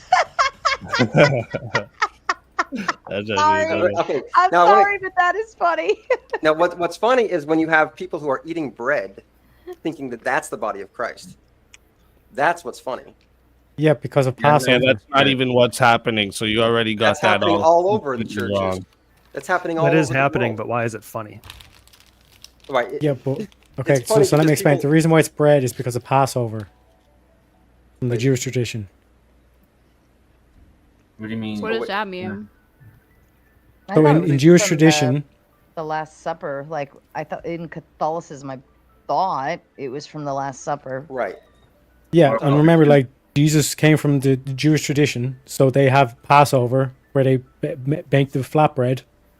Because the whole thing of like, if you waited for the bread to rise, you would have been wiped out by the Egyptians. But rather than waiting for the bread to rise, they just said, "Fuck it, we'll take the flatbread," and they hightailed it out of Egypt. That's why Jesus. That's why he used bread, because it's Passover. It's the same tradition, but he's anointing it into the new tradition, which You're is actually Christian pointing tradition. out an interesting point. He's talking Yeah, about it's the a gift leavening. from God and a sign of sharing. But like, I'm more interested in trying to understand how exactly you get the mushrooms equaling the body of Christ.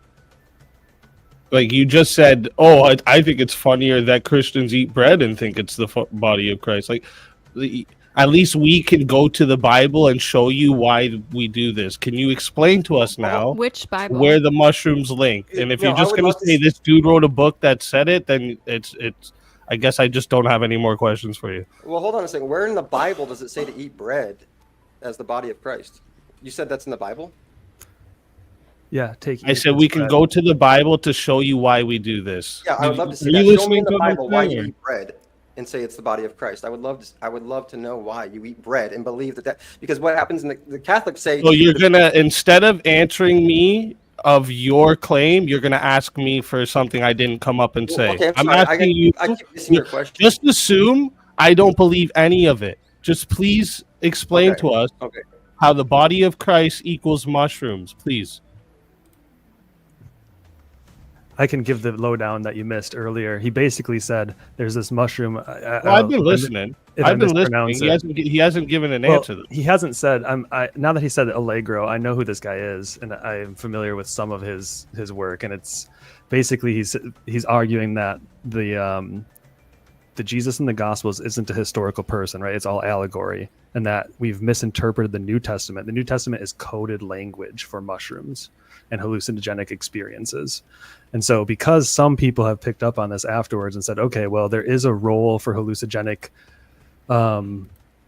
drugs within religious worship. Now, for some reason, this gives his claim traction. And that's what I'm trying to understand too. I don't see how... Yes, let me clarify. This is what brought me to it, okay? When I was studying law at the university, why I actually went to study law, then switched to anthropology and then back to law. Because when I was studying law, an anthropologist came in and said, I just got paid to go to Mexico and go to a Catholic church and eat mushrooms.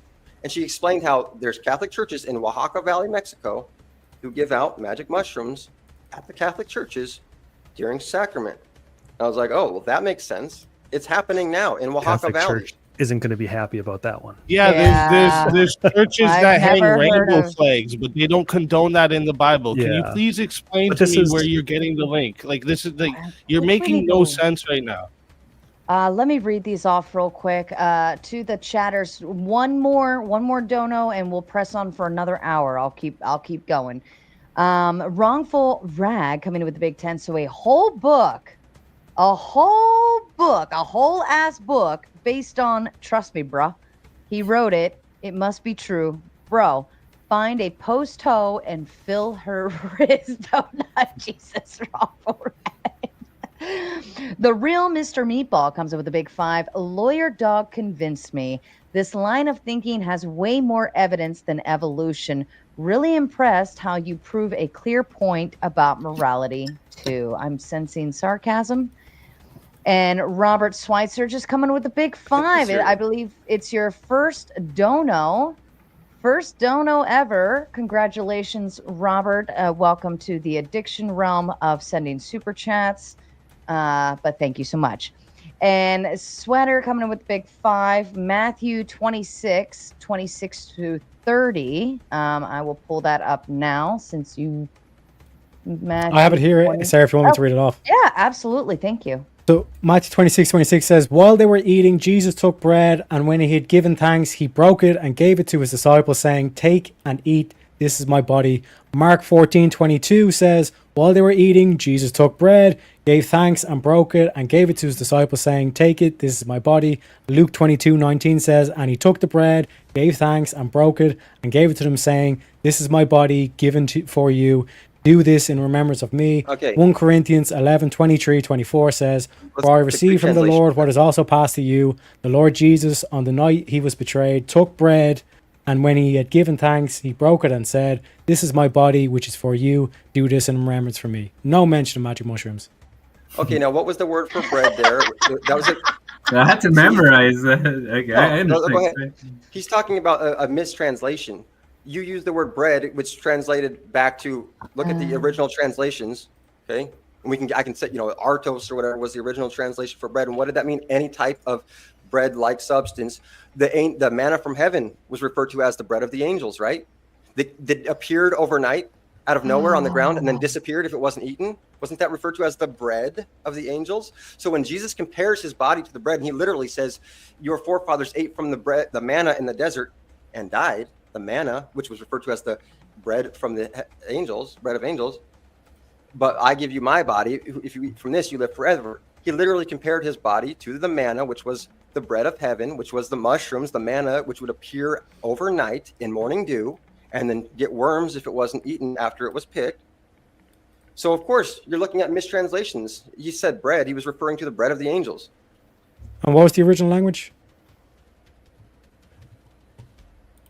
This has probably been translated a bunch of times, which is an excellent point. This has been translated so many times that he just specifically was talking about Wonder Bread. That's just inaccurate. See, that's your problem. You're looking at bread in the sense of Wonder Bread to begin with. Like you just have like modern way of thinking. They're wafers. That's your problem. Wafers. But what I'm saying is it's not perceived as bread to begin with. The word you're talking about, liham, is also used just for solid food in general, right? That's the thing with that language, is they had words that did have different meanings. But my problem here is you take some modern person that has no pass down of the oral traditions and just interprets it his own way, and you take this as evidence why. Allegro. How dare you think for yourself? Allegro specifically. Yeah, that's not what I said. Good straw man. That's what you meant, though. Tries to No, tie that's not the what I Greek meant. word bread I know you're too to stupid for debating, buddy. Just stay quiet for this, bud. Well, I mean, if I may, Lawyer Dog, the whole thing, like I've read Allegro, and his whole premise is about, Jesus being an allegory. I mean, we know Jesus was a historical figure, and we have, tons of historical documents pointing to him. So if his whole premise is founded on Jesus being an allegory, I mean, doesn't that like completely, debunk his whole argument? Because Jesus wasn't an allegory. Jesus of Nazareth was a real person. We all know this. It's historical. Even from non-biblical accounts, like we know these things. Yeah, so, like I don't understand like how it follows. Like it's like it collapses his whole argument. So you do get that there are no contemporary historical accounts, right? Like just to be fair, completely honest, like there are no contemporary historical accounts of Jesus, right? You get that, right? No, I don't get that. We have accounts of Jesus from the first century. You use that same reasoning to say there are no like contemporary accounts of Caesar, even though we have like documents supposedly written by Caesar. The earliest Bible book of the New Testament was written was 70 AD, right? Biblical scholars pretty much agree on that. It is because the destruction of the temple is in it, and that's when the destruction of the temple happened. That's how we know that we can date it to it. I think that is actually What are you citing for this? Like, I'm going to cite the super chats. Wrongful Rag coming in with a big 10. Andrew Wilson. You're stuck, Sarah. Yep, that was the official dono that set us into 1 more hour. Congratulations. You are keeping me up till 3 a.m. I will be walking away here shortly to go get more coffee. The panel had better behave while I'm away. Wrongful Rag coming in again with another 10. If he says Hebrew, he looked at the wrong scrolls. Fair enough. Trib 1 coming with a big 5. Can we be real? Cow dung mushroom deity is as valid as the Lord of Christianity, which is just as valid as 1 × 1 = 2, but it is kooky as fuck for real. LOL, I agree. It's very kooky. And Dustin S coming in with the big 2. Russian Santa wears blue and has a hot daughter. Is that true? Is that a thing? What? Russian Santa? What's the Russian Santa look like? What's her daughter look like? Brings hot daughter when he sneaks into house. Oh, cringe. NE Logger coming in with a big 5. You know what? Screw it. Every historical mention of shrooms was really about bread. Jimi Hendrix loved a mean rye. Timothy Leary was a PETA maniac. What the fuck?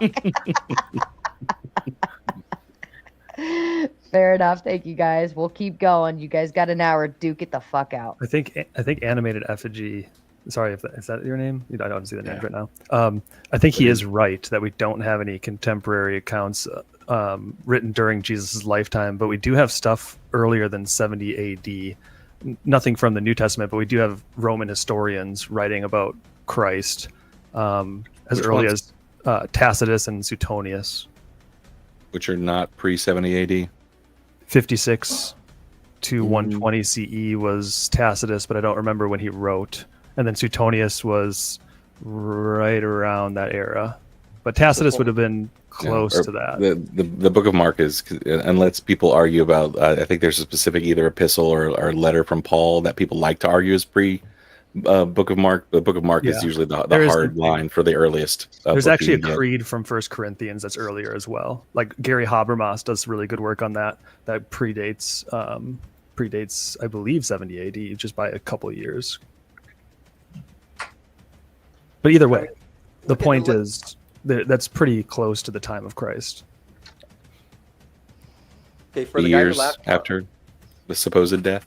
Yeah, considering no printing press, no. I mean, that's considered, like, by the Jews, that's considered in a full generation away, right? That's like the length of their prophecy length, right? Like, I mean, I don't know about that, but I mean, I can remember. You're kind of moving the goalposts here, guys. I don't see. If you're trying to claim that like some myth was able to rise up in that time, that was 70 years. Yeah. No, it's just a convenient time to write a holy book to say that you're fulfilling prophecies from the previous generation. But you don't take into account the Bible like was written, like collected. Do you think the Bible existed like after Jesus died? We're literally talking about that right now. Yeah, it is exactly. The fairly Bible is convenient. collected from writings. Yes, and all the gospels come from the Book of Mark, which is considered the earliest written gospel. That is not true. Yes, biblical scholars consider all the other gospels to come from a primary source of Mark. Oh, I've read plenty, my man. You need to read yours. Like a common mistake. I do think that it's very hard to write a text that early without a printing press, and with you have to write on animal skins, and it takes a while. So I do think that the verbal traditions. It's hard to write a text like that if you're not a scholar. The verbal traditions are very, very strong. I don't think we can discredit that. You just have to prove it. Just show proof. I didn't hear what someone said. Oh, you just have to prove it. Prove what? Prove the skins. If someone did print it in the skins or anything, it would have to be somewhere. If not, then it's gone. Yeah, that's what we have. We have many manuscripts. Scripts? Yeah, manuscripts written on animal skin. So for the person who said that there's no cow shit deity, look at Hinduism. It's literally based on the worship of cows, and not only that, but they also blue cows, because psilocybin mushrooms, when they bruise blue as a signature of psilocybin. So holy cow. It's in Hinduism. It's actually. I feel like I've heard all these arguments when I was in my 20s, constantly eating mushrooms. What does that have to do with Christianity? Yeah, like bringing up a different religion does not prove the point. In terms of the word, you said it was a mistranslation, but I've put the link in the thing. Arthos is ancient Greek for bread. What I'm saying is it's not a mistranslation. And there's no link to the word mushroom. It is a mistranslation. Okay, look at what it called the manna in the desert. Did it call that bread too? And then look at how it's described. Is that described like you would describe bread? But then why didn't it say it was bread from heaven? Exactly. Do you think it was You loaves can't of bread? argue it's literally Greek. No, what I'm saying is, why didn't Jesus refer to it as the bread from heaven? Well, because he just calls it arthos, right? Which is the ancient Greek word for bread. He compares it to himself, his bread, to the manna, doesn't he? He literally says, "Your forefathers ate from the manna in the desert and died, but he who eats from my body will live forever." Comparing his bread to the manna in the desert's bread. What verse is that?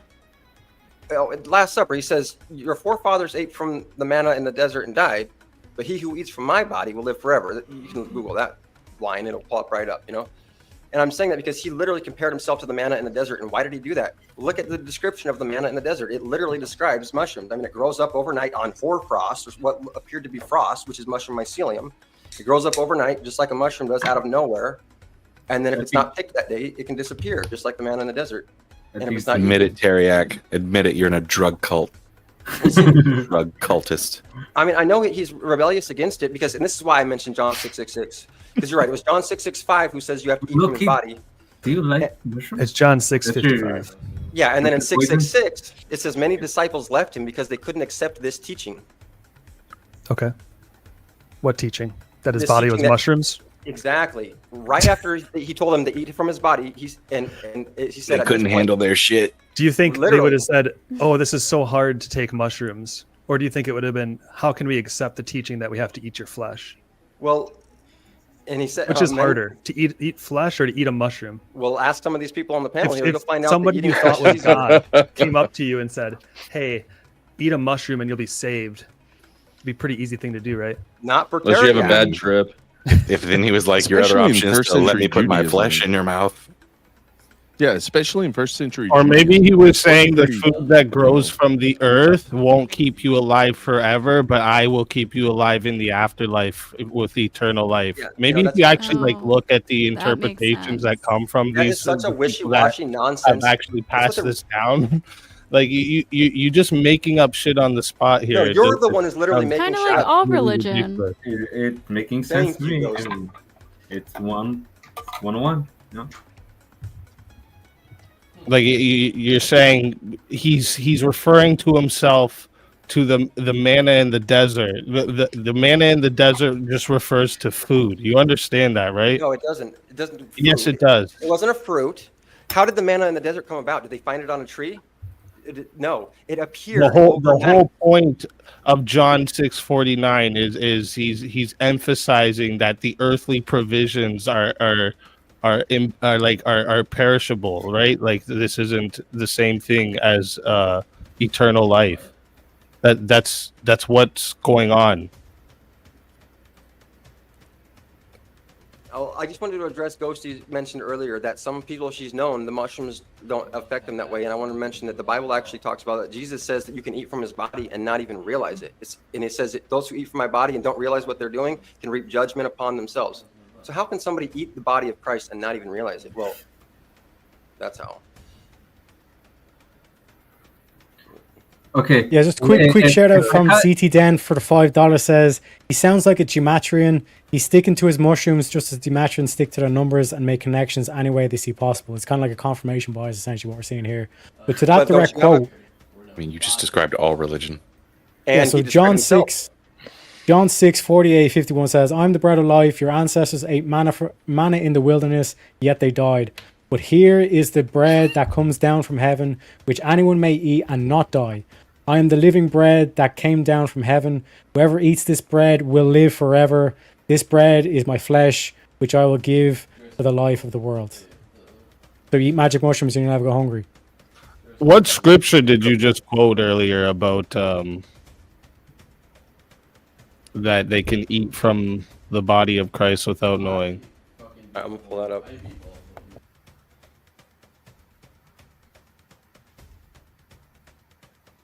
Hey, lawyer doc, if I chip some of your beer and I smoke it, would I get high? Probably. Probably. That smirk. He was like, "Oh yeah, you would, brother." So it's a one. So Tommy Woosaw comes in with their membership. Dude isn't even a lawyer, but came up with his name that tells us everything we need to know. LOL. Oh, are you not a lawyer? No, I thought I made that clear, and let me explain real quick. I am a law student.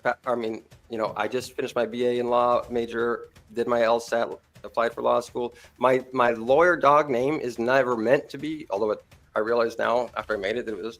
It's actually based off of the Demesme versus Louisiana case where the guy told the cops, "Hey, maybe I need a lawyer, dog," and then his statements were held admissible in court because he didn't unequivocally invoke his right to an attorney.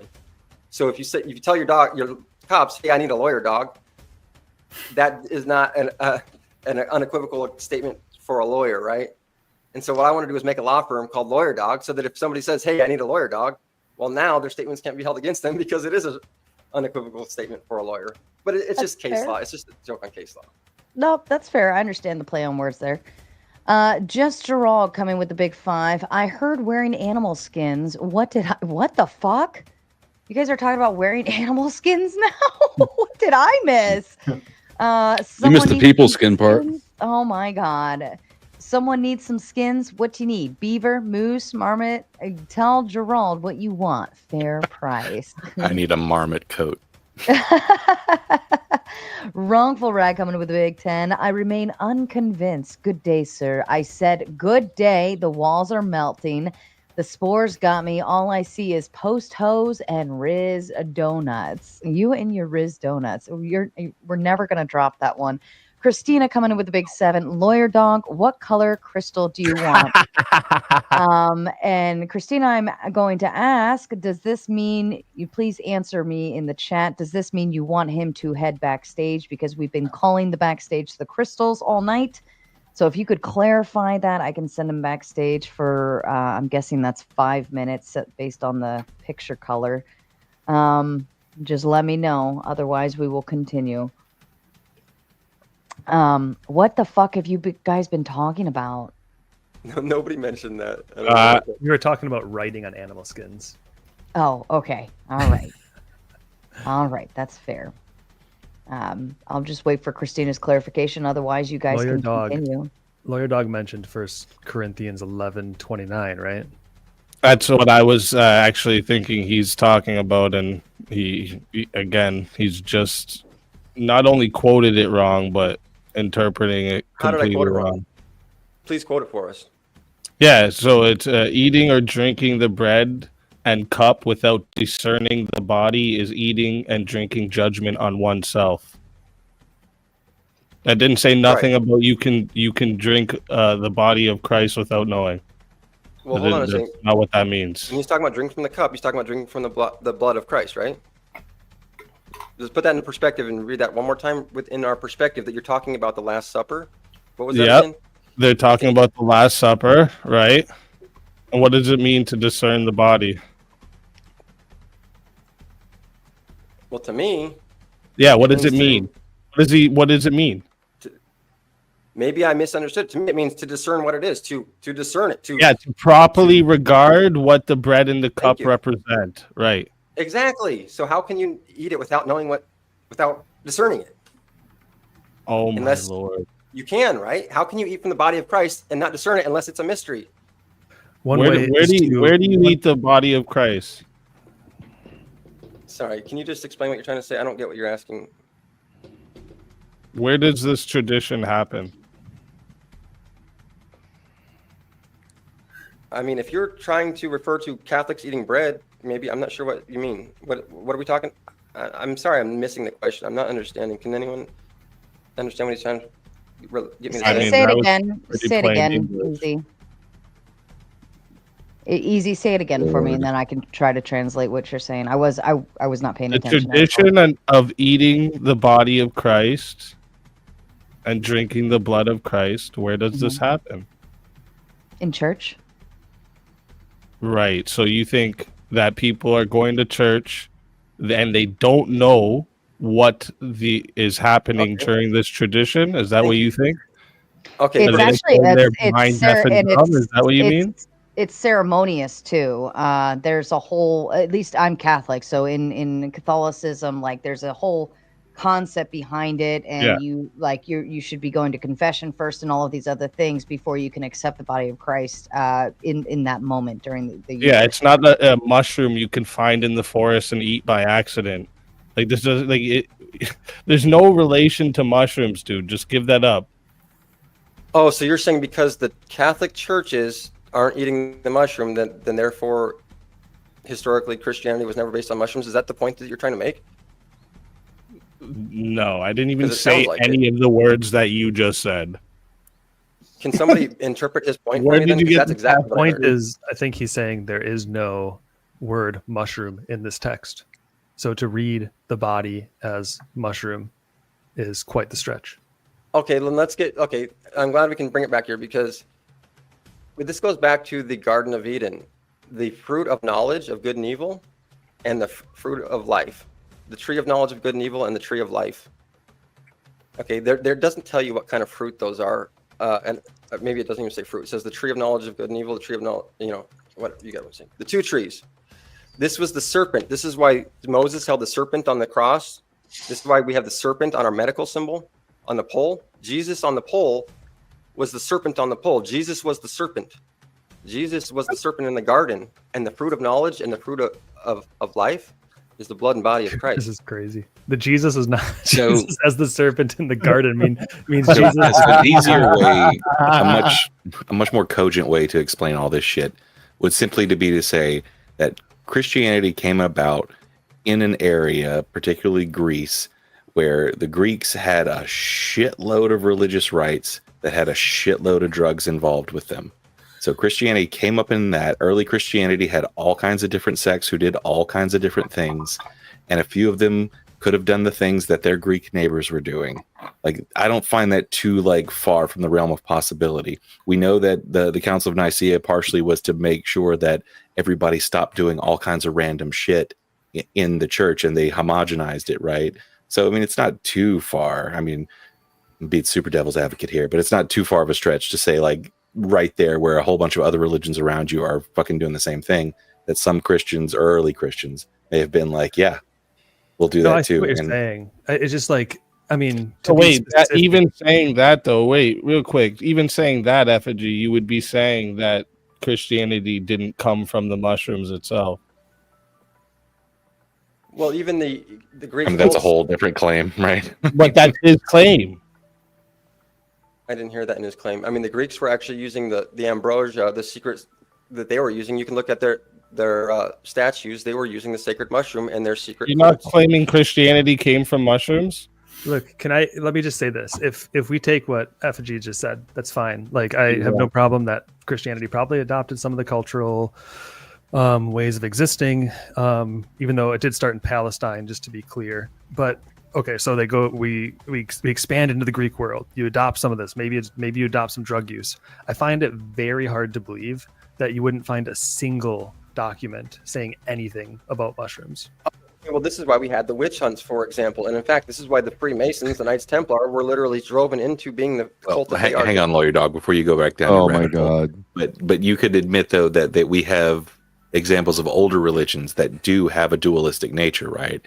That there are what they would say are like elevated understandings of their religious teachings, to where it does have a double meaning, where it can have one meaning for the lay Christianity has people and double one meaning as well. Yeah, I'm not arguing that. What I'm saying is there is no and we reason to don't believe know it. how to read these in their religious their original text to get all of that kind of context. So maybe there was some kind of like double entendre to it.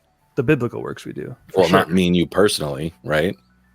I mean, I've studied it. This is what my master's is in as well. So I've studied it for quite a while, and I've done 10 years getting my PhD in philosophy, and done Platonism and Manichaeanism and all that. So I'm just not seeing the connection you're making. I'm familiar with Allegro, but you're even going further than he would go.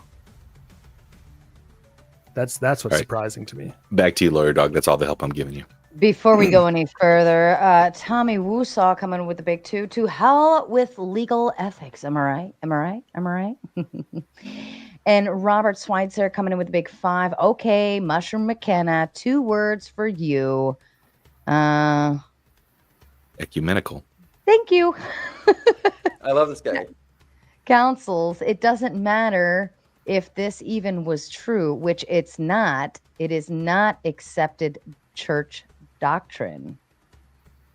It's Go ahead. Yeah, if you have a thought. I mean, of course, it's not accepted church doctrine. The church is the synagogue of Satan. Jesus wasn't accepting church doctrine either.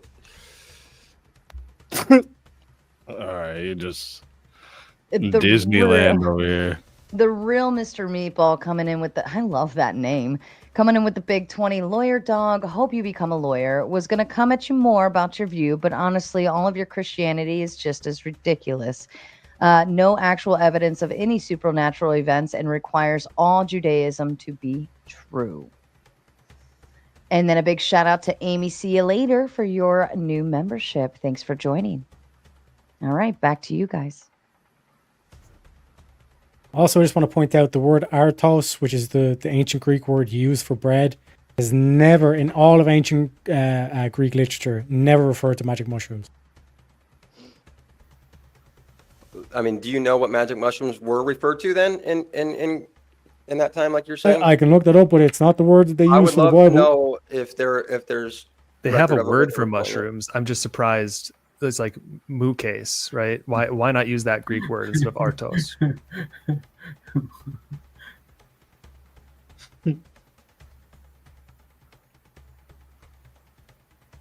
I mean, I think I've drilled my points in enough. I don't want to keep hammering on the same nail, you know. I think you Oh, guys. you're hammering on the same mushroom, or at least chewing on the same mushroom. Wrongful rag coming up with the Big Ten. Jesus rejected synagogue doctrine. He came to make the church. So just no. Exactly what I was kind of saying.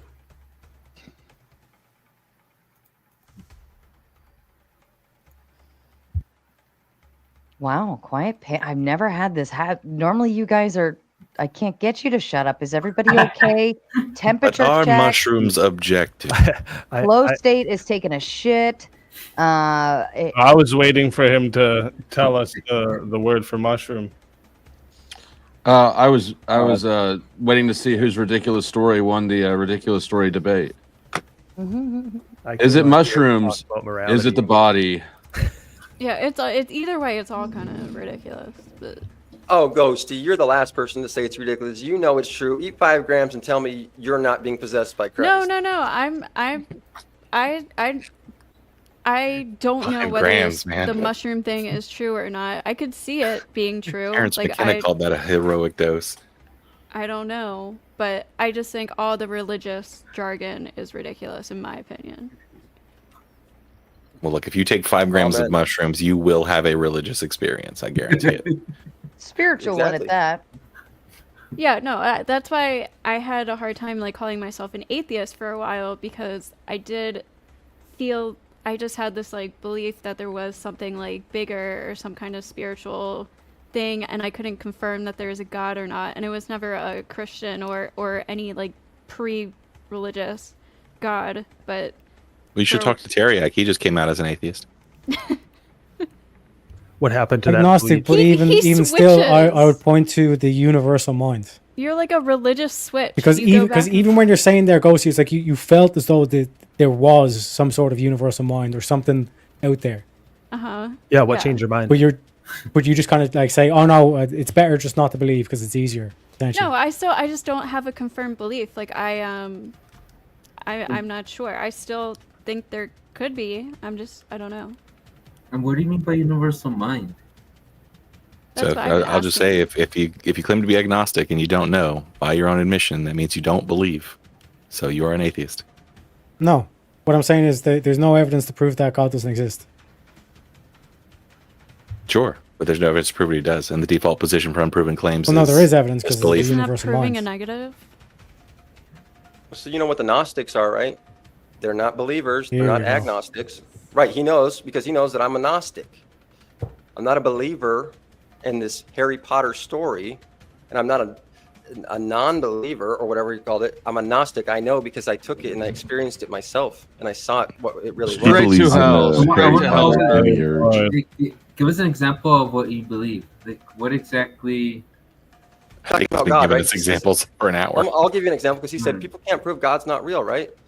Right, I'll show you. I proved to myself God was real when I took the mushrooms and I saw the sun.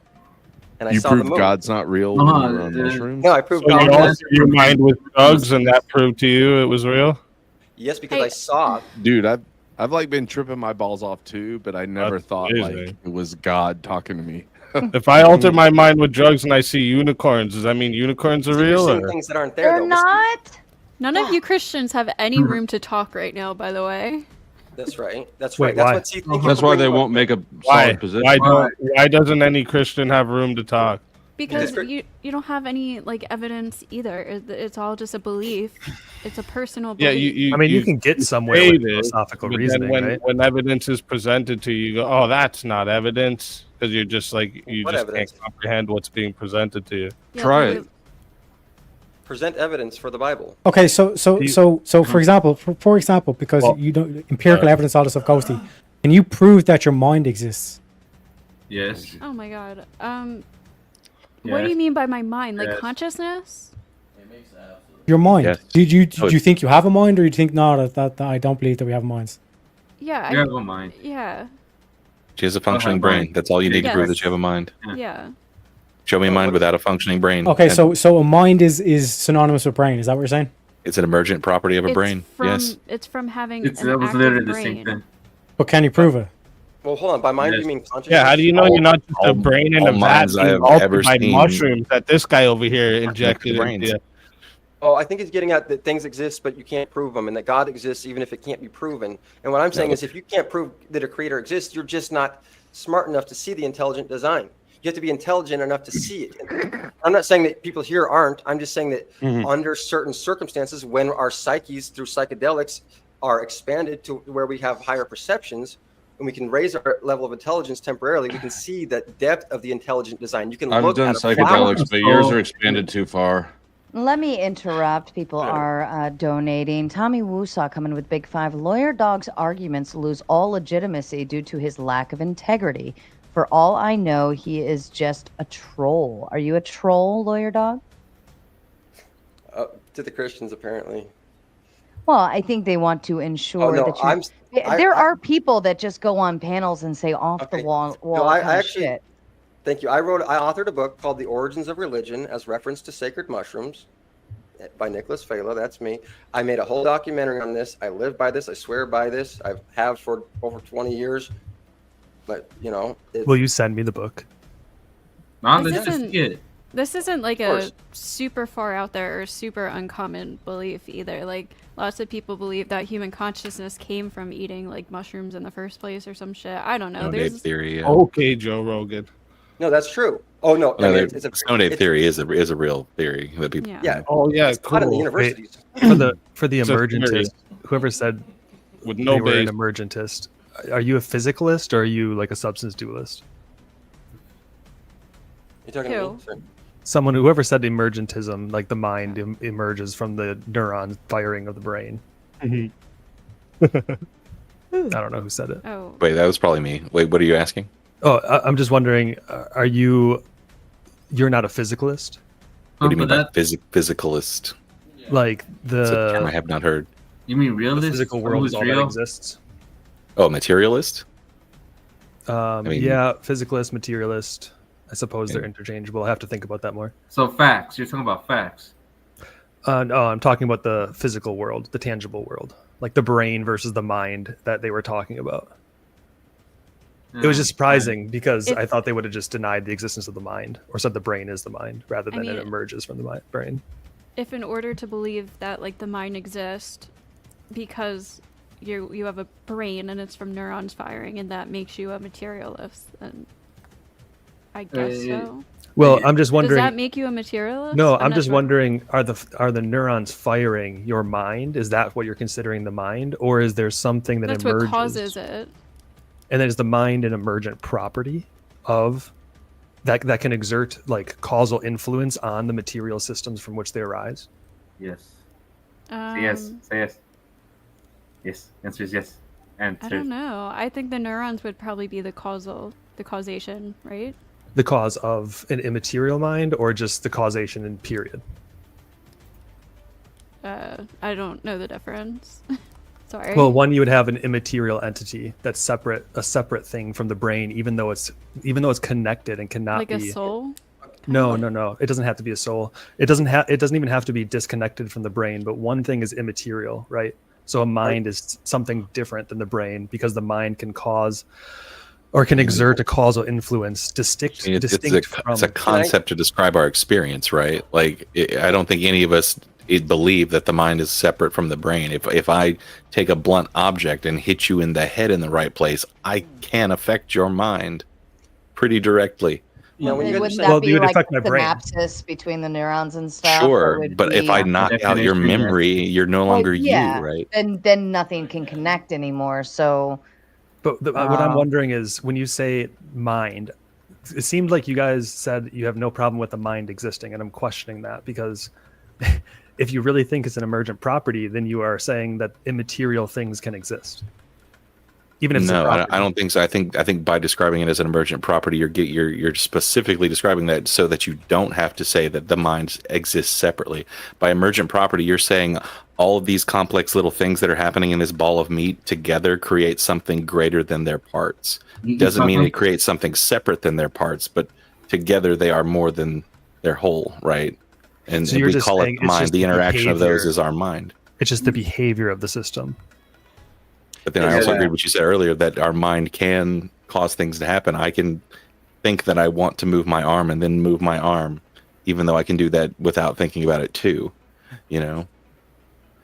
Yeah. So okay, that clarifies things for me at least. Then, so you're not taking it as like an immaterial entity that arises from the No. brain. You're just saying That's one of it's my the things that I hit complex back on state. Teriak about many times is that you can't show me an example of a mind existing without a brain.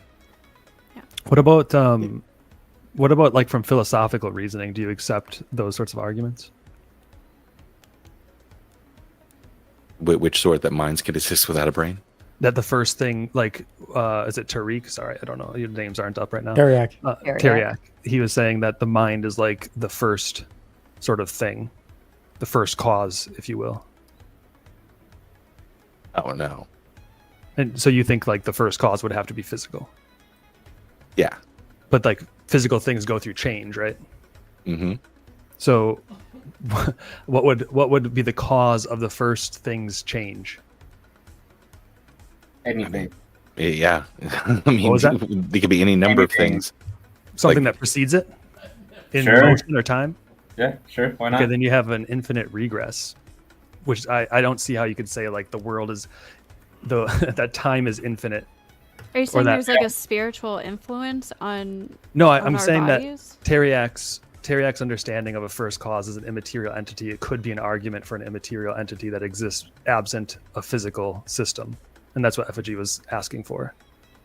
I just, that seems like logically dubious to me. That seems like contradictory. Every time someone's like, this thing is outside of reality, this thing is timeless, like our complete understanding of logic and reality tells me that something cannot be timeless, because without time there is no energy, there is no matter. Well, yeah, that's why I'm saying it has to be timeless. So matter, something that's No, it immaterial. can't be. That's the logic something about that's- it. Something that is Things immaterial can't could be a- timeless, because then they can't be things, because energy needs time to exist. But an immaterial thing doesn't take up space, it doesn't take up energy, it doesn't take Once up again, oxymoron. How can something be an immaterial thing? Things aren't immaterial. Yeah, like right? what's an you're example using of thing an you're using immaterial- thing as like the very specific notion of like res, like the We're Latin talking about the term res. physical reality that we live in. I'm talking about the first cause.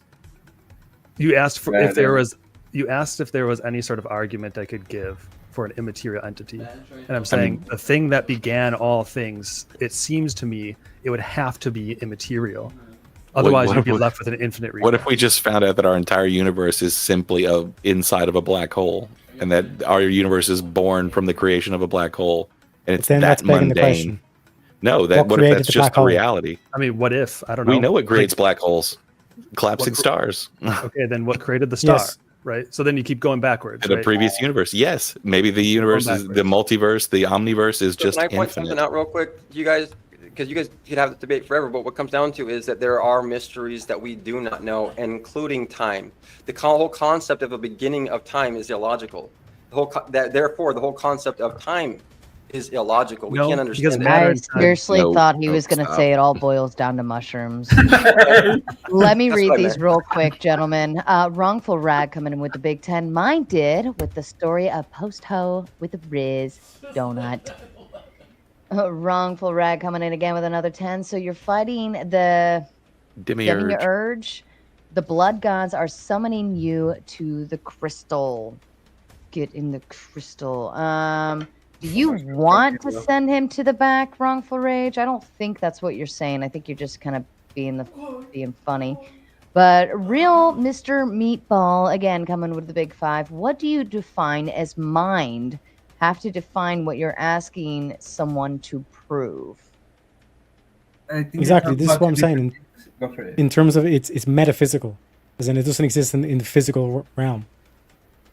This is the whole How- concept how of like the can- universal how mind can that was a- given during the debate. How can a mind exist outside of the physical realm?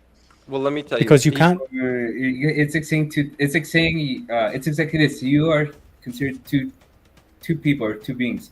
You yourself, and then you as the soul. So it's kind of like how you see it. not You view quite it. the same. Okay, they keep mixing these words up. By mind, I think they mean consciousness. And if we can use the word consciousness Yeah, instead of mind, in that realm, yeah. we would understand each other better. But we need our bodies for consciousness, right? We can't be conscious unless you believe in like an afterlife or something.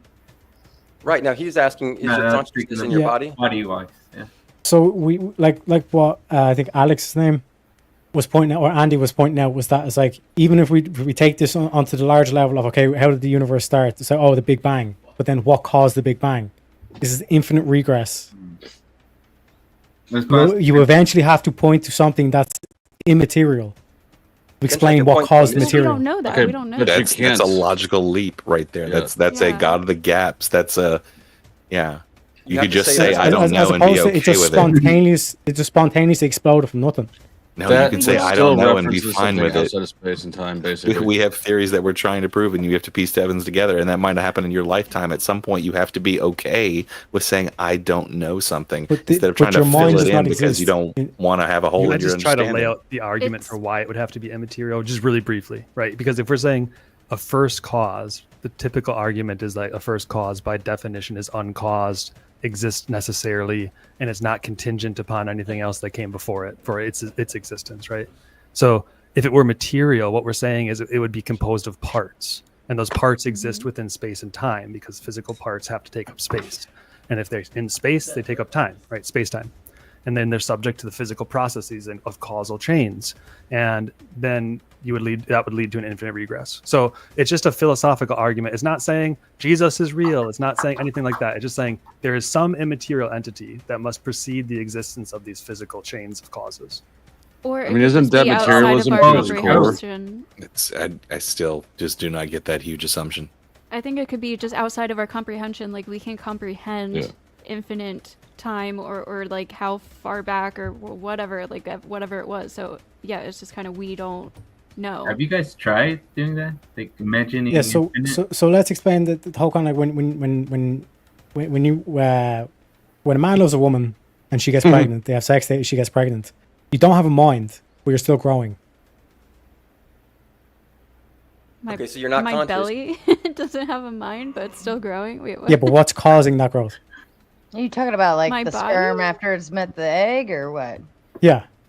So it's like you have something that doesn't have a brain, It doesn't but it clearly has a necessarily mind. have. Wait, how does it well, clearly have a mind? Yeah, it doesn't I clearly think have it's a mind. more. We talk about functions within a cell.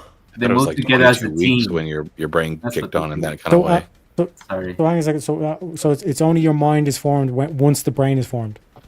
Well, hold on. Once the brain is like maybe Yeah, activated. that's what we've been saying.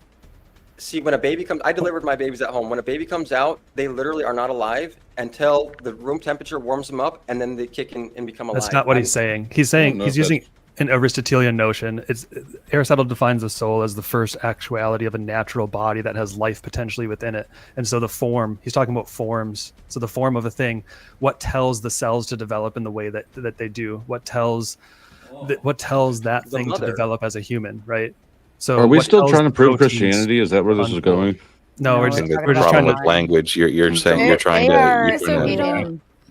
They are You're trying in like way in the deep realms of thought process now. It's That's kind of what beautiful, but I'm not smart enough for this we're just conversation. arguing for I'm we're just enjoying arguing listening. that it's possible that an immaterial entity could exist. So I call that like, I don't know, I would describe it as like a life force, but I don't know if I would say it has like a mind. It's just some part of nature, but I don't have a word to describe it Sure, I other think- than like a life force. That's like what evolution is. This has been a crazy night. Apparently, Ghosty is a believer and Teriak's an atheist. This has been a crazy night. Life And force, Jesus I was think, getting stoned on mushrooms. Apparently. Right. life force, I think, is a Oh, fine. way to Jesus' describe body it. was the mushrooms, Teriak. Get it right. It's either mushrooms or bread. Either way, it's at least edible. So, Oh man. yeah, I See mean, I that think the ergot argument. theory. Here's what we're going to do. We've got about 20 more minutes left. I do believe the conversation is finding its dying points anyways. So, kind of prattle on in your own little way, and then here in about 15 minutes, we'll start shutting down. We'll start with our kind of end of the panel thoughts and all of those fun things. But this has been a very enlightening conversation. I'm learning about mushrooms. Oh, you checked out like 2 hours ago. My entire religion is, well, I have been like mitigating other things, but it got deep. Where's that? I need all of your clips, Flo. I know. I just went to go So reach deep. for it and it's gone. Anyways, press on, my friends. Thanks. That's funny. Mushroom soup sounds good. Okay.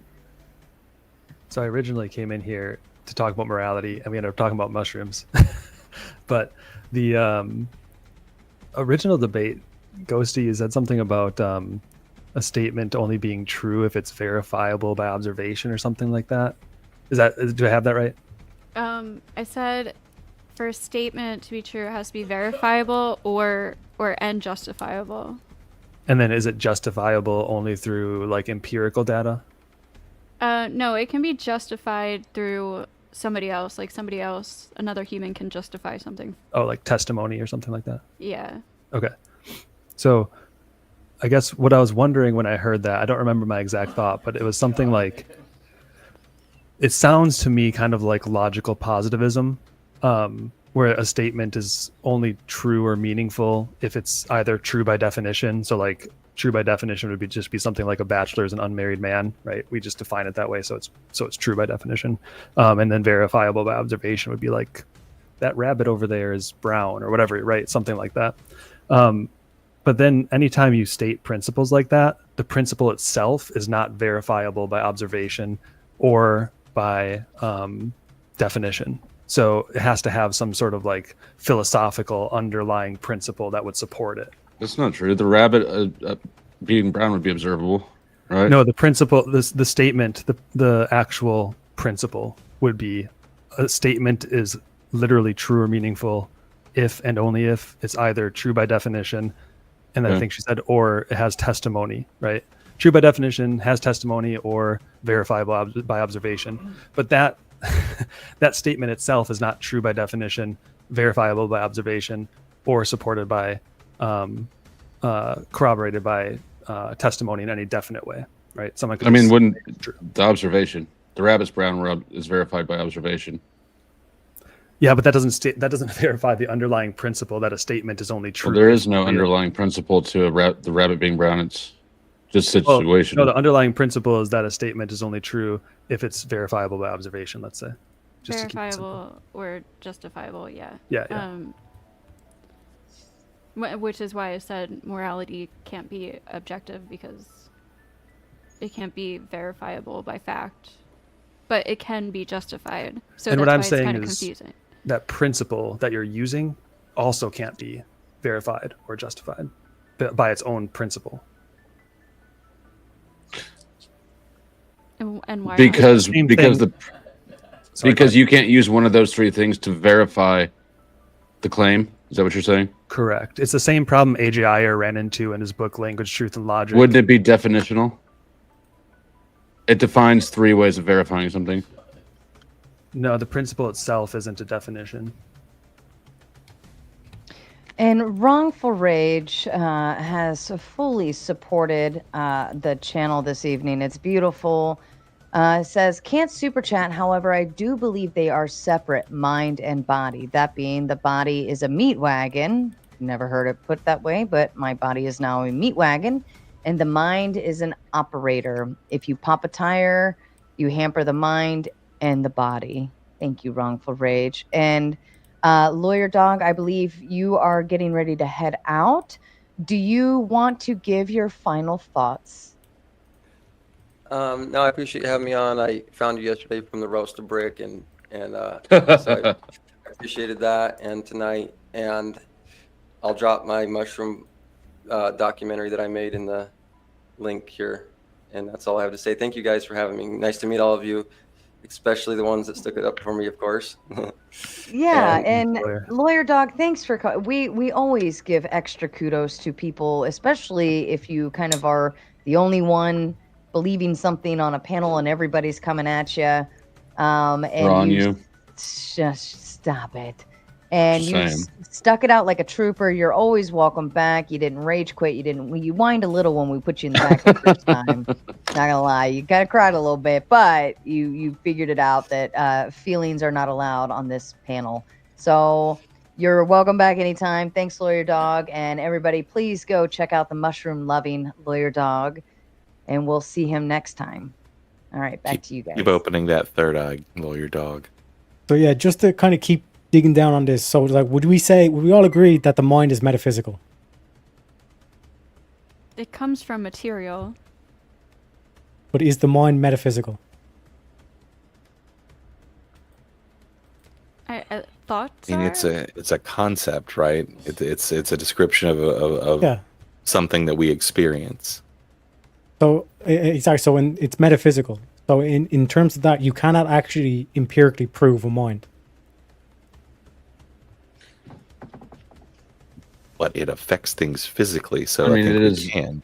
the most fundamental And people part can of all of attest our to having existence. a mind, right? and we know from our own experience that we have a 'Cause mind.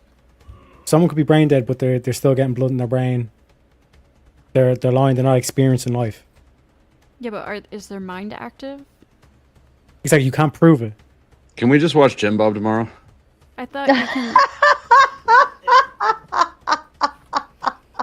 I guess we don't know what's going on inside, like, of a coma, right? That's one of the many mysteries. Like, we don't know what's going on inside someone's head. when Yeah, they're in a but coma we and take stuff, for but- granted every day. I have a mind. We all agreed. Yeah, a mind exists. Yeah, but it can't exist without the material. So, like, if you're describing thoughts you have in your mind, I guess you could call those metaphysical. I think. It's more descriptive of the experience. Well, but this is what I'm trying to say is in terms of this whole kind of like thing of like God and all this, it's just hogwash. It doesn't make any sense. But it's like it's actually a rational argument, philosophical argument to explain physical. How is it irrational? No, I'm saying it's rational. Are you saying it's irrational? So you're saying because you think a mind is not physical, you think it's rational to posit other non-physical things? Yes. That have way more power and necessity for more explanatory everything. Because according to you, the physical just randomly came into existence from nothing. See, and there's like a huge logical leap to the we just beginning of the don't know universe that, that we don't even know if it yeah. has anything to do with the same argument. Like it's always These are the ones that are saying dinosaurs are roaming 65 million years ago. There's physical evidence for that. But why is physical evidence your like? Just let them straw man you so they stop. The I don't think I've been straw manning anybody. I think the emergentism is what's going on here. The emergentism is just assumed, and physicalism is assumed with that, and then the mind just becomes this state of complex thought. But I have a problem understanding how that would account for things like. Can I destroy your mind by destroying your brain? Can you what? Can I destroy your mind by destroying your brain? Seems so. I don't think I guess the question would be. You don't think so? That's You think your mind exists beyond? That's I presuming guess that religious people would. Yeah. Yeah, that's presuming that it. Well, that would be your soul. Right. Right. And this is the heart of this argument. I think we Well, tapped in. Isn't that what I around it a said lot. earlier? And then you guys were like, no.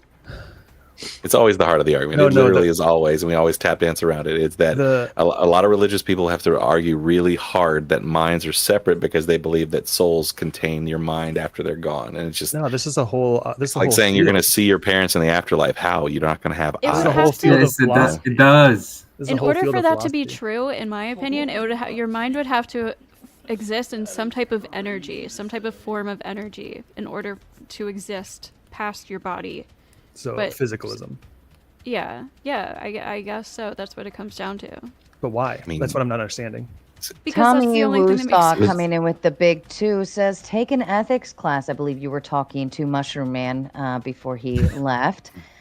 Dustin S. coming in with the big 5. Laws of logic exist in the mind. Show me a material law of logic. You can't because concepts are immaterial.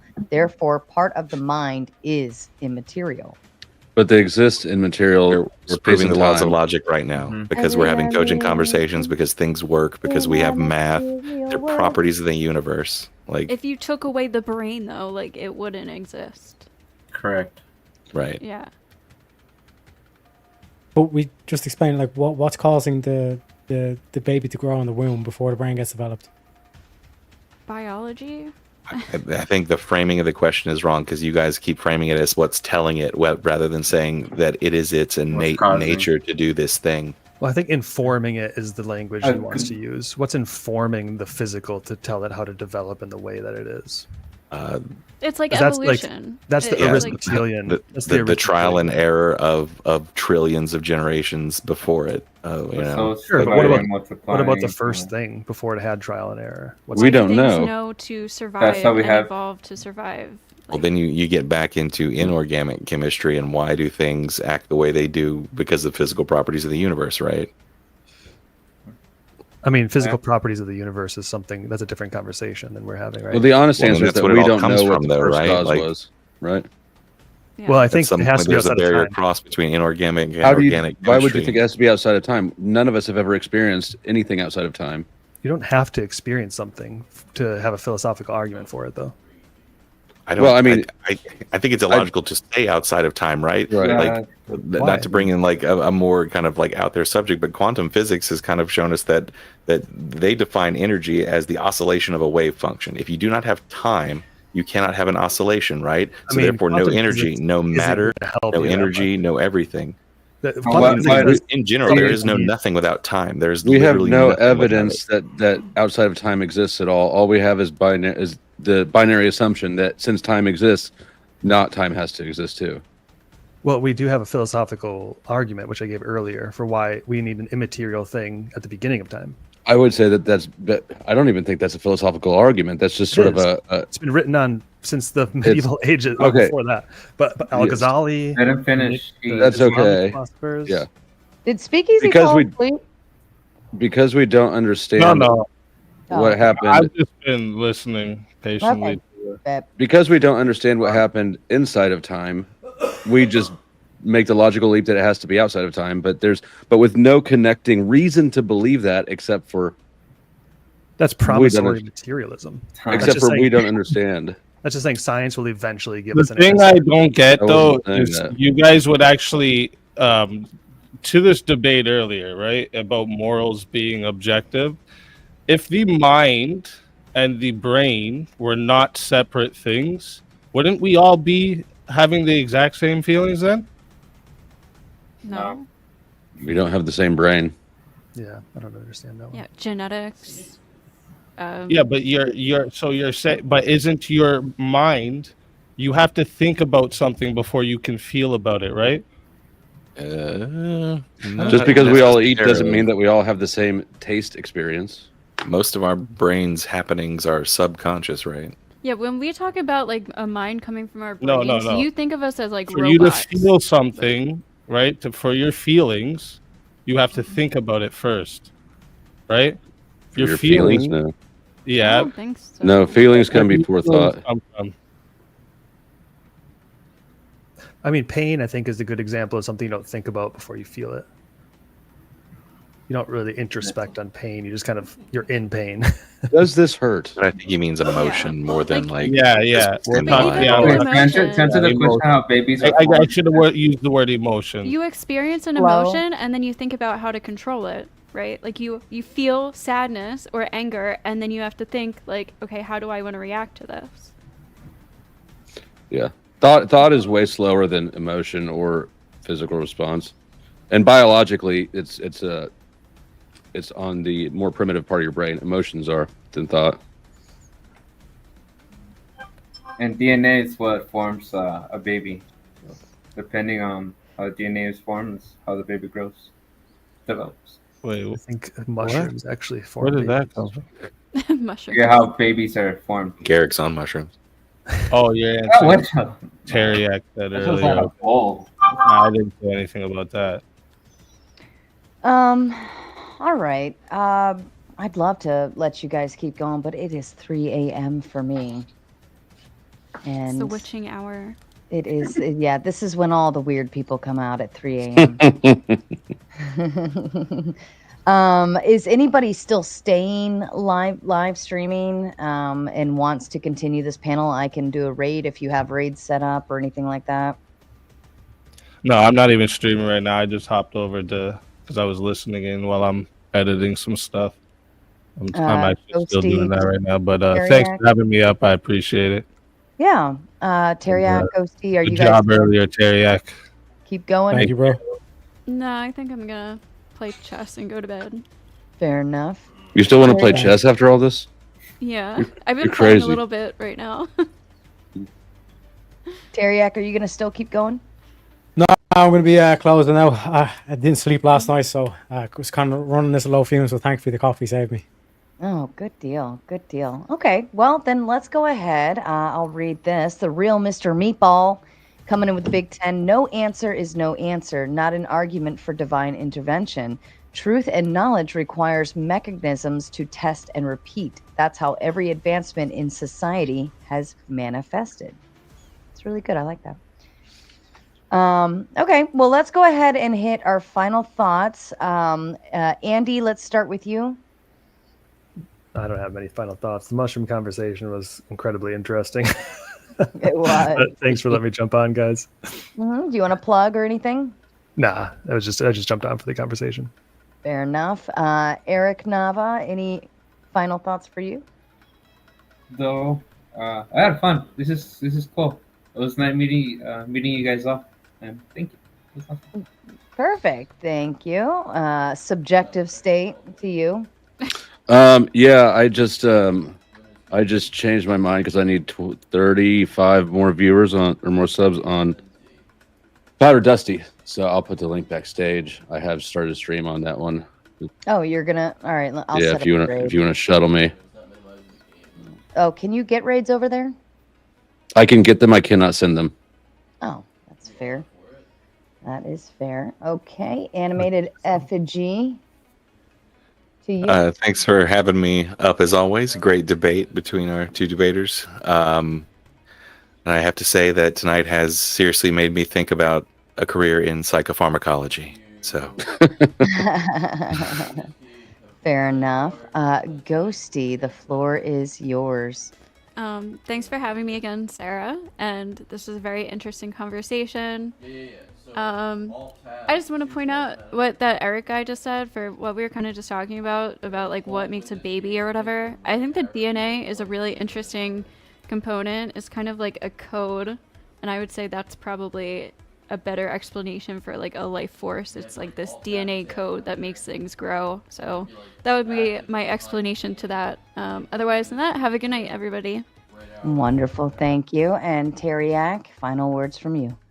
So yeah, to disprove that, for example, like you could just take the exact same strands of DNA. Would you get the exact same people? So for example, twins disproves this. Like, are twins the same mind? No, they're not. But again, like I said, just kind of cap off, like the whole kind of like argument was kind of disjointed because like Ghosty kind of admitted that there was objective morals, so kind of thrown off about that. But I'll take as much as I can get, kind of thing. But yeah, the magic mushrooms thing was fucking wild. But hey, like Sarah was saying, you get a lot of opinions on these panels for sure. And then other than that, just appreciate everybody who came over and donated. Everyone who donated for Sarah as well. Just want to say a massive thank you again for Sarah for setting this up as well. So much respect and thanks for having me on.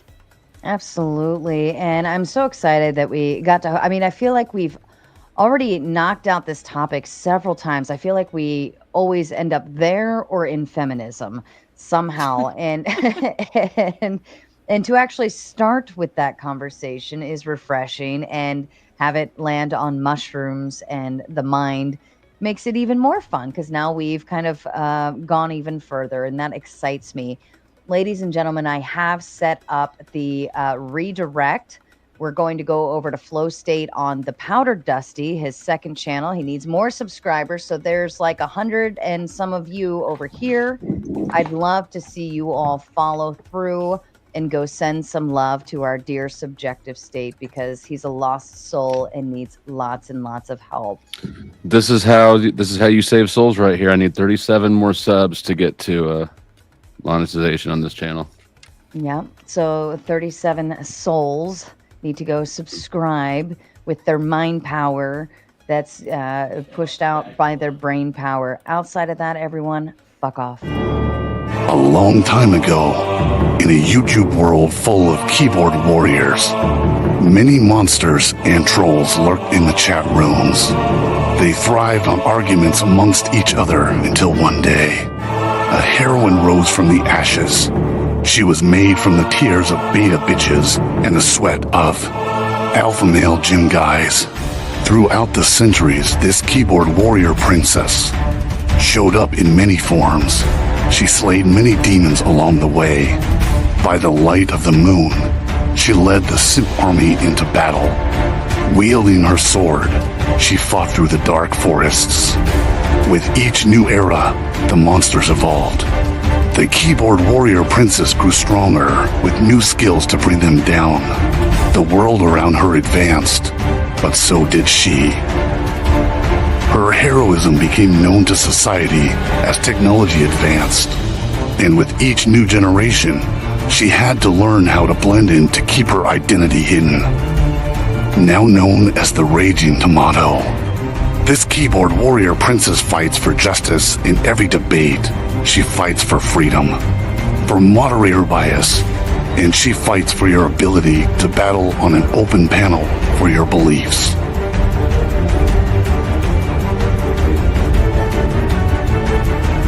She protects the simp troopers from destruction. She fights to create peace among troll wars. She storms the battle zones without hesitation and leaves the battleground with her pockets full of souls. Are you ready to battle your fellow trolls? Are you ready for a moderator to give you time to talk?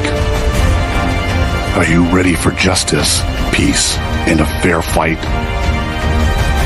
Tune in every Monday night to watch your friends duke out their issues, or join the open panel so that you can fight the good fight and find resolution with your peers.